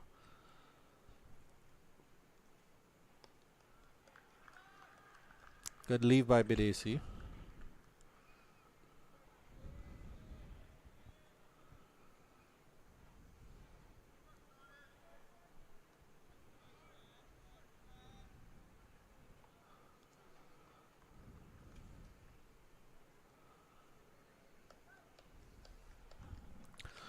McSween taken around the park in his last over.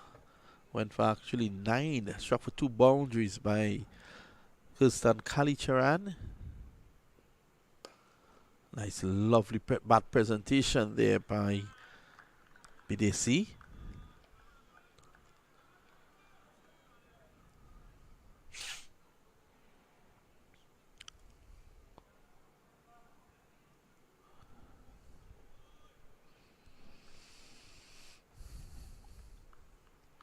The opening bowler is doing a good job here for Volcanoes.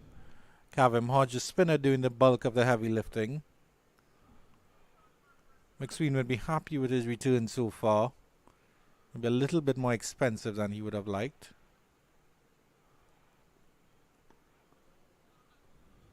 Again, the ball not coming through as quickly as Bidesi anticipated. Got himself in a bit of a tangle.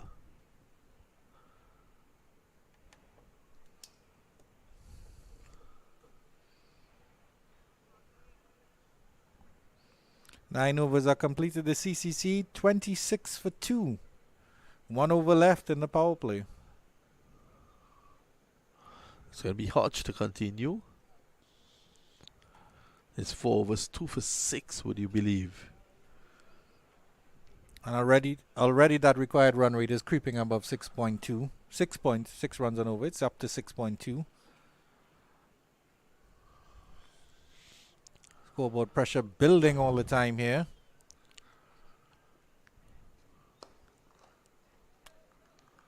Nice try by Kalicharan for no run.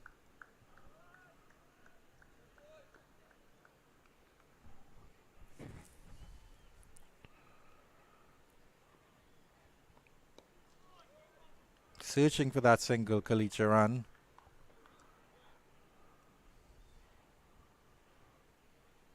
And there's a fielder at that short, very, very short mid-on position. I don't even know what position you'd call that, Vinod Mamchan, but it's closed off that chance. Go on. And this is why the wicket fell. Excellent there by Andrew Fletcher. The mere fact that position in which you were trying to figure out, which is a short, straightish mid-on, number 18, Atenese. Look at it. Because of the fact that Atenese was there, normally Kalicharan is playing in that direction along the ground down to long on. Because Atenese was there, he had to go wider. And in an effort to go wider, he ended up playing it uppishly. And hence the catch taken by Fletcher. Excellent captaincy there by Andrew Fletcher. He deserves that wicket just as much as Hodge. The elder statesman goes out there now. That's Dinesh Ramdin. Unfortunate again for Kirsten Kalicharan. A lovely little fluid start here by him. 16 off 27, but gifting his wicket there to Andrew Fletcher, who took that catch so easily, so comfortably at mid-wicket. And Dinesh Ramdin walks out there and he looks despondent already, as the CCC are 26 for 3.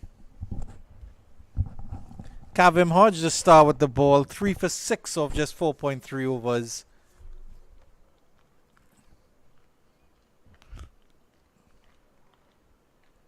The spinner doing the heavy lifting here for the CCC. And you have to say he's doing an admirable job at it.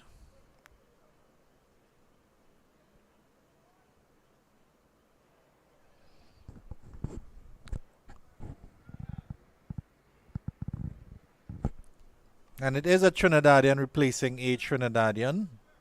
Dinesh Ramdin replacing Kalicharan.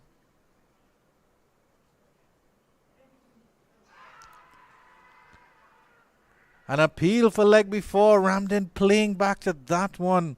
Hodge can't believe it.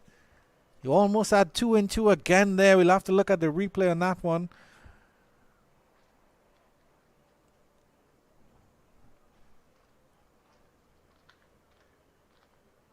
Certainly very, very adjacent, but maybe drifting down the leg just ever so slightly. Ramdin back again to this one.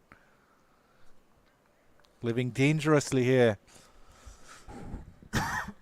The CCC captain in just 2 deliveries.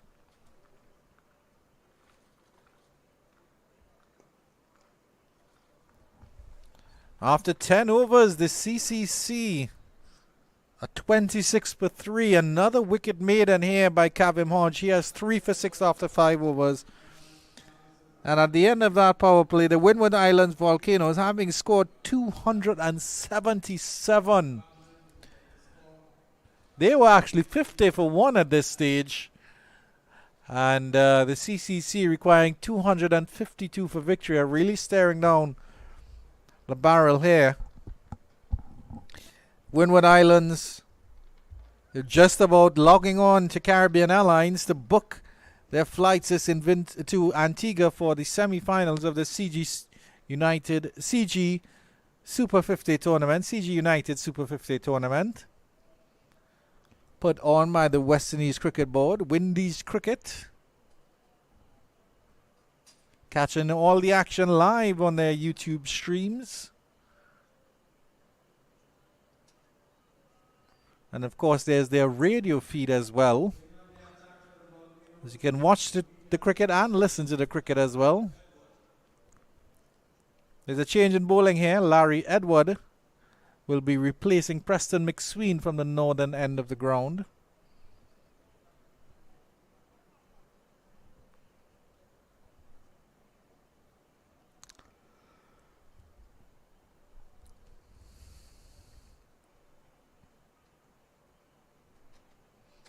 Andrew Flesh is marshalling his troops, bringing that fellow a little bit wide into a deep square leg position. There's also a deep mid-wicket as well and a long off. Badesi seeking a run there in the mid-wicket position, but there is no run. I think it's Andrew Fletcher himself, yes, and he's sending that fellow to deep point. Field spread far and wide as Badesi gets this one down to deep backward point for a single.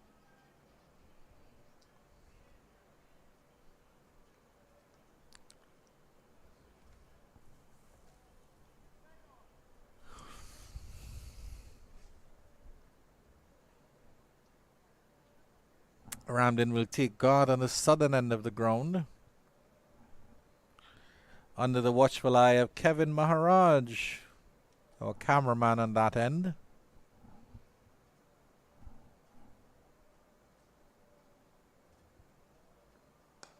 Nice try by Ramden to get off the mark. Easy single into the cover region. Rehearses the shot.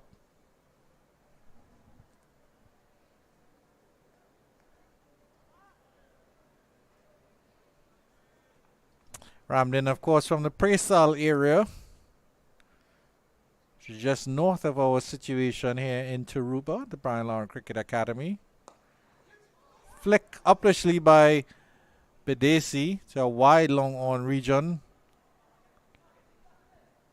Fletcher stands with his arms akimbo there at mid-wicket, almost as if he rues a mischance.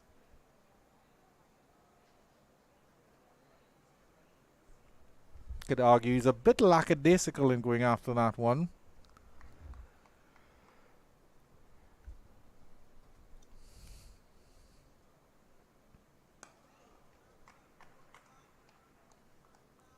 There is a slip in place for Ramden.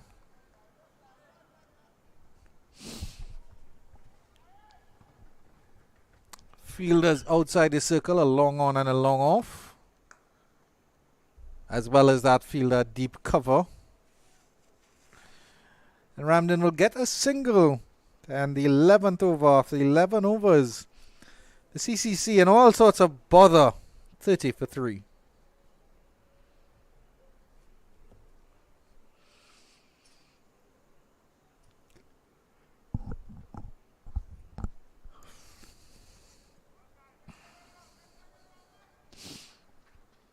Very stiff run chase here. 248 required in 234 deliveries for the CCC to pull off a mighty upset, you'd have to say.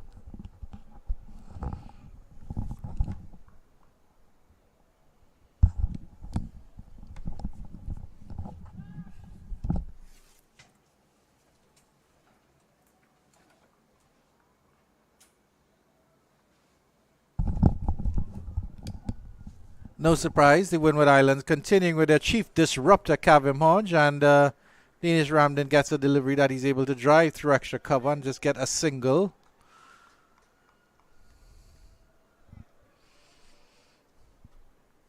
Three wickets have fallen, 3 CCC wickets have fallen, and all three have fallen to the man bowling at the moment with the number 22 on his back. That's Mr. Kavim Hodge. Certainly showing his all-round skills in this tournament. Really starring with the ball, you'll have to say, in this game.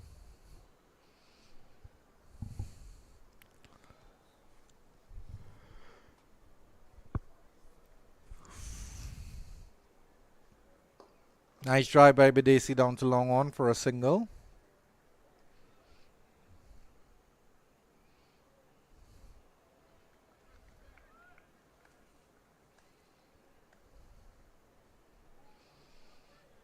Again, the long on and long off is maintained for Dinesh Ramden, as well as a fielder deep mid wicket and deep cover.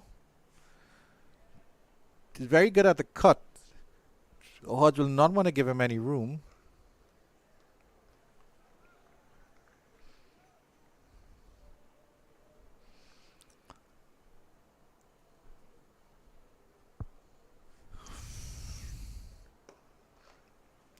Again, a drive down to long on for a single.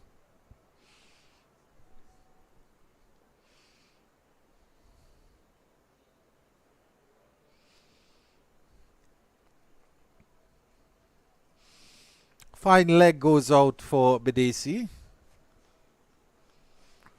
Long off comes into the circle.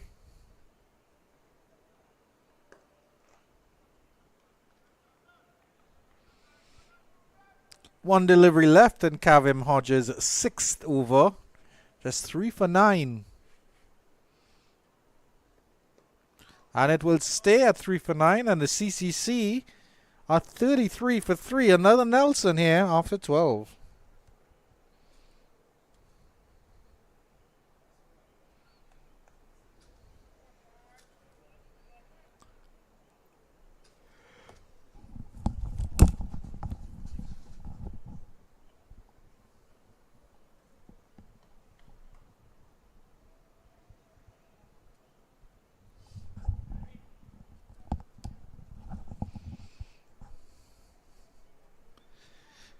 Larry Edward to continue from the northern end. So spin employed by the Volcanoes full time now.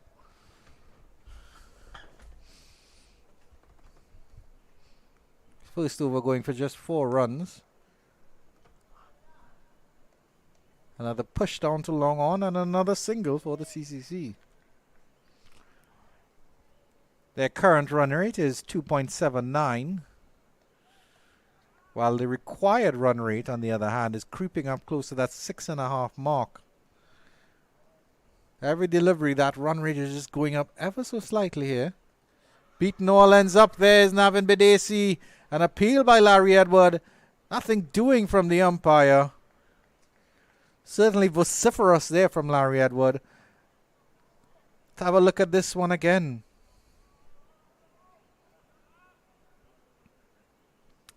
Coming in ever so slightly with our left arm. Oh, it came in quite a long way. Just an arm ball coming in.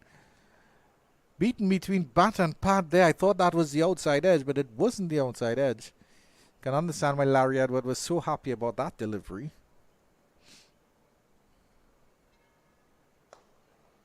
Faster delivery.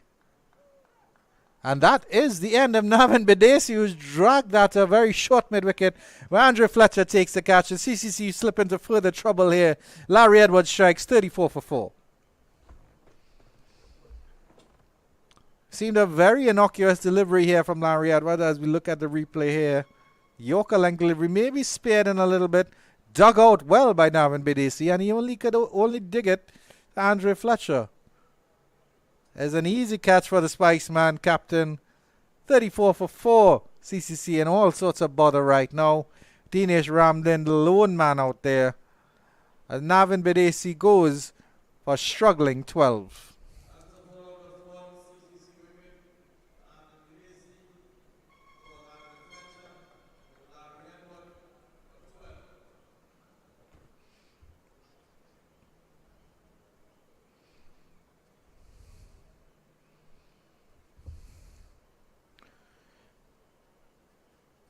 The number 6 coming out for ACCC, Mr. Odane McCarthy, to join his skipper Dinesh Ramden.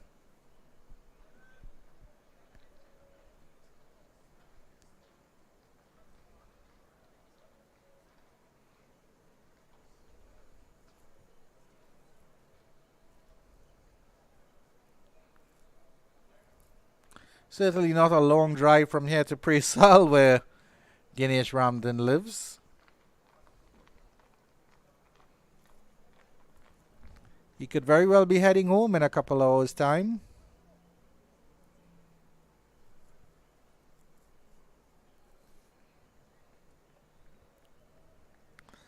Larry Edwards strikes. He has 2 deliveries left in this, his second over, the 13th of the CCC's innings.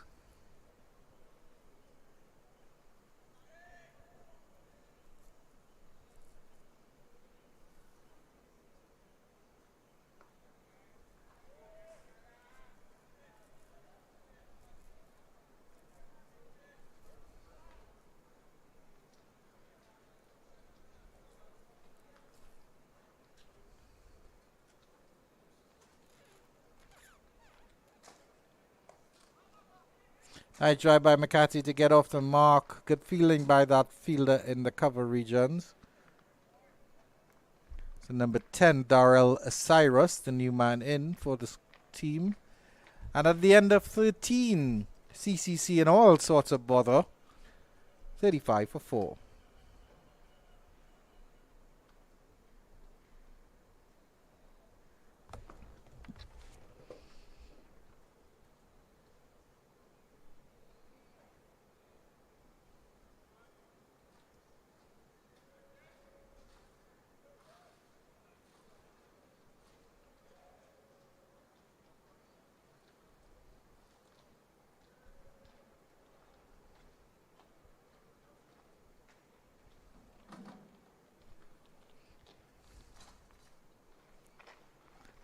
Kavim Hodge to continue. Totally different ball game when the Windwards Volcanoes were batting. They were 62 for 1 at this stage.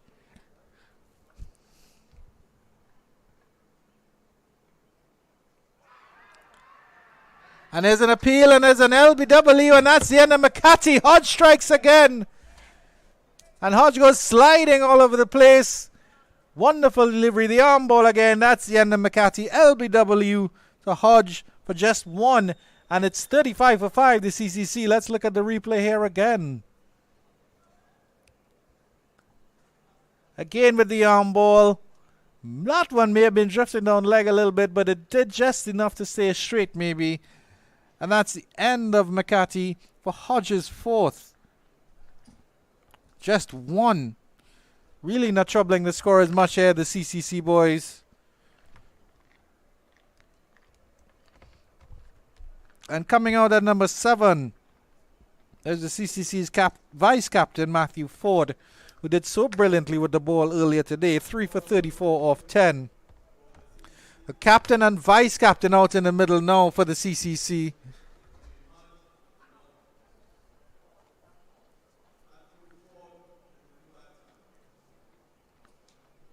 And based on what we're seeing here, it's quite possible that the CCC could have the biggest loss in CG United in the CG United Super 50 Cup. See what Matthew Ford is capable of.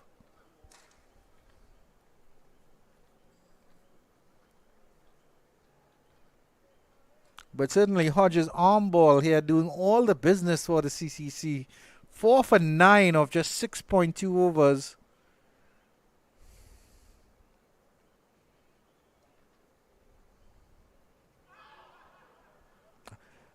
Driving, he got going for the drive there, the expansive drive, Matthew Ford. Not getting the outside edge there. Tevin Walcott is ready behind the stumps, as is Alec Athanaze at slip. Brilliant bowling by Hodge.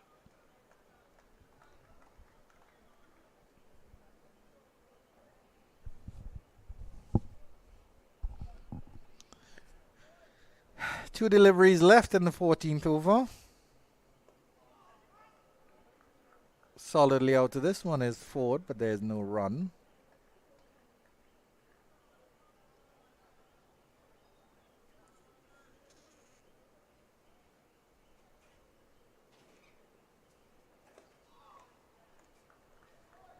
Ends that over strongly. Kavim Hodge 4 for 9 off 7.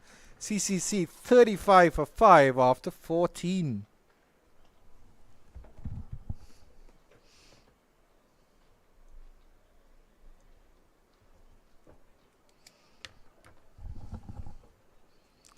Well,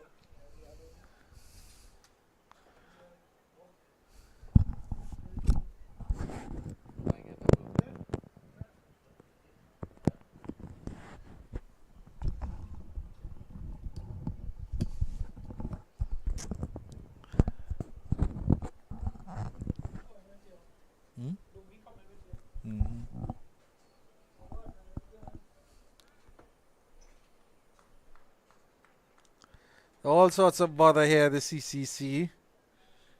Dinesh Ramden is on strike. Captain and vice captain for the CCC out there. Matthew Ford at the non-strikers. And Larry Edward will continue. Left arm spinners doing the damage here for the Windwards Volcanoes. Hodge with 4 for 9. Larry Edward just taking the 1 wicket. 6 runs. Just going for 6 runs in his 2 overs.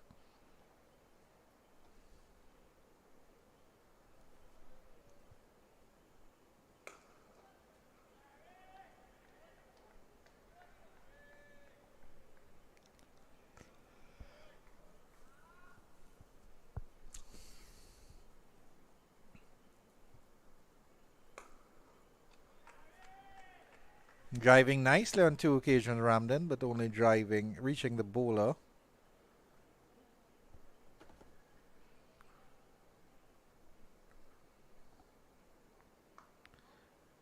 Getting a chance to cut here, but no run either.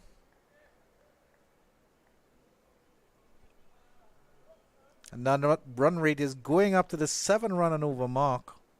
Required run rate, that is. That ball coming back into Ramden and jabbing the bat down on that one, getting it back to point region, but there is no run.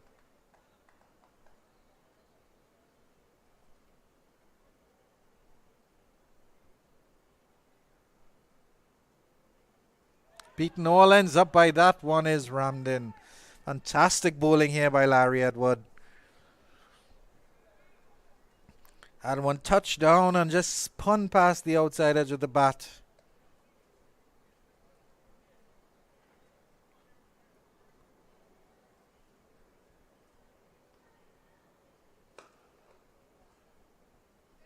Getting a nice drive, half stop by the bowler. And Ramden trots through for the single. The last delivery of the over after 15, 36 for 5.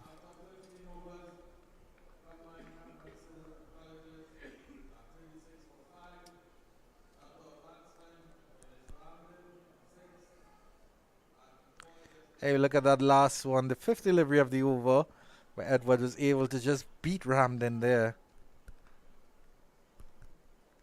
Did well not to get an edge on that one.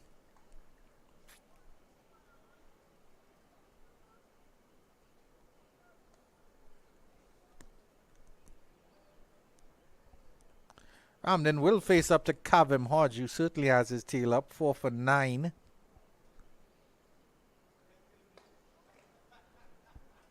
And Ramden is easily able to stroke him down to long off for a single.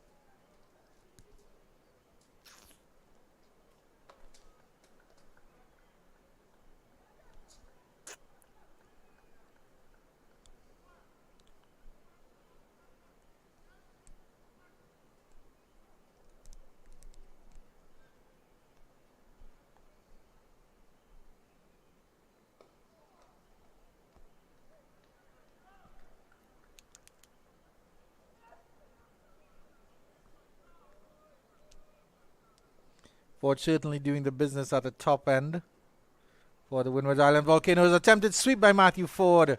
Well fielded there by Larry Edward. Backing up that bowler there. Very, very good at short fine leg.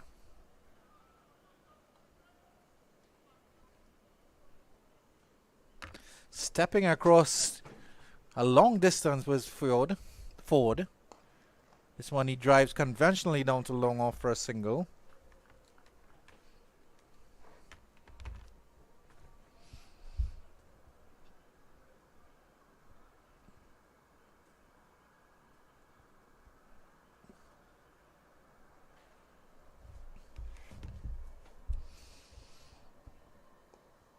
Ramden tickles this one into the leg side, and there's good fielding there by that fielder there. And no chance for a single. I think that's Larry Edward again, supporting his fellow spin bowler.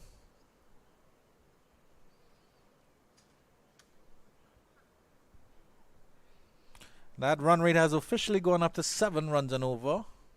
Required run rate, while the current run rate is at 2.4. Ronnie Bikram Das pulling up the exact figures. 7.02 is that required rate. Ramden drives again pleasantly down to long off for yet another single. And at the end of 16, it's 39 for 5.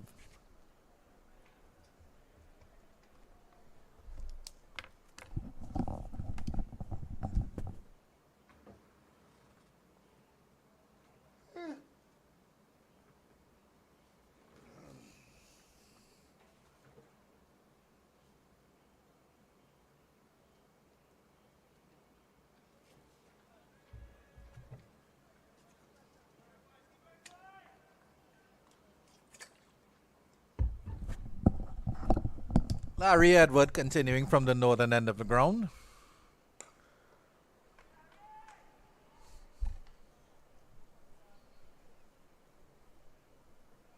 Certainly very sedate proceedings here at the Brian Lara Cricket Academy. 5 more nails to hammer into the CCC coffin as Ramden gets a single out to cover. They're contemplating two maybe was on. Ford was interested. Ramden was not. Sent him back.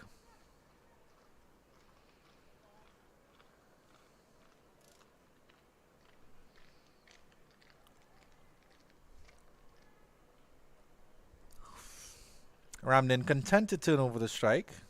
Clearly has faith in Ford's batting abilities. Trying for that sweep again outside the off stump, Matthew Ford. There is space on the leg side now.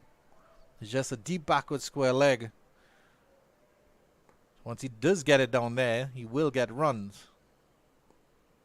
He tries it again, and this time he's bowled behind his back. Trying it again, going across too far across the stump, bowled behind his back, and that's the end of the vice captain of the CCC, Matthew Ford. He's gone for 1. And the CCC are in serious trouble now here. 40 for 6. Let's have a look at the replay on that one again.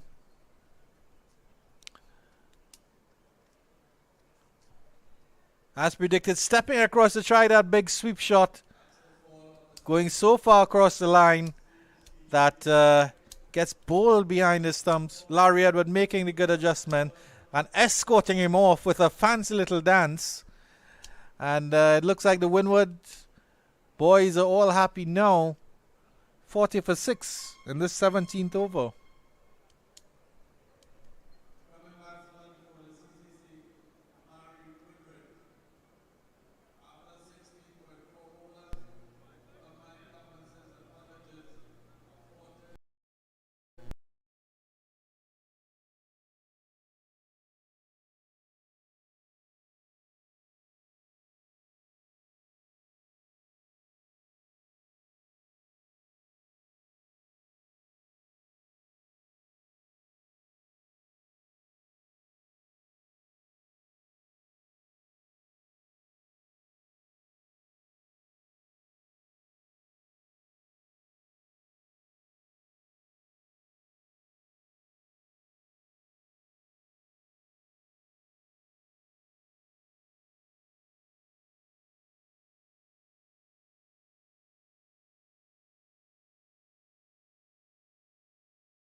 Larry Edward to continue here to Amari Goodrich.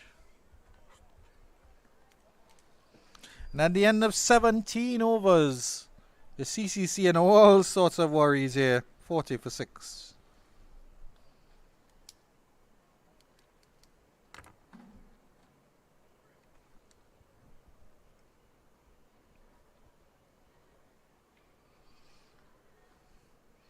Gavin Hodges bowled 8 overs on the trot. He has 4 for 12.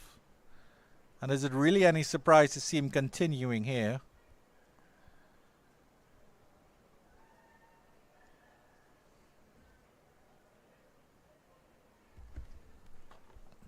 Certainly the result is the result of the CCC's scorecard looking like a telephone number. Ramden to continue. Driving pleasantly up to the cover region, but there is no run. Duncan Charles does the fielding.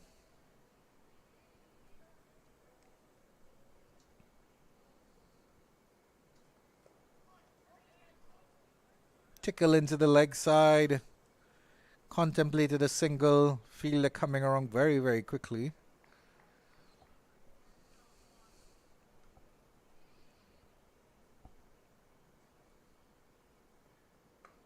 Nice cut by Ramden. Again into the cover region, and Charles is quickly across. And there's no run.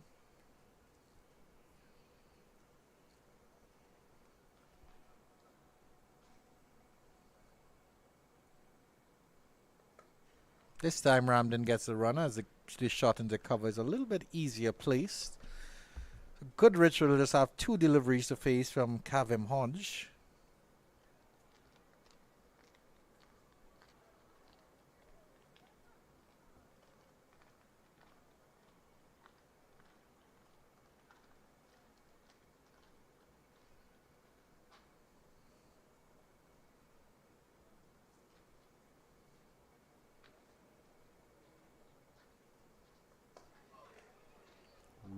And Hodge almost sneaking through bat and pad there.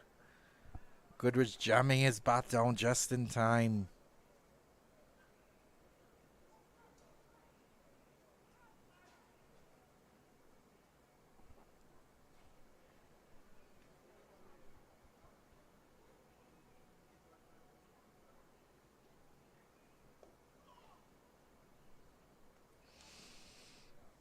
That's the end of 18 overs, and at the end of 18 overs, the CCC are 41 for 6.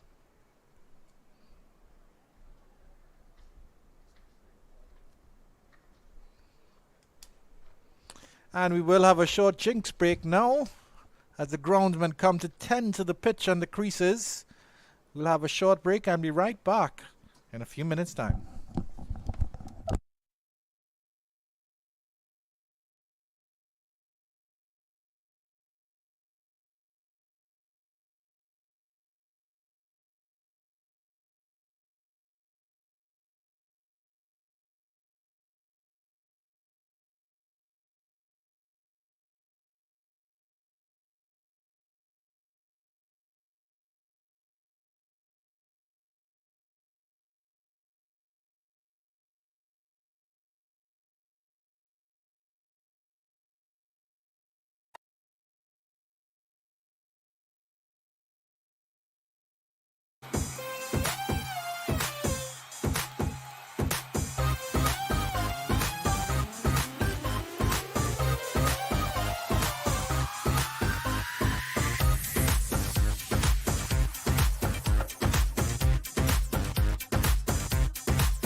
Cricket Academy as Larry Edwards continues. The CCC in all sort of trouble. Getting a bouncing delivery outside the off stump is Dinesh Ramden. And we welcome to the commentary position the assistant coach of the Trinidad and Tobago Red Force, who will be off to Antigua in the morning time, Mr. Anil Lakan, a.k.a. Dunginess.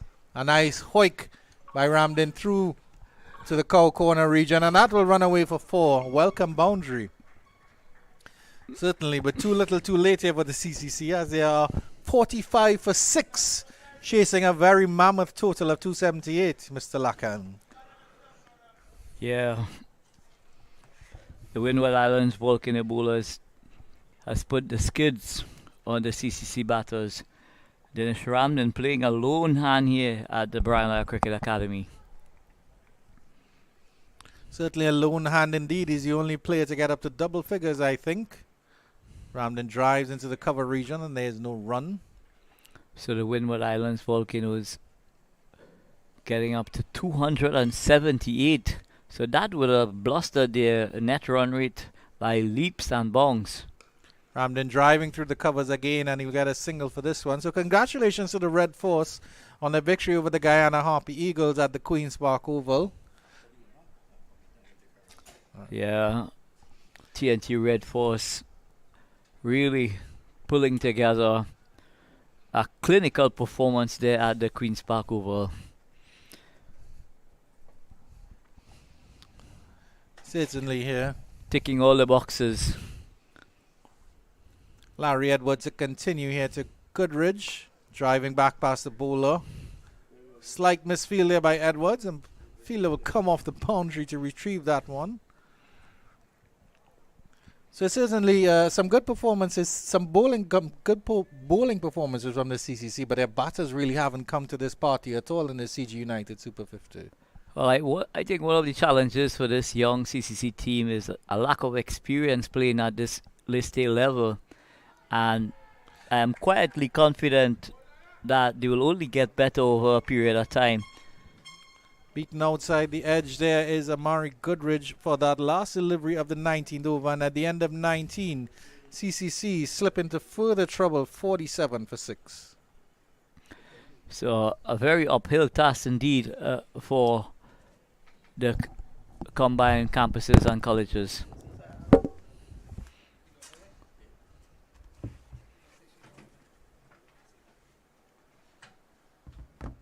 So 231 runs still needed for victory. I think we could put that to bed where that is concerned. I think it's more a fact here of both Dinesh and the rest of the CCC team trying to bat that full allocation of the 50 overs. Vinod. Well, it'll take quite an effort because Goodrich is there. We know Ramden is capable. I don't know how capable Goodrich is, but it has been a magnificent performance here by the Windward Islands, and they know that net run rate will become a big part of moving forward. Yes, so they have blustered their net run rate by really taking apart this CCC bowling attack and amassing a huge total of 278. Well, 277, and CCC, they're way off. Yeah, well, I honestly believe at this stage that the contest in itself is finished. It's just a matter of how long it's going to take the Windward Island Volcano bowlers to complete the demolition of the CCC team. Ramden is going down to have a little chat with Goodrich. Don't know what can be the possible instructions that he is giving him. In the interim, there are now 2 slips waiting for that catch, and Cyrus has gotten generous turn. So we've grown accustomed to the Brian Lara Cricket Academy assisting the spinners, and with Cyrus bowling his leg spinners. How would you describe this run up here, Anil? Well, it's not the classical run up where all the momentum is going through the crease. He's got a hop and then, but at the end of the day, if it works for him and he's comfortable with it, then there's absolutely no need to interfere with it. Short, cut away, and gone! Cyrus strikes, and that's wicket number 7, 47 for 7. Dinesh Ramdin at the other end can only look on in dismay as the CCC, they are sliding here to a heavy defeat. Yeah, very, very heavy defeat indeed. Well, it was a bad delivery, really. I don't think that delivery deserved a wicket, Anil. You would have gotten back and across and crashed that into the fence. Well, it's one of those deliveries, where it's a top spinner that Cyrus had delivered, the ball landing on the seam. And possibly what defeated Goodrich there was the fact that it just got a bit big on him at the last moment. 47 for 7. Amari Goodrich making just 1 of 11 deliveries. And after 20 overs, it's 47 for 7. So CCC continue to struggle in this tournament. And if you were to ask me, I think one of the areas that it's possible that their preparation in terms of getting all their pool of players together back here in Trinidad, possibly that's one of the reasons why they have not spent enough time, if you ask me, Vinod, as a unit to really gel and have that kind of chemistry that's required to compete at this level. So that's a very good point indeed. So it's possible that they are not as cohesive as one would expect them to be at this List A level.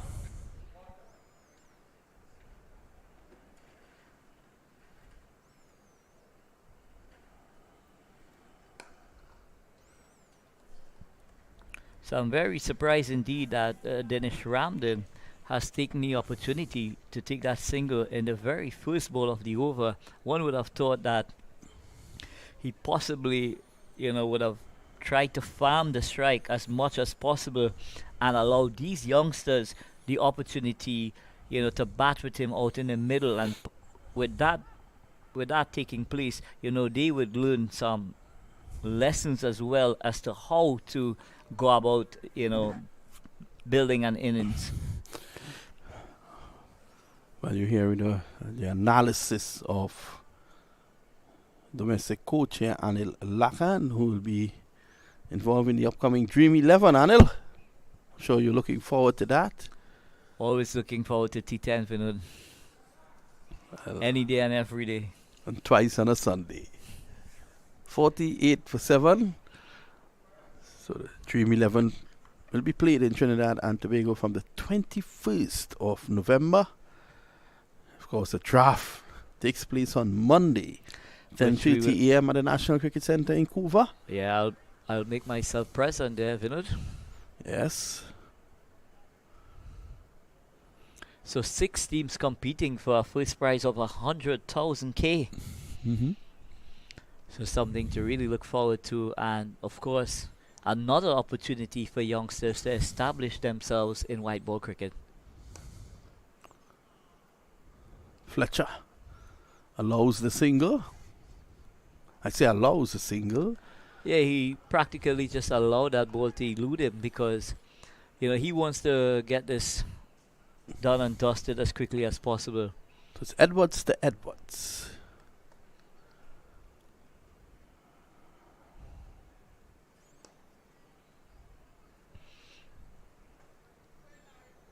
In the past, we all knew of the capabilities of the CCC teams, but for whatever reason, this team has not come to the party at all during this 2022 edition.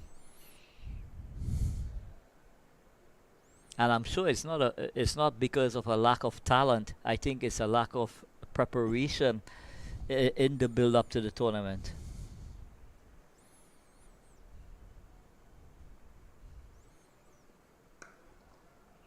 Especially when you have players on the various campuses not being together for an extended period of time, to put that, to put the puzzle together, as we would say, the pieces. And ball from Edwards. Dinesh Ramdin just tap that out to cover. There's no run at the end of 21. CCC chasing a total of 278 for victory. We might as well forget that.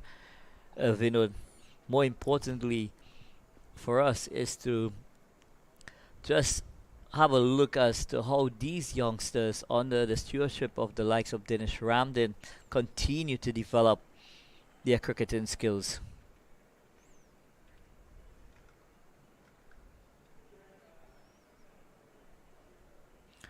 I had a very proud moment at the Oval, having the opportunity to sit and look at, young Kyle Rupshan making his List A debut. That was one of your players, I know that.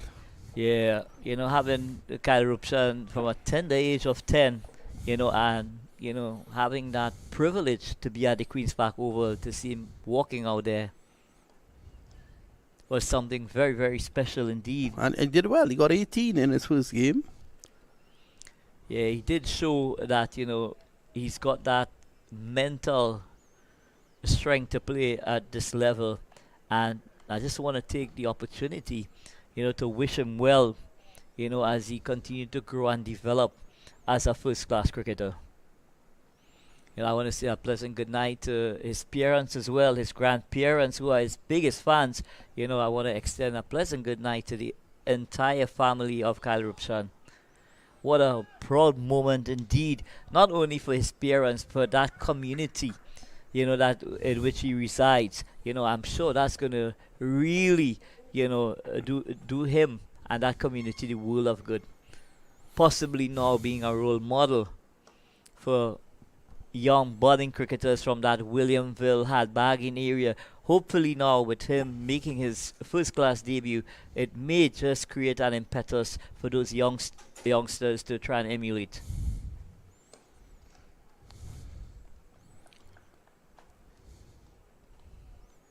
So Dinesh Ramdin just on drive the ball to long on. 7 wickets down, and Ramdin just knocking the ball around. There's nothing he can do from this situation. He's knocking it around. But even at this stage in the contest, what you want to see from these youngsters is a lot of fight from them. Not just, allow themselves to capitulate, for a meager total, but try and take this innings as deep as possible. And as you know, there is no substitute for batting balls out in the middle. As Edwards is doing at the moment, it's the end of another over, 53 for 7. So the Windward Islands almost on the verge of qualification here to the final round of competition, which is going to be taking place in Antigua. So Trinidad and Tobago Red Force really pulling out all the stops today, Vinod, and scoring an impressive victory against the Guyana Happy Eagles team.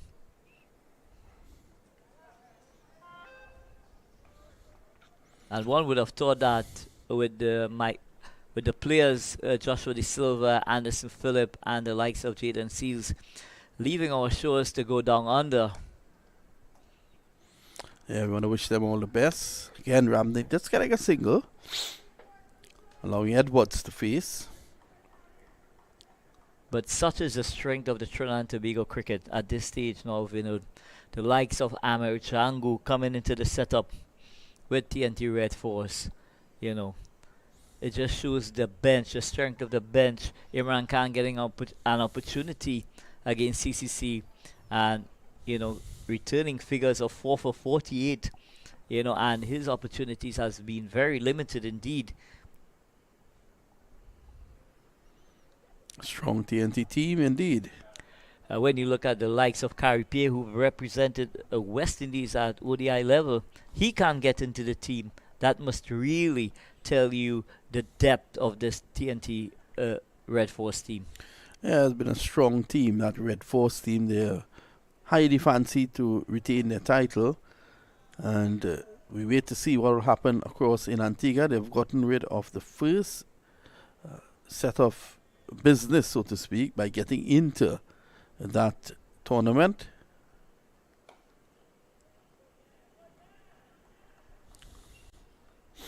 So I'm sure they will want to put on a clinic when the TNT Red Force returns to Brian Lara on Saturday to complete the job in this qualifying aspect of the tournament.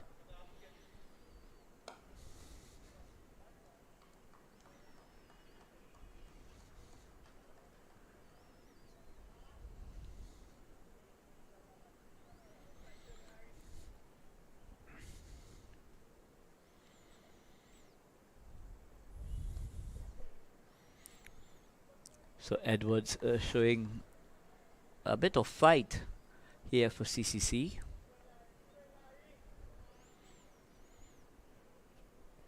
So if they win today, the Windwards would now go to 12. TNT is on 14 at the moment, 14 points at top of the standings. Loud appeal from Edwards. So if Guyana going into this round, going into today's matches, Guyana were actually ahead on 12 points from 4 matches. They lost today to TNT, who was second, and TNT had 10 points. TNT has now moved on to 14 points, so they are at the top of the standings. Now the Windward Islands, should they win today, they will then go on, and they will win, given what you're seeing here. It then puts them into second place. Well, it takes them up to 12 points, but their net run rate is still 0.122, minus 0.122. Guyana has a net run rate of 0.359, positive 0.359. This victory, Guyana's net run rate obviously would have taken a lash today with that defeat against Trinidad and Tobago. The Windwards now, this is going to be a massive boost to their net run rate. Having scored 277 and CCC has 55 for 7. So at the end of this game, it'll be all to play for on Saturday, because Trinidad and Tobago Red Force would not be an easy team to defeat. The Windwards will be playing them. Guyana will fancy their chances against the CCC. So Guyana will well end on 16 points. The Windwards will then have to beat Trinidad and Tobago's Red Force in order to end on 16 points. And then net run rate would not come into play, because then Guyana and Windwards will go through. So this is still open, Anil. Yeah, still all to play for. If Guyana wins on Saturday, they go to 16 points. If the Windwards win tonight, they go on 12. And if they defeat the Red Force, they go on 16 as well. The Red Force will miss out. So we were congratulating them, but I think that looking and analyzing the standings at the moment, the last day will determine who goes to Antigua. Well, I'm sure if the Guyana Happy Eagles win the toss at the Queen's Park Oval, they will be licking their lips to have full strike, and they will want to, get a formidable score against the CCC team. Well, it's simple for Guyana. I don't think it's a matter of net run rate again for Guyana, because if they win, it's straightforward. They qualify. They'll go to 16 points. The battle would then be between the Windward Islands and the TNT Red Force. Red Force is on 14. If they lose, they stay on 14, and Windwards could go to 16. And then Windwards and Guyana will go to Antigua. So it's a case where Red Force has to win. Yeah, the Red Force can't take any risk. They have to play proper cricket on Saturday to finish off the Windward Islands. So that no result has really affected us in Trinidad and Tobago Red Force. Had they won that, it would have been easy sailing for them. But when you consider 3.4 overs being bowled in 35 minutes, it really... I think the umpires must be called to book for that. Well, I'm sure the umpires would have been taken into consideration what was transpiring, but in my humble view, I thought they were powerless to do anything, because they weren't really violating the rules of the game. If you want to put into question the spirit in which the game was played, I would say yes, but the players are obliged to bowl wides, abort their run-ups. It's all part and parcel of it, Vinod. It was poor. When you look at the spirit of the game, it was poor. And Ramdin has to take responsibility as a leader. He's not attending any of the universities in the Caribbean. He's on the CCC team as an experienced former West Indies captain. I don't think you would have seen something like that had it been Clive Lloyd there. Or Viv Richards. It made absolutely no sense. And because you're languishing at the bottom of the table, you cannot qualify anyhow. Why bring the spirit of the game into question? So there's a short leg in position now.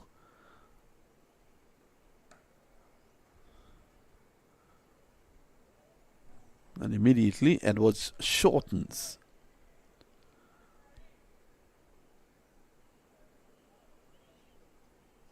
So the Red Force has all to do on Saturday to ensure that they get that victory against this Windward Islands Volcanoes. And I tell you what, Vinod, this team is a very dangerous team indeed. And they would be brimming with confidence. Just out of the reach of Fletcher. Ramdin driving uppishly. And he's going to go back for two.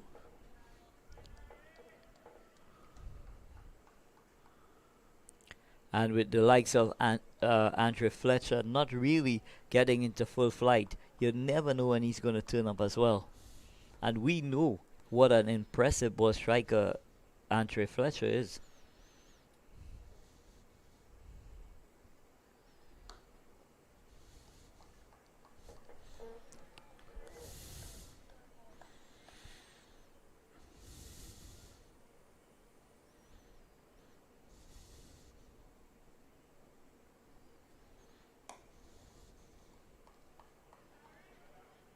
So Dinesh Ramlin continues to fight for CCC here at the Brownlow Cricket Academy. Edwards proving to give some good support. This one is driven to the sweeper on the cover boundary.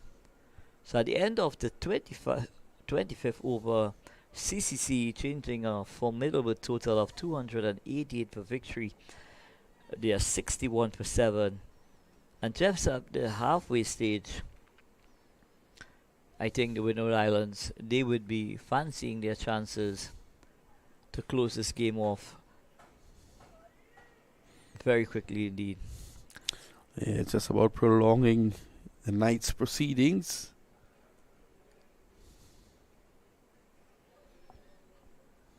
But what would be some of the lessons that the CCC team could take away from a contest of this nature, Vinod?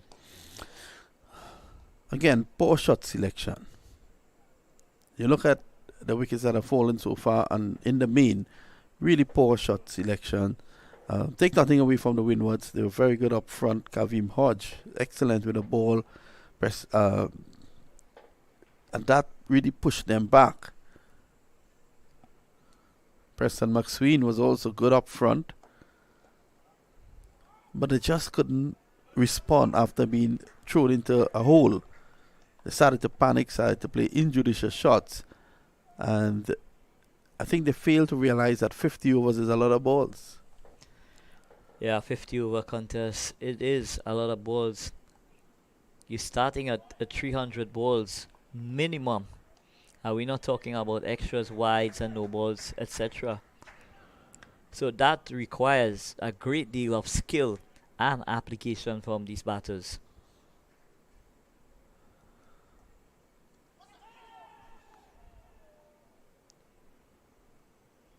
Just trying to be a bit cheeky there is Edwards.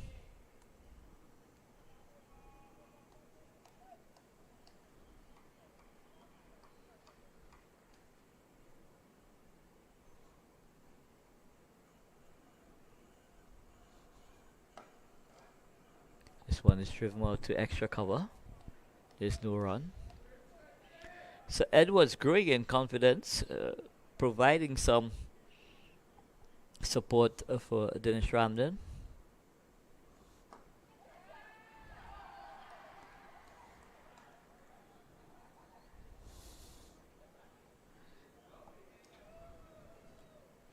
And I would love to see a replay. It is Cyrus in.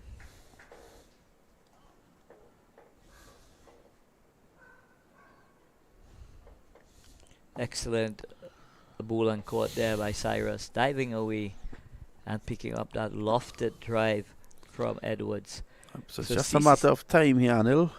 Yeah. 62 for 8. I'm going to leave you in the very capable hands of your good friend Andrew Chan. Andrew Chan.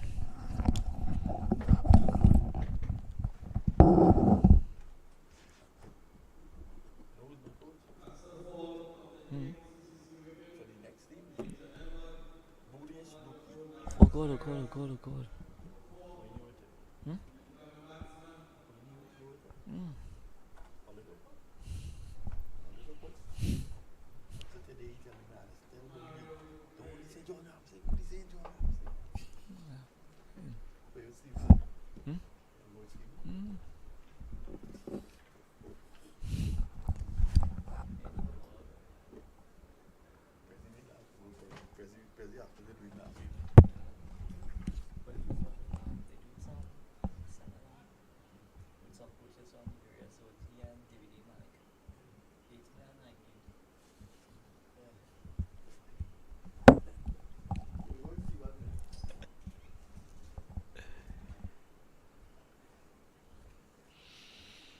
So Romario Greaves strides out to the middle, but it's going to be skipper Dennis Ramden to continue the fight for the combined campuses and colleges team.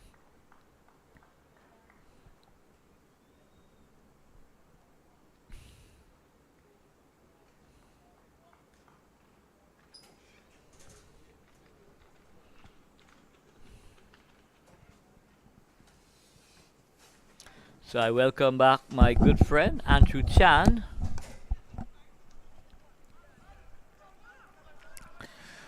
There's 2 more nails in the coffin to be hammered in here for the Windwards Islands Volcanoes. So Dennis Ramden driving expertly through that extra cover region, but excellent feeling there from the cover fielder, limiting the scoring to just a single. But more importantly for the Windward Islands Volcanoes, it brings Greaves to take strike from Edwards. So it's going to be a slip, a gully, a silly point, mid-wicket, backward point, extra cover, mid-on, and a long on in position, and a deep backward square. Very attacking field as you would expect from number 9 batter Romario Greaves out there in the wicket. Well, for a moment I thought that the format had changed. I thought we were in a 4-day contest with the amount of aggressive field placings that we are witnessing at this time.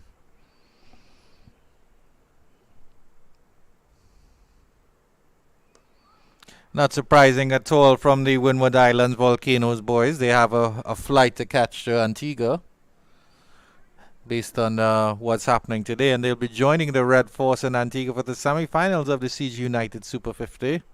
Well, I think it's too early to make that call, Andrew Chan, because on the final round, at the final round, which takes place on Saturday, there's still a lot to play for. Trinidad and Tobago Red Force, they would need to win against the likes of Windward Island Volcanoes to ensure that they go through. So nothing is yet finalized. Good fielding there in terms of qualification for that final phase of this tournament, which is going to be played in Antigua. Certainly you're quite right, Mr. Dungi. Thank you very much for reminding me of that.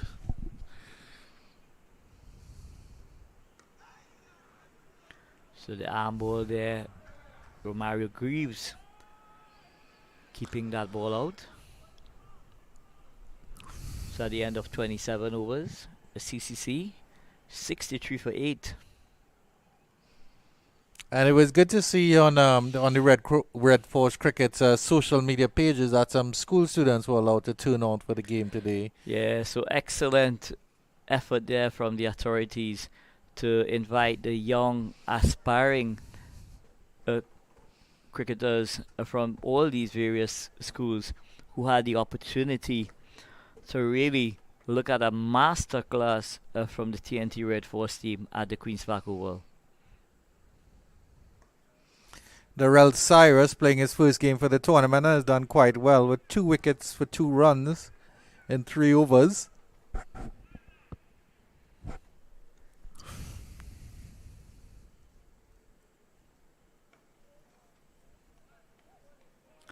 So Dinesh continues to carry the fight for the CCC team here.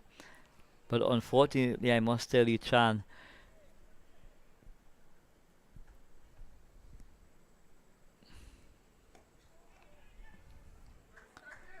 he will need a lot more support than he's been given at this time to at least battle their allocation of 50 overs. It certainly would be quite an accomplishment there if they do make it to the end of the 50 overs. Ramden drives and he'll get this one past the point fielder. Deep cover will run around and they'll come back for 2. At this stage, it just seems like Dinesh Ramlin is having a net. Certainly that's all he can do at this situation. And of course trying to guard the strike as much as possible. Doesn't want Graves facing too much.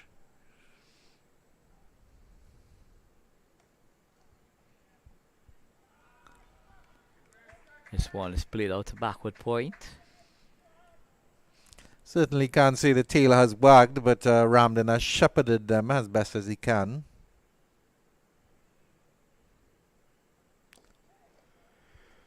So he just works this one nicely to long on. He will keep the strike for the next over.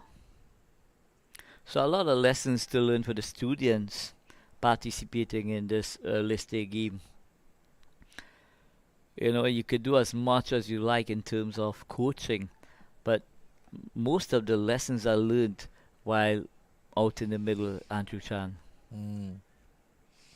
Do you think Ramden may have been better placed sending himself up at number 3 instead of coming in so low in the order at number 5, and then he would have been able to shepherd the strike a little bit more? Well, I think this team is of a developmental nature, so Dinesh Ramden, it's not in his best interest to try and hog, the opportunities of the order. He's allowing the youngsters the opportunity to play and, of course, develop their skill sets.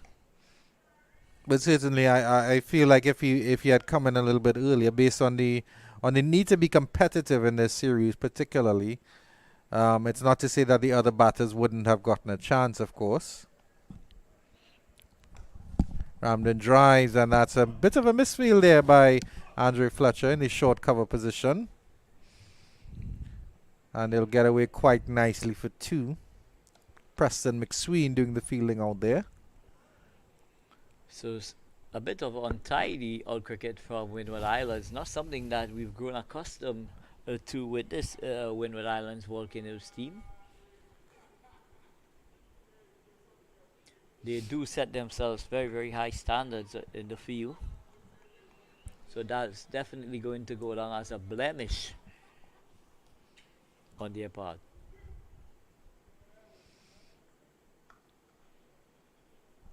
Nice cut there by Ramden, and he'll get a single off the 3rd delivery of the over. So Larry Edward coming up to the end of his spell, 2 for 29. We'll have 3 deliveries at the number 10 batter, Romario Greaves, and as expected, the fielders crowd around the bat as if it's a 2-for-1 special in a rum shop. Well, Edwards will want to try and pry out another wicket before the end of his allocation of 10 overs. So just a hint of spin there for Edwards. Certainly a bit of drift coming in with the left arm. Well left by Greaves. Probably have to get it a bit closer to the stumps, Larry Edward, to make him play. This one is closer to the stumps, but Greaves covers that up nicely.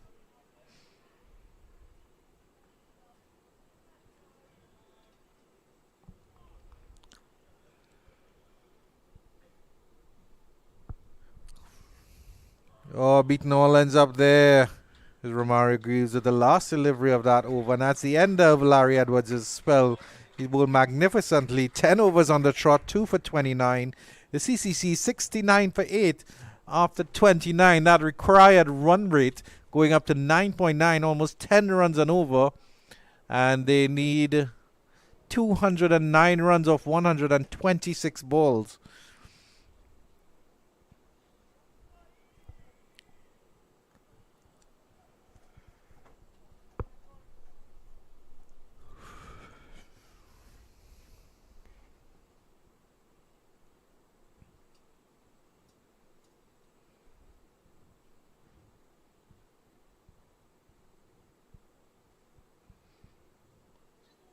Inside edge. Gets down to square leg. There's no run.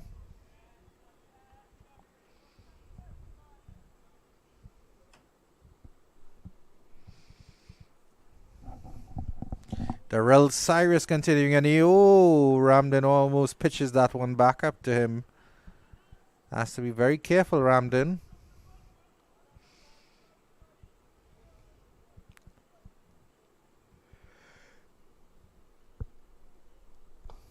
Still 2 slips in place, and he'll tug this one down to long on for the single.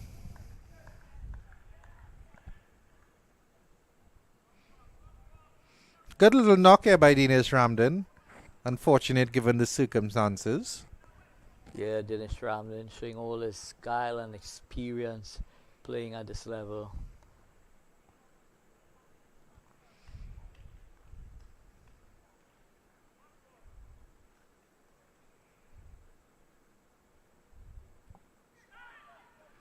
Beaten again is Graves outside the edge. So Cyrus wheeling away his leg spinners here at the Brownlow Cricket Academy, getting some purchase out of the surface.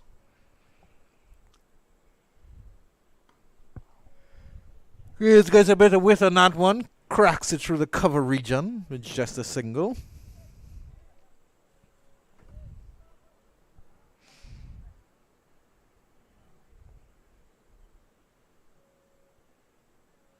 So Dinesh Ramden, the skipper of the CCC team, continues to play a lone hand here.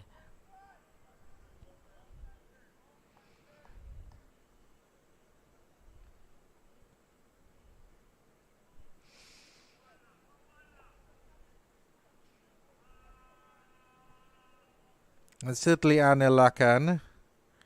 Last ball of this Cyrus over.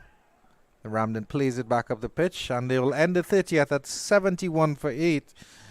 I just want to ask you, what's the mood like in the Trinidad and Tobago camp with 3 of their major players off on West Indies duty? Josh De Silva, Anderson Phillip, and Jaden Seals.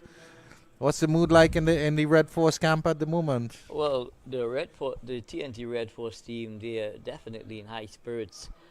You know, even with the departure of 3 of their players in Anderson Phillip, Jaden Seals, and Joshua De Silva. But what you've got to take into contention as well, Andrew Chan, is the fact that the bench of the TNT Red Force is a very formidable one, in the likes of Carrie Pierre, Mark Dial,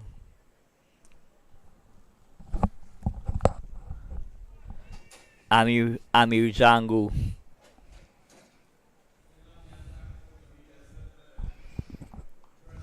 Any fresh players been drafted in because they're losing 2 fast bowlers so they'll just be Shannon Gabriel and Terrence Hines with the seam up options.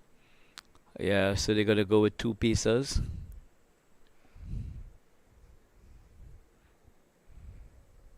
Preston McSween comes back into the attack.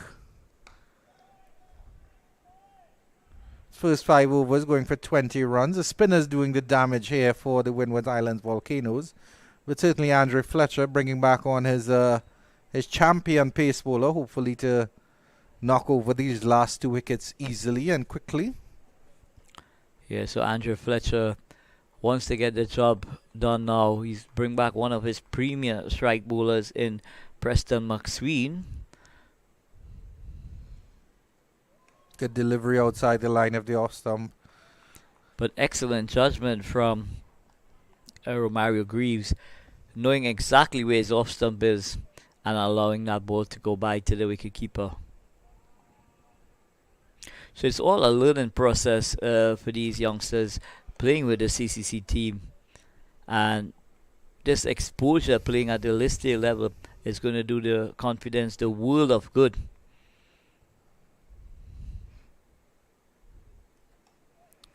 Greaves runs this down to third man, and certainly it is an opportunity for the organisers of the CCC team to keep this team together, and then hopefully put them forward in another tournament soon, and see how they perform in maybe the Super 50 next year.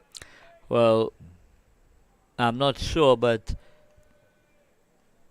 the possibility exists that the CCC team will also have the opportunity to play in the 4-day tournament, which starts in early next year. That's a good, as well as Ramden gets this one, flicks this one nicely off the hips down to deep square leg, and he'll trot a single.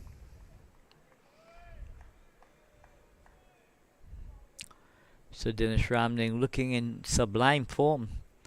You know, timing the ball really, really well here. Karuba, of course, very close to his home in Presal.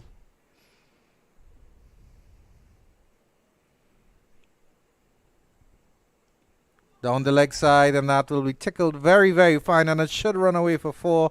We wait for the signal from the umpire. But it's going to be 4 leg byes. So that ball just skimming the pads on its way down to fine leg. So a welcome boundary for the CCC unit. But it's great to see the likes of Romario Greaves not throwing in the towel, you know, and lending some admirable support for Dinesh Ramdin. Certainly hanging around there for 14 deliveries, just 2 runs, the number 10 batter.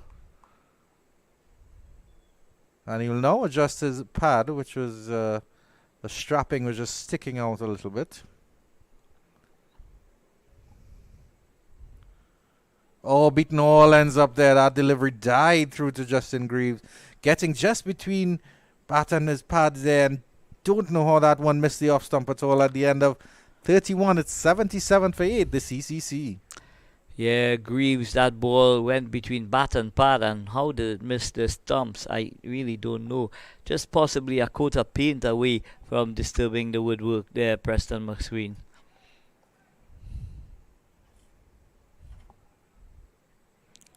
But Cyrus is going to continue.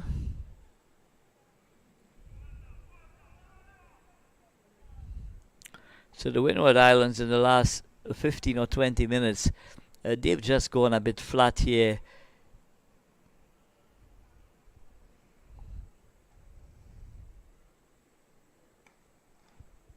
Ramdin looking quite comfortable on the wicket, pushing that one through the cover region for another single. So what has happened recently with this partnership is that Dinesh Ramdin now, you know, has a level of confidence in Romario Greaves, and he's allowing him now to bat as normal as possible. Just 200 runs needed by the CCC. Greaves with a lovely little cut shot, but no run there. Short third man did some admirable fielding. Still 2 slips in place and giving Cyrus that encouragement. And why not give the leg spinner that attacking option in terms of field placement?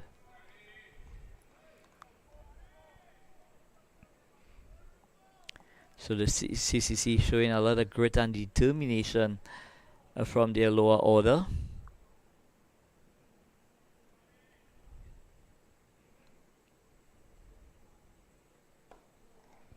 Nice drive by Greaves.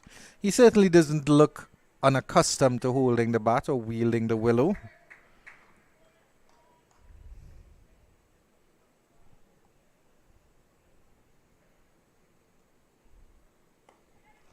course, we're not sure how good his patience is there. So Cyrus giving this ball some generous flight, asking Romario Greaves to really go into that booming drive. But he's shown very good technique in getting over the ball when executing those cover drives. Bit of an inside edge on that one, and Greaves will squirt that into the square leg region, and they'll get a single, and Greaves will pinch the strike from Dinesh Ramdin with that one. At the end of 32, it's 79 for 8. So these lower order, they could be very, very stubborn at times, and it could be very frustrating for the bowling team. You know, they would be trading all their punches, and sometimes the lower order has that kind of stickability, you know, that they just become annoying, to say the least. So the Windward Islands would be well advised just to remain patient and continue to execute their skill sets. Greaves on strike to Preston McSween. Nice drive through the covered region. That's square, and that's all along the turf for 4. Lovely shot through point there by Justin Greaves. Wonderful 4. Yeah, Justin Greaves square driving that delivery through that backward point region for a handsome boundary indeed, and that's going to do his confidence a world of good. So full and wide outside the line of the off stump, and Greaves executed to perfection there, that square drive. Trying it again. Didn't quite get the full brunt of the bat on that one. And a bit of a misfield here by the keeper, and they'll get an overthrow, and Greaves will come back for a second. Yeah, so Greaves not getting the connection that he would have liked, but the Windward Island players, they allowed him the luxury of getting back for 2. Certainly looking a little despondent here, the Windward Island Volcanoes, and there's no reason to be that despondent. Well, they've just gone flat in the last 15 minutes, so they just need something here now to really spark that energy levels to them. Preston McSween with a fuller delivery just outside the line of the off stump and beating Graves with a drive. Once again, not clipping that off stump. Yeah, the Yorker from Preston McSween just a bit wide outside the line of the off stump. Had that been in line with the stumps, it would have been curtains for Romario Greaves there. But he continues to battle away for his team, the CCC, Combined Campuses and Colleges team.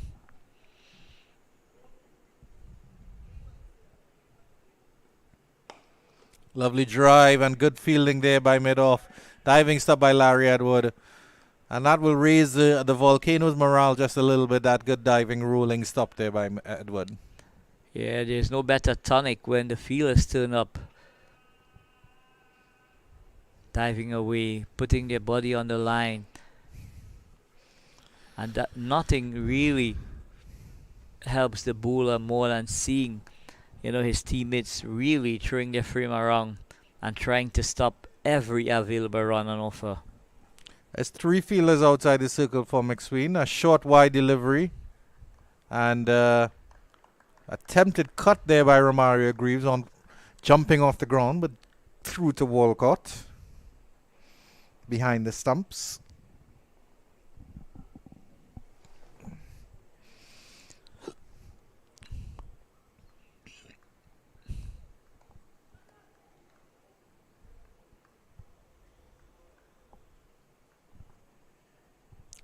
So it's just about 8:05 in Trinidad and Tobago.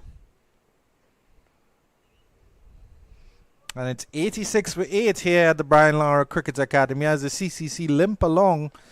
33 overs gone. Their target is 278. It's very, very far mathematically. It's not impossible, but certainly unlikely here as Dinesh Ramdin bats with the tail. So Dinesh Ramdin continues to set a very high standard for himself and also the likes of young Greaves there, encouraging him, talking to him, and definitely giving him a lot of words of encouragement. And we see the CCC scorecard there. Very poor one indeed. Greaves on strike again. Shy at the non-striker's end, but Greaves is in safely. So Greaves taking on the mid-on fielder there and doing so successfully. So just keeping the Windward Islands team in check here.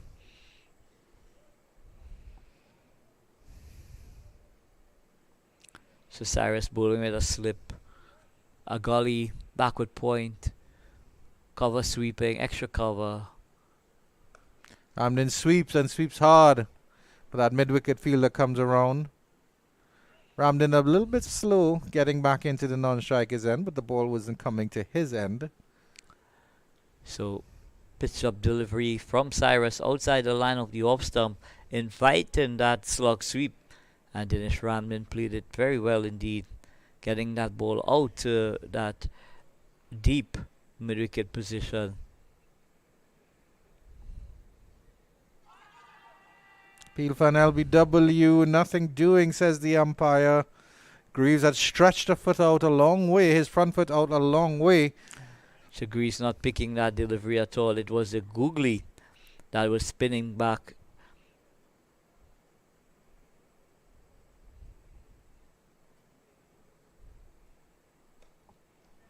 Getting down on one knee to cut this one, didn't get it far at all. Point fielder doing some good work out there. Yeah, excellent feeling from the backward point fielder.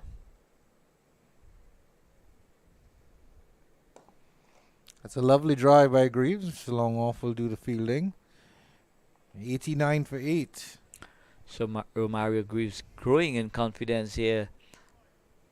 Moving on to 12 with that single. And the CCC continues to frustrate the Windward Islands Volcano team here at the Brownlow Cricket Academy.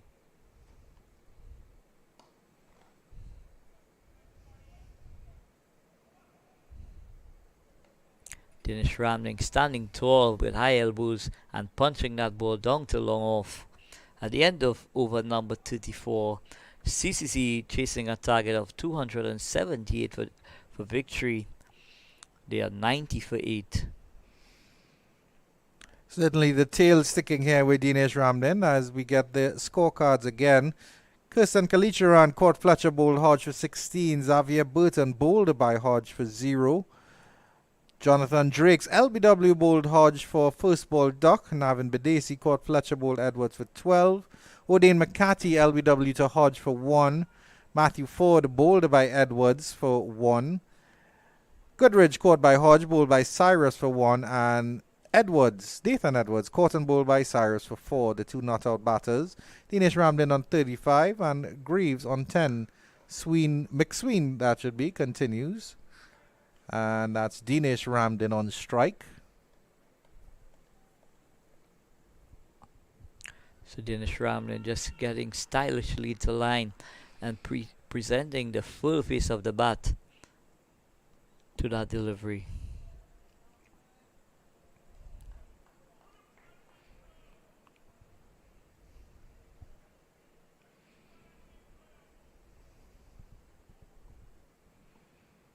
Lovely Yorker by McSween, but well dug out by Ramden. Long mid-on does the fielding. So Dinesh Ramden playing that ball to mid-on and immediately taking off the mid-on. Just hovering around that 30-yard circle, which allowed him the opportunity to rotate the strike. But it brings the youngster Romario Greaves to face the likes of Preston McSween. Lovely Yorker there by McSween. So well McSween played by Greaves.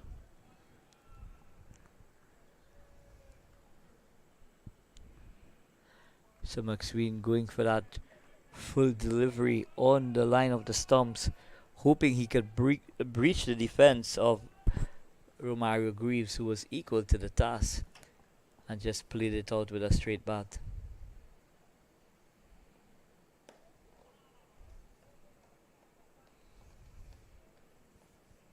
Preston McSween just taking the piece of that ball, running his fingers on the seam, bowling that left arm orthodox spinning delivery as just changed up.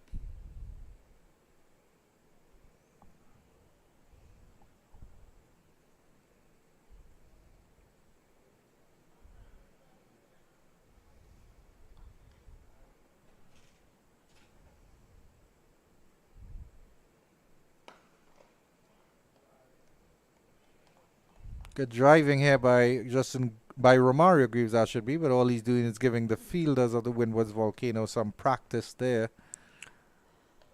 Yeah, just not timing that ball to perfection as Romario Greaves, possibly playing a tad too early.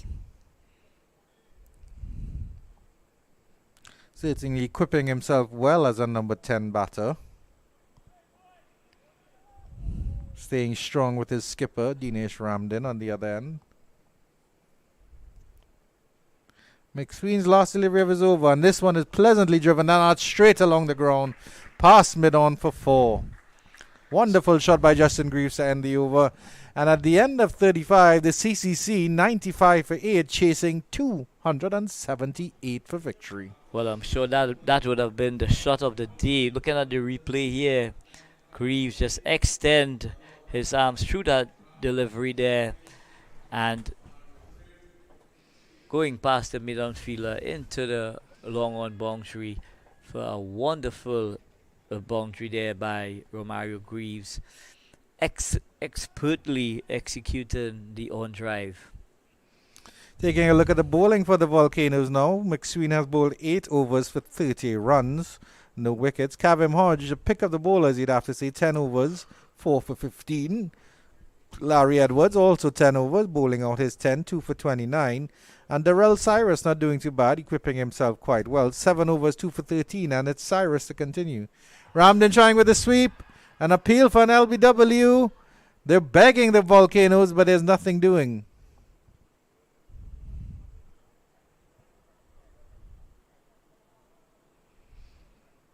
Certainly have to have a look at the replay on that one. May have been just drifting down the leg side. There's Cyrus again. Ramdin is back and cutting fine, and the fielder deep cover will come around and pick that one up, and they'll just get a single. So Dinesh Ramdin continues on his merry way. That single takes him on to 39. And it takes the CCC score on to 96 for 8. And how well, they're really doing it at this stage, both Greaves and Ramdin.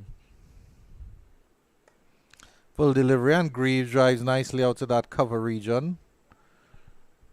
So very encouraging signs for the management of the CCC team. The likes of Romario Greaves is showing a lot of grit, a lot of determination, and this is what you want to see from the youngsters here making their debut at playing the List A cricket. This one is a shorter delivery, and Ramdin is able to tug that to wide long on. They'll contemplate for a second, and Greaves is running back very hard, and they get to very good running there. So Dinesh Ramdin recognizing that there is no mid-wicket fielder in place, just picking the gap there between long on and cow corner.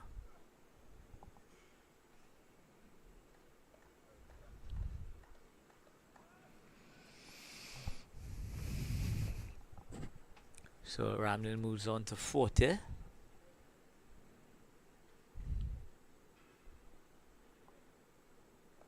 Gets the sweep this time, and will he get it into the gap? He certainly does. Diving effort by that fielder coming around, and that's 4 runs. That brings up the 100 for the combined campuses and colleges. They move on to 101 for 8, or 102 for 8. And with that 4 at the end of the last over, Ramdin goes on to 44. The CCC 102 for 8 after 36. So a very commendable effort from the CCC, having really put on the skids by the Windward Islands Volcano bowlers. After being 67 for 6, to get to that 100 mark is indeed a great achievement. Yeah, certainly, and it has to be said that if a tail ender like Romario Greaves can hang on and score 21 of 37, what are the other batters doing? So it's a case of application, Andrew Chan, for these youngsters to really mentally prepare themselves for the battles out in the middle. We have a new bowler coming in here. It's a splendidly named Shadrach Descartes, who will resume action from the northern end. Medium pacer upright. See if he can induce a fall shot from Ramden. Instead, he will start on a leg stump. Ramden will calmly turn him down to fine leg for a single. So it's Greaves that gets that delivery down to fine leg and not Ramden. Ramden now comes into strike. Thank you for correcting me, Mr. Dungy.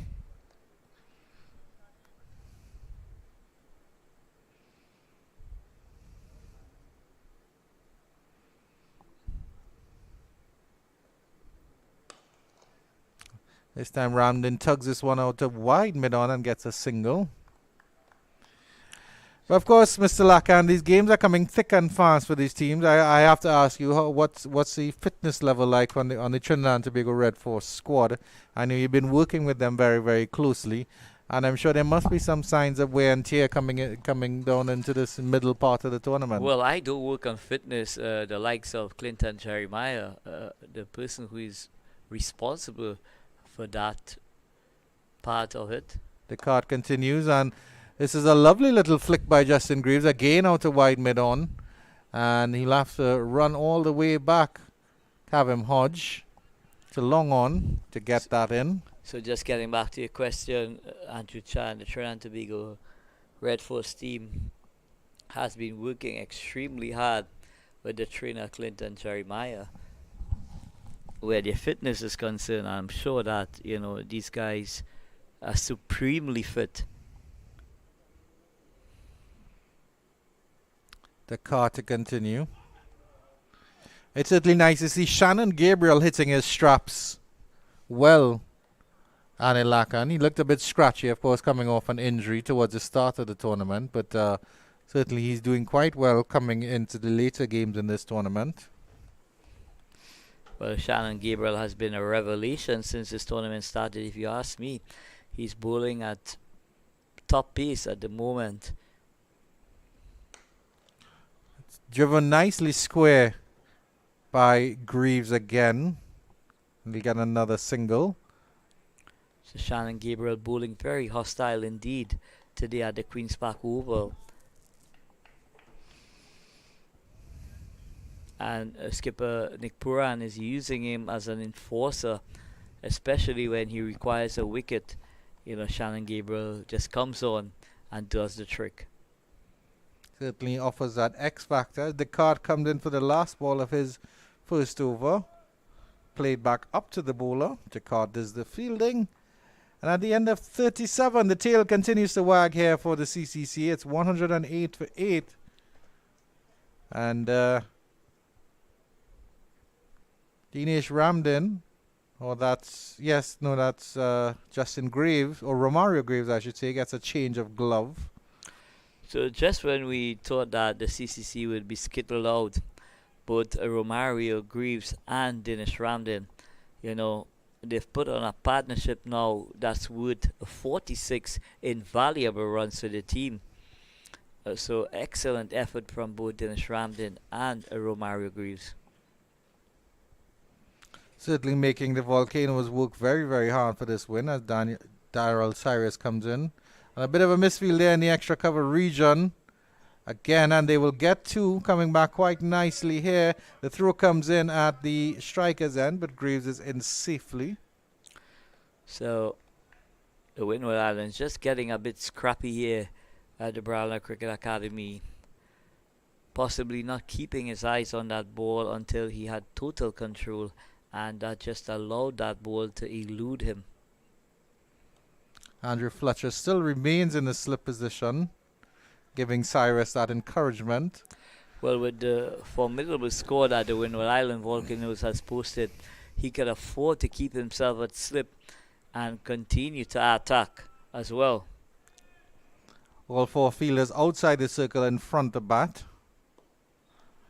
We have a deep mid wicket, and then we have a deep cover, and then a conventional long on and long off. So 4 fielders are allowed from over number 11 to over number 40 if we were to go into the final phase. Ramden reaching for that one. There's a wide delivery from Cyrus, but could only cut it to Hodge at point. From over number 40 to over number 50, the fielding side has the luxury of having 5 fielders outside on the boundary if they choose to.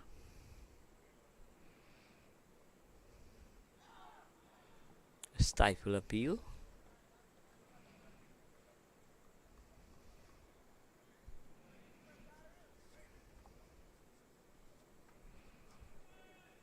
A little fight back here from Ramden, and Greaves continues. Ramden driving into the point region again. Oh, that's Greaves, my apologies. And there is no run. And at the end of the 38th over, 110 for 8, the CCC. So CCC continues to fight through the likes of skipper Dennis Ramden and Romario Greaves here at the Barana Cricket Academy. Just stalling the proceedings here is both Dennis Ramden and Romario Greaves. So Dennis Ramden approaching another landmark half century at the list A level.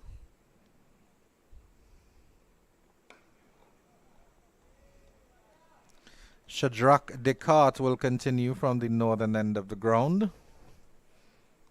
His first over going for just 5 runs.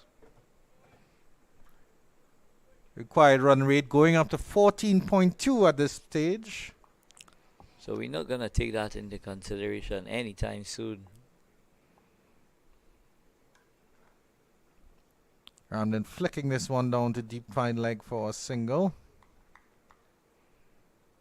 Partnership moves on to 49 while he moves on to 47, the CCC captain.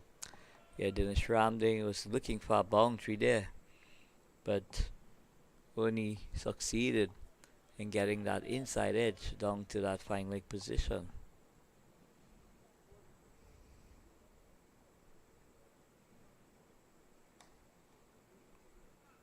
Misfield Bay at point. And another single there, another scrappy single for CCC. And that will be the 50-run partnership, I believe, between these two. Excellent batting here by Ramden and Greaves. So congratulations to both Ramden and Greaves, for stitching a invaluable partnership of 50 at this stage. Ramden goes big over long off, and it bounces a couple times before it dribbles into the rope, and that's 4 runs, and that is a half century for Dinesh Shutter Ramden. Yeah, what a wonderful innings from Dinesh Ramden, showing all the experience, all the guile, and also,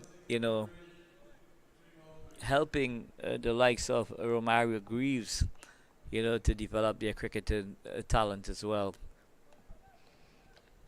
Have a look at this delivery here. Given a little bit of width, Ramden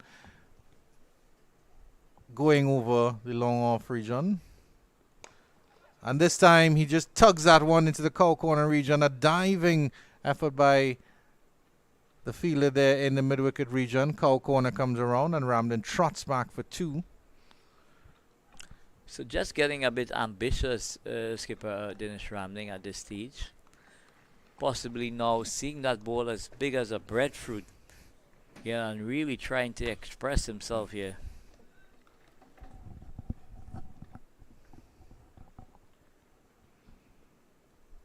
Attempted cut. It was too close to him, Ramden. Moral victory there for Shadrach Descartes. And at the end of 39, the CCC still continue to linger. 118 for 8.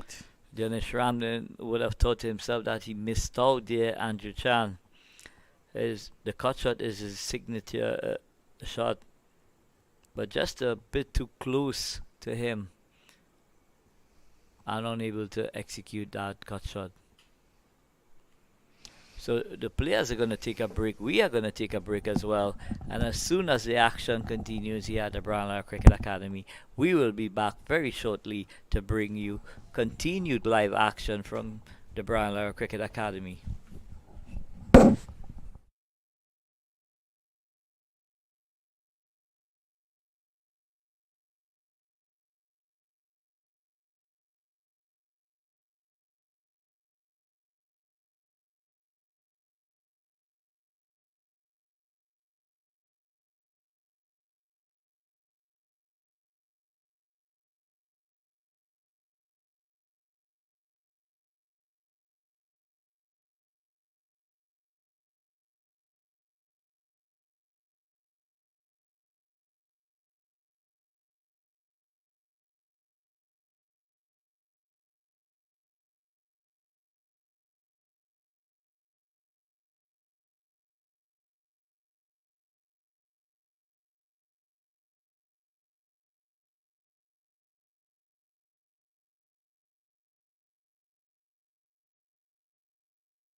Action resumes here at the Brian Lara Cricket Academy with the CCC needing 160 runs and 66 balls. They are 118 for 8.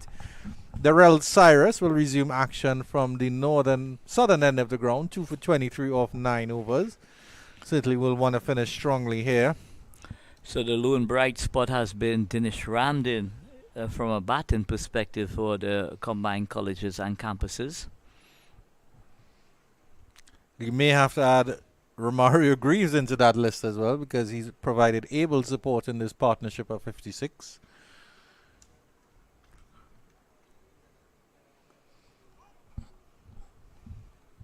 Looking quite accomplished there in the middle, Romario Greaves.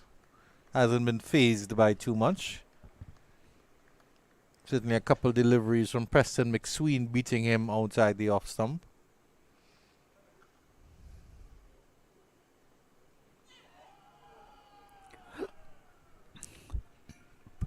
and Back. outfoxed on this occasion by a lovely executed googly by Cyrus there, just missing the off stump by a coat of paint.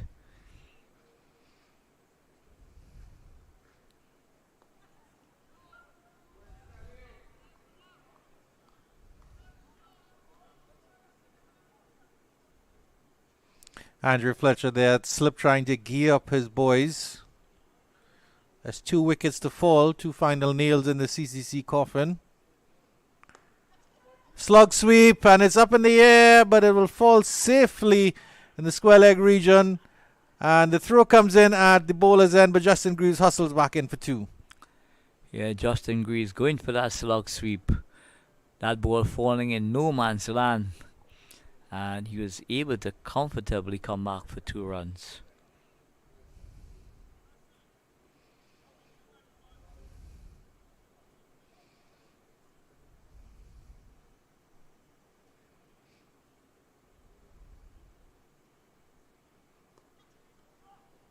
Back to playing this one a little bit more sedately after that rush of blood, Romario Greaves. So it's back to regular programming for Romario Greaves. Yeah. Maybe that that little refreshment he had just giving him a little bit extra spirit in that water break we just had. And it's 40 overs completed here, the CCC. Lingering 120 for 8. 158 needed off the last 10 overs of this encounter here. Just 2 good deliveries the Windwards Volcanoes need to close out the CCC innings. But certainly they'll feel very, very comfortable about their position, the Volcanoes. Yeah, but more importantly for CCC, they would want skipper Dennis Ramlin and Romario Greaves to continue to bat the last 10 overs of this innings and hopefully not get bowled out during this back end of the innings. Lone batter in the hutch is in the form of Abhijay Mansingh, who bowled quite well earlier today. As Shadrach Descartes continues to Ramden, and Ramden flicks him off his legs down to the square leg region, deep square leg. Johnson Charles comes off the boundary. There's the fielding, but a strong return back into Tevin Walcott. It's just a single. So we are now into the final 10 overs of his innings. Both Romario Greaves and Dinesh Ramding looking very assured at this time. Good cut there by Greaves again. Maybe a little bit too close to the stumps. Trying to tear it down to that third man region, or maybe just in front of point. So Descartes committing the cardinal thing, overstepping the front line. So it's going to be a free hit for Romario Greaves. So you'll just wait and see how he goes about executing against the free hit.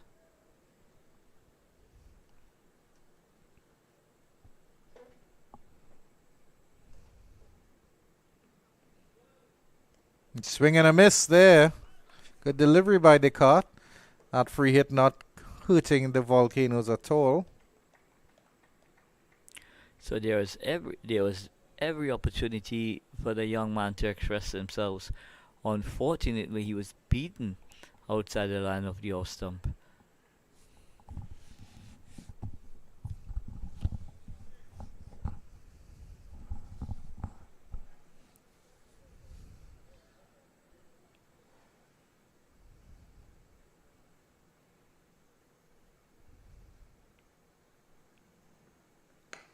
Nice drive by Justin Greaves. A bit uppishly maybe. Fielded that short extra cover there by the Spice man, Andrew Fletcher. Not getting the timing right. Justin Greaves. Romario Greaves.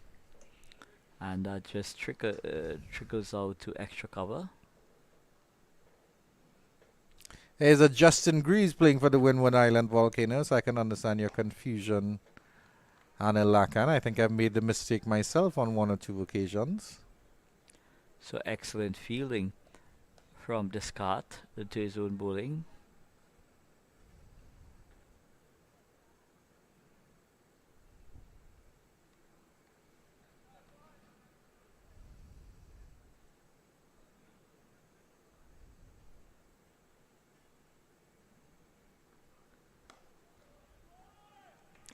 Changing his pace up nicely is Descart.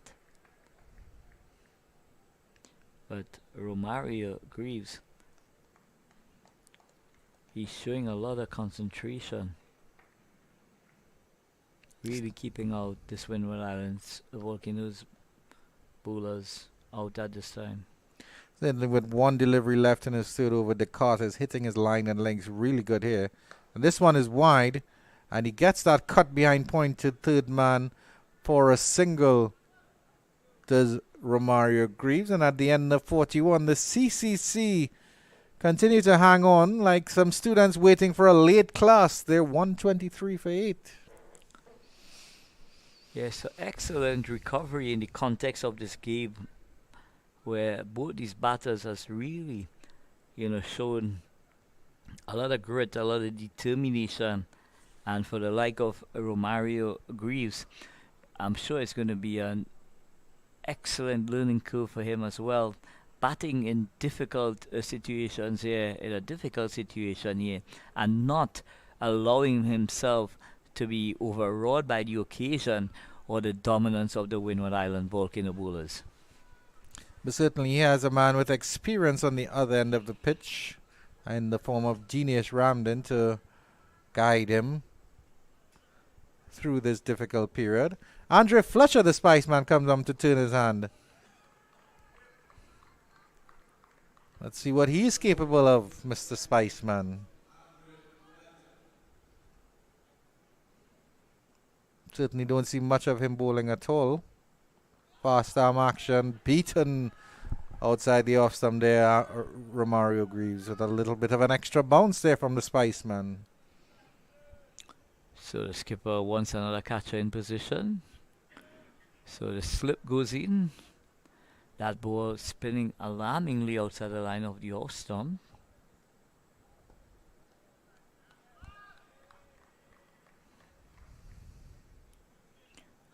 So skipper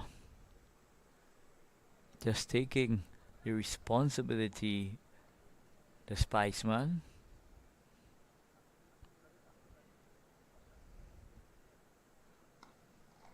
Cut, and cut well.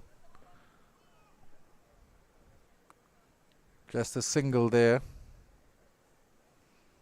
Dinesh Ramden comes on strike, so it's captain versus captain now.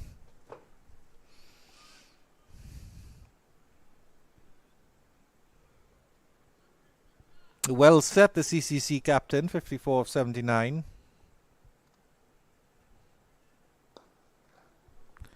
And he drives his opposing captain down to long on for a single.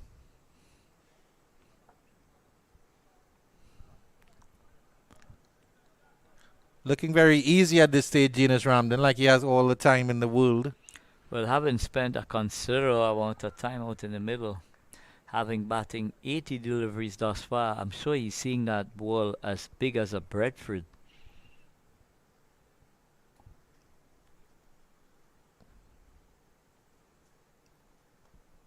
A lovely cut there by Greaves, giving himself some room, and that will run down to third man for 4. Justin Romario Greaves, that should be opening up a little bit against Andre Fletcher, and get some just rewards for it at the end of 42, 129 for 8.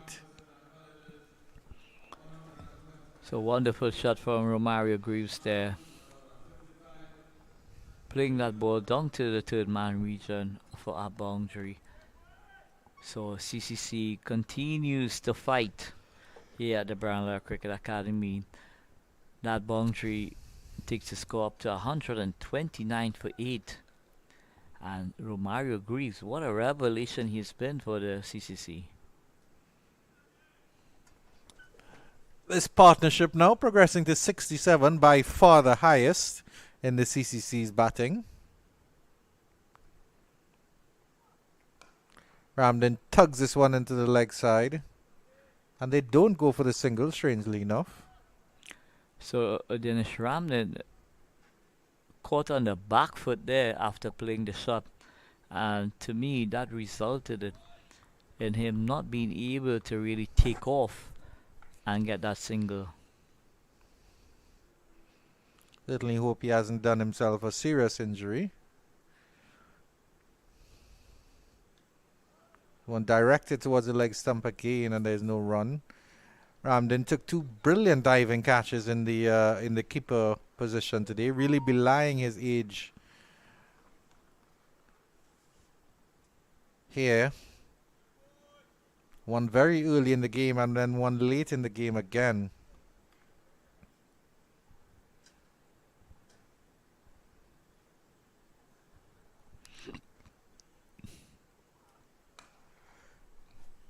This time he gets the pull. Mid-wicket will come around and retrieve. Johnson Charles sends a cannon of a return back in to Tevin Walcott. Batters cross for a single. And Romario Greaves comes back on strike.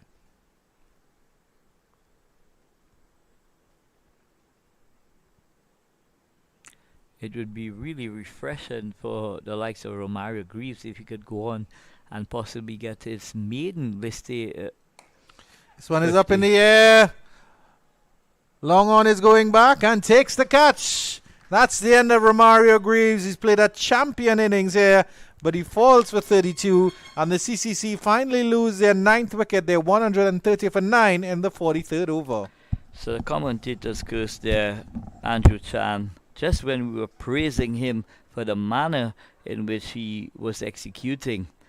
Just trying to take on the mid-on fielder.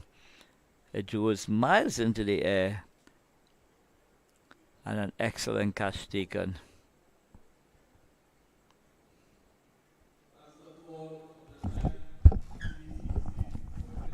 Well, certainly you should be very, very proud of the innings that he put out here, Romario Greaves, in the context.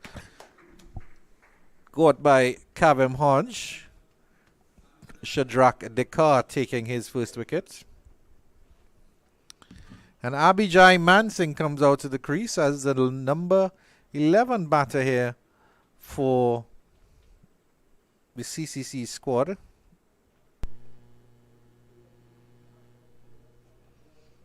And he will be on strike.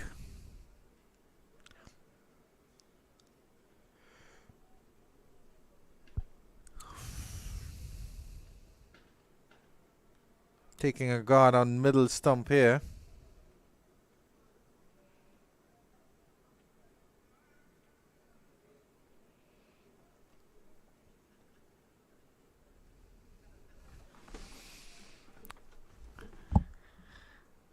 Yorker length delivery, inside edge, and that will go down to fine leg for 4.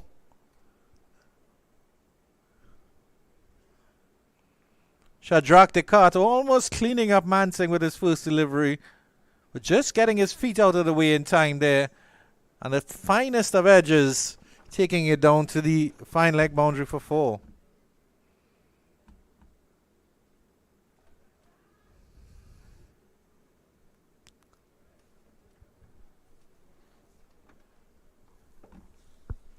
It's certainly the deliveries that the Spiceman Andrew Fletcher would want to see from his bowler, trying to mop up the tail here.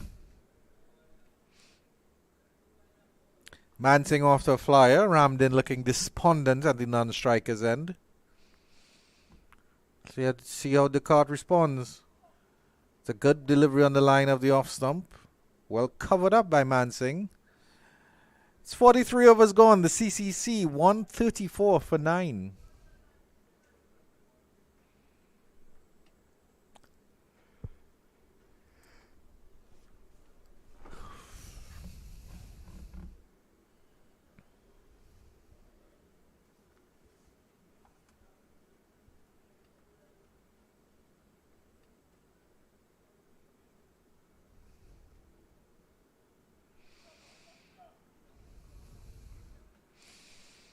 Andrew Fletcher will resume duties with the ball. Be interesting to see how Dinesh Ramden plays off these last overs. I'm not sure how much faith he has in Abhijay Mansingh as a striker of the ball. It's up in the air. Leading edge there by Ramden. Slip fielder did not get around there.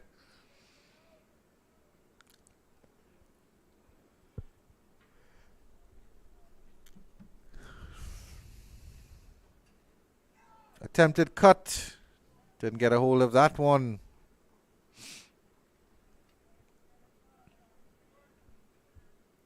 Certainly Ramden living a little bit dangerously and a little bit carelessly, I have to say, but at this stage of the innings, I'm not sure that matters that much.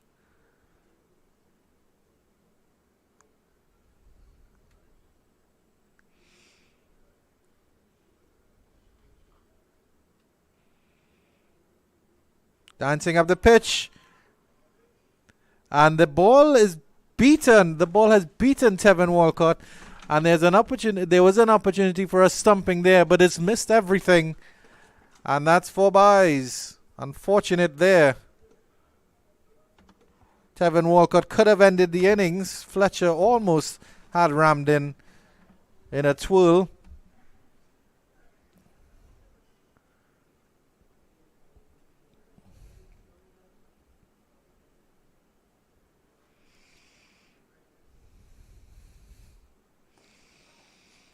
Ramden going for the big expansive drive, getting an inside edge onto his boot that spills out into the offside.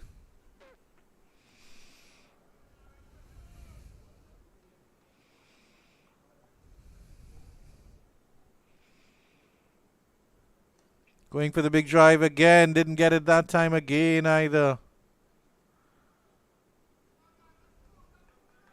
And that is the end of the over. After 44, the CCC are 138 for 9.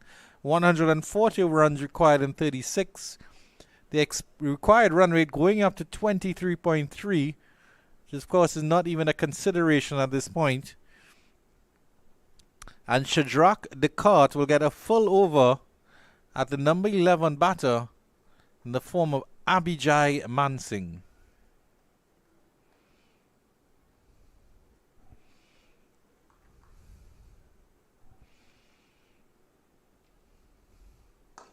Yorker length delivery, lovely drive down to mid-on, and there is no run.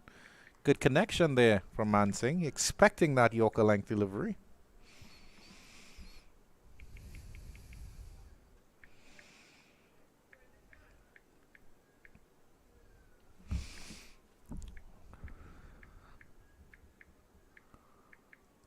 Another delivery down the leg side, half stopped by Tevin Walcott. That was a goalkeeper stop from the wicket keeper.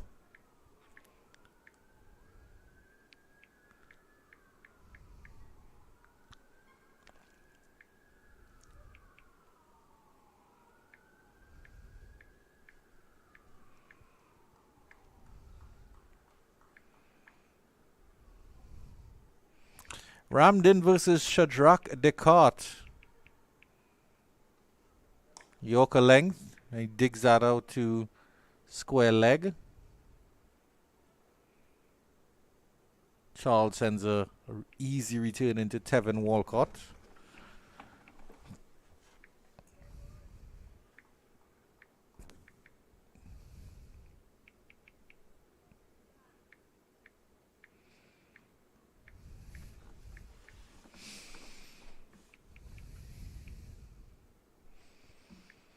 Mansingh back on strike here.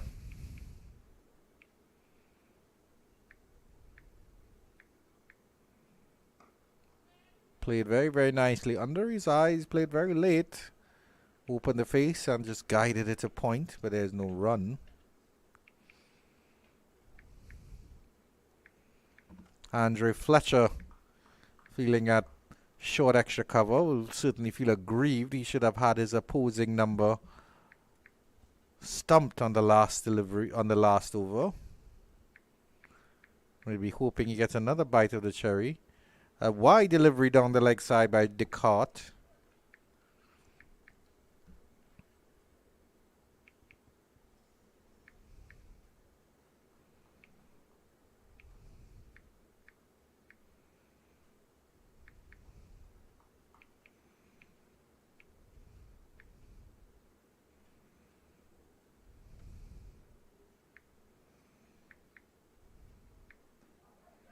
Struck in front is Mansingh. Stifled appeal from the Windwards Islands Volcanoes, but nothing doing from the umpire. And the harmless dot delivery.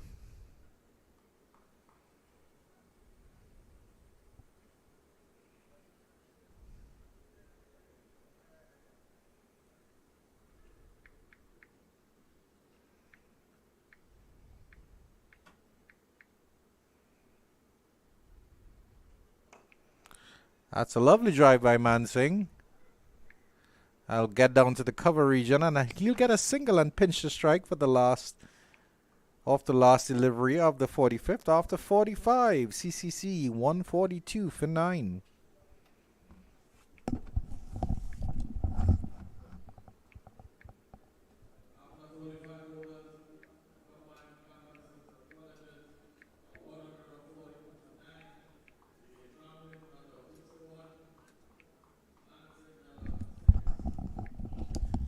So the CCC defying all the odds here after being 67 for 6. And at this stage, the Windward Islands Volcanoes, there's no comparison. 250 for 6 here. And Ilakan rejoins me in the commentary booth as Andrew Fletcher continues to Mansing. Gets a wide delivery outside the off stump and turns it down to third man for 4. Short, wide and 4 from Andrew Fletcher.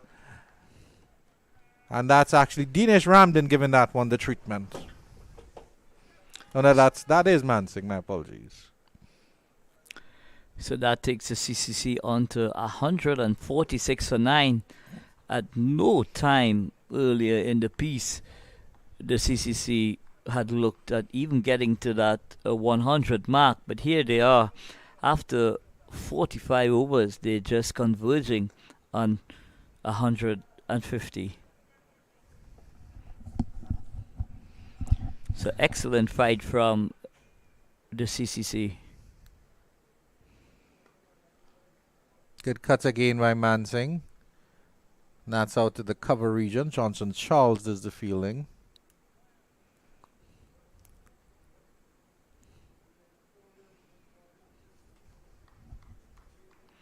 So if the CCC were to bat their full allocation of 50 overs, to me, that will be a victory on their part.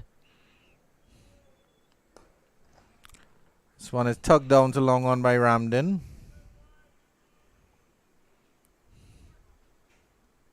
But as it is, it's been a great effort indeed for these guys to carry this innings as far as they have done thus far.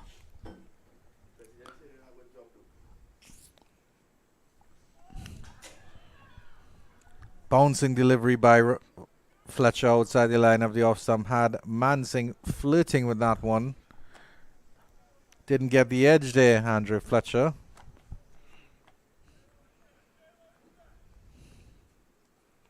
Comes in again to Mansing, and Mansing is driving that one down to wide long off. Will get a single. It was a bit uppishly. Certainly away from that fielder at short extra cover. So the score moves on by 1. It's 149 for 9. Just 1 away from ticking that other box of 150. What a remarkable recovery here from the CCC team. And that does end the 46th over. Scorer Dave Passard is a little bit delayed here as to what's going on. But he will update it. Most certainly. And Mansing pinches the strike again from the number 11. And Descartes comes in here. Tucked up delivery on the lineup like some. They go for a quick single. Ramden was struggling to get back in at the striker's end, but getting the stretch in. So absolutely no need to pinch a single of that nature. But CCC continues to battle on here, stretching the Windward Islands bowling attack to the hilt here. Inside edge, good stop there by Tevin Walcott. Ramden throwing his hands at a wide delivery outside the off stump.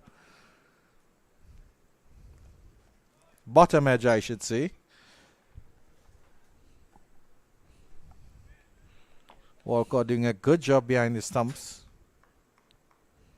And that's the 150 up for the CCC. It's a great achievement here by the combined campuses and colleges. Short delivery, Ramden pulls it in, but mid-wicket is right there, and there's no run. Not getting the timing is Dinesh Ramden with that pull shot. Possibly just hustling him a bit. is discard.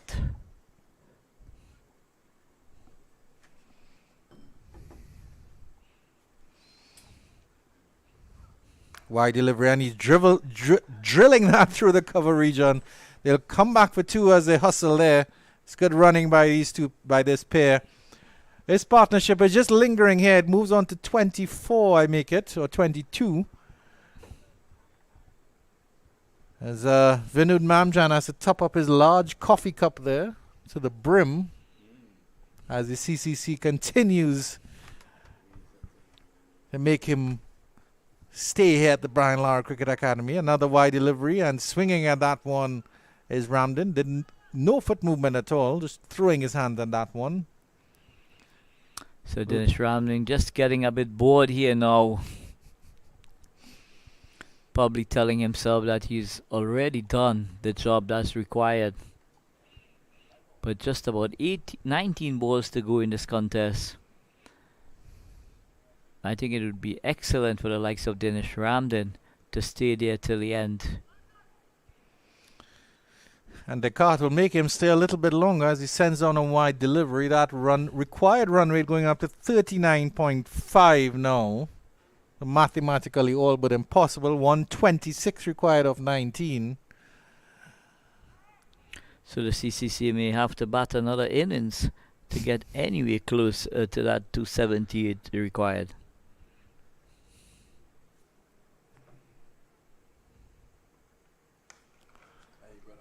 Well pulled there by Ramden down to the deep mid-wicket area. They'll come for a single.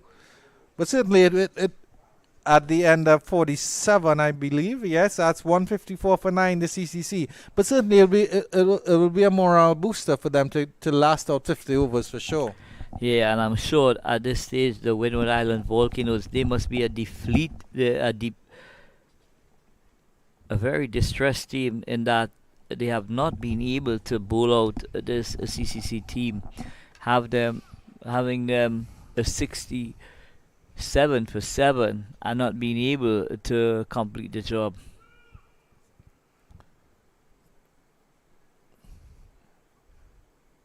Certainly will be a little bit extra tired when they go into that game on Saturday. Well, they've got 2 days to recover. Yeah.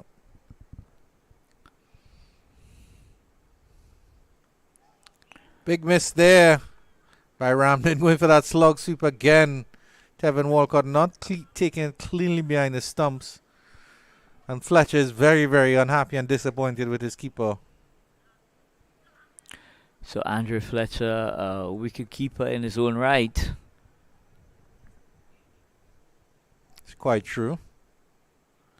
Ramden going up, dancing up the pitch and tugging that into the corner. Will they contemplate a second? They won't.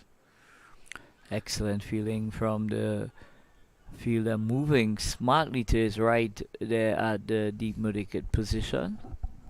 And you can see at this point that Ramden is just throwing his hands at everything.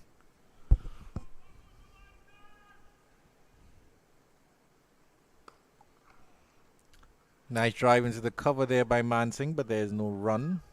So I'm sure Dinesh Ramden would love to deposit some of these deliveries into the stands here at the Brian Lara Cricket Academy. Mansingh goes down to long off, bounces a couple times before it gets to the fielder. Fletcher looks a little bit displeased that his fielder didn't make more of an effort, but I think it dropped too early there for the fielder to run in to try to take that catch, if at all.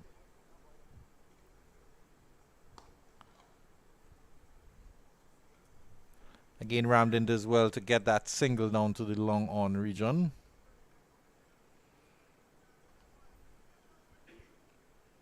So he's basically just having a net here at the Brian Lara Cricket Academy. Just enjoying himself here, Dinesh Ramden.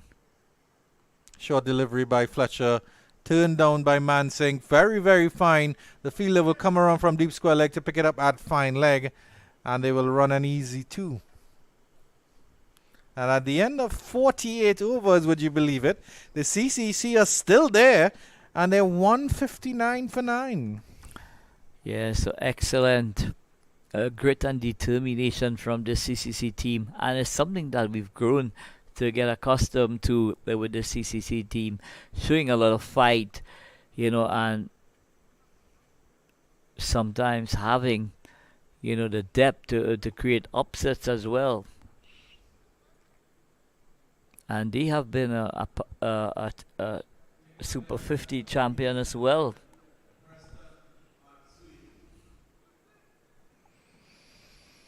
Preston McSween with 2 overs left. Well, 2 overs left in his to complete his 10, but he'll only get a chance to bowl one of them. He's bowled 8 overs, none for 34. Certainly hoping to close it off now. See if Ramden goes for the gusto here.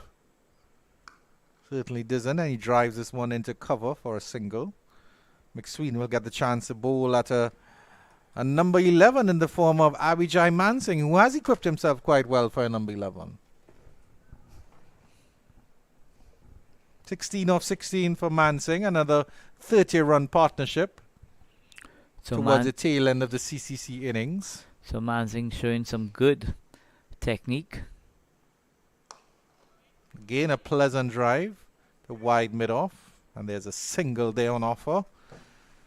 Mansingh takes it gleefully.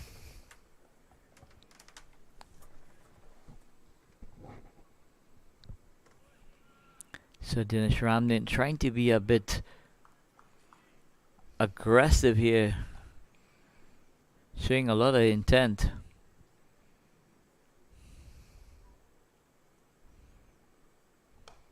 This one he tugs down to long on. Didn't get the full connection with that one at all. It's sort of like a dial-up as opposed to 5G speeds on that one there.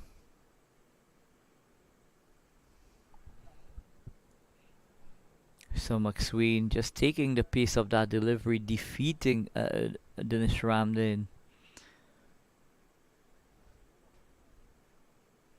3 deliveries left for McSween. Good delivery. Mansingh opens the face nicely, and they're going to push for 2 here. The throw comes in, and it's a wild throw past the keeper. And they will get a 3rd here, thanks to the overthrow from the fielder. Preston McSween is not happy with that. Tevin Walcott is not happy with that. And neither is Andre Fletcher. They're all looking at that fielder very, very unhappily. So some scrappy cricket coming courtesy the Windward Islands here.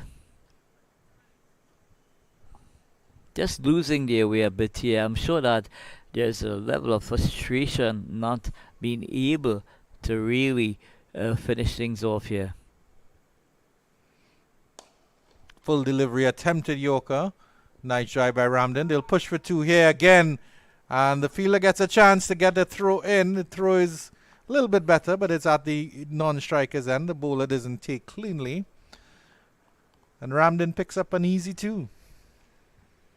Required run rate 95.1. Anil Lakan. It's the first time I've seen the run rate at 95.1 in any cricket contest. Certainly rise high in the next over should the CCC survive. And they do survive to the last over of this competition at 167 for 9. The required run rate has now gone up to 111, and Nelson required. So Dinesh Ramden would be saying to Mansingh, we have done extremely well up until this time. Please do not give it away. Let's finish the job here by batting the entire quotation allocation of 50 overs to us. So the run rate is 111 required in 6 deliveries. Spiceman will come on to bowl the last over. Mansingh drives into the cover region. Just square and just in front of square. Charles comes around. We know he has a good arm. They won't risk the second. Let's see how Dinesh Ramden approaches these last five deliveries. I certainly suspect 4 blocks and then 1 swing for the fences. See what happens here. He cuts and cuts well, and Johnson Charles gets some fielding practice again. So Dinesh Ramden has decided that he's not going to throw it away. he's just going to bat out the entire innings. Mansing goes straight, but long on will come around and pick that one off. And the fading light there. So Mansing showing a lot of batting ability here. Ramden back in strike. He's forward and he was dancing down the pitch a little bit. Fletcher saw it and adjusted his line. There's no run. With 2 deliveries left, what will Dinesh Ramden do? This one he goes high and hard. And he'll get it over wide long off for 6 runs. So Dinesh Ramden going high and handsome over cow corner for a maximum. And what a way to try and finish off things here at the Brownlow Cricket Academy. Replay on this one, dancing up the pitch, giving himself some room, freeing his arms. And here's Andrew Fletcher with the last delivery here. Ramden goes again. This one is high.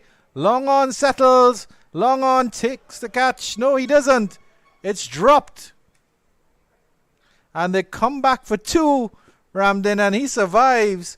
And the CCC finish on 180 for 9. And they lose by 97 runs. But certainly, Dinesh Ramden there with 82 not out. A lone hand here for the CCC. Ably supported, you have to say, by Abhijay Mansing at the end there with 22. And Romario Greaves with a well-played 30. So, a big victory for the Windward Volcanoes, but the CCC certainly made them sweat. Yeah, the CCC never gave up. Skipper Dinesh Ramden leading the way in terms of the fight during the entire innings here at the Brownlow Cricket Academy. So the Windward Islands, they take on the Trinidad and Tobago Red Force team here on Saturday. And the first 2 teams with the most points will be moving on to Antigua for the final phase of this CG 50-over tournament. So Dinesh Ramden scoring a polished 82 from 107 deliveries, and Mansing scoring 22 from 20 deliveries. Windward Islands Volcanoes winning handsomely by 98 runs here. And in a short while, we will get a look at the scorecard.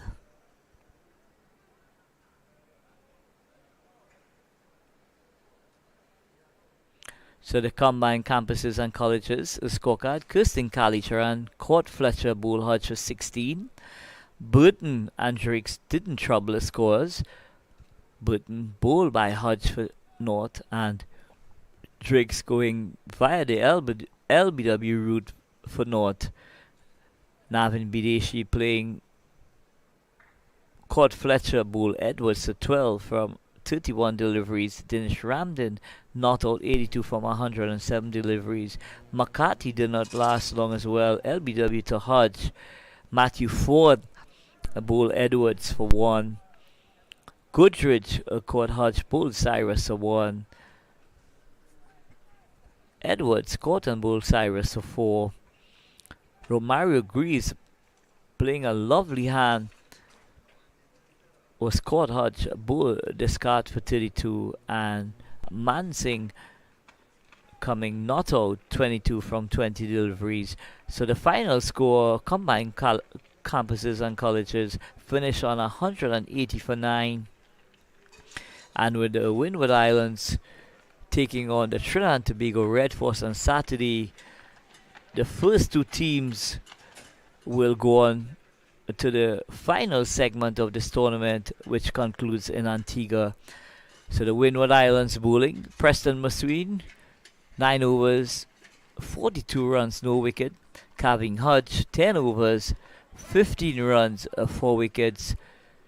Edwards, 10 overs, 29 runs, 2 wickets. D. Cyrus, 10 overs, 25 runs, 2 wickets. Descartes, 6 overs, 30 runs, 1 wicket. And Andrew Fletcher, the skipper of the Windward Islands Volcanoes, 5 overs to 35 runs, no wicket. So this has brought the end of this contest between the CCC and the Windward Islands Volcano. So we're leaving you here from the Brian Lara Cricket Academy. We're saying good night to you. We will see you back here on Saturday when the Trinidad and Tobago Red Force takes on the Windward Island Volcanoes. Right here from 2 o'clock on Saturday afternoon. It's going to be the final round of matches to be played here. So congratulations again to the Windward Islands Volcanoes on achieving a memorable victory here, and one that also takes their net run rate into perspective as well. So we say goodbye from the Brian Lara Cricket Academy, and we'll see you back here on Saturday at 2 o'clock for that riveting encounter between the Trinidad and Tobago Red Force and the Windward Islands Volcanoes.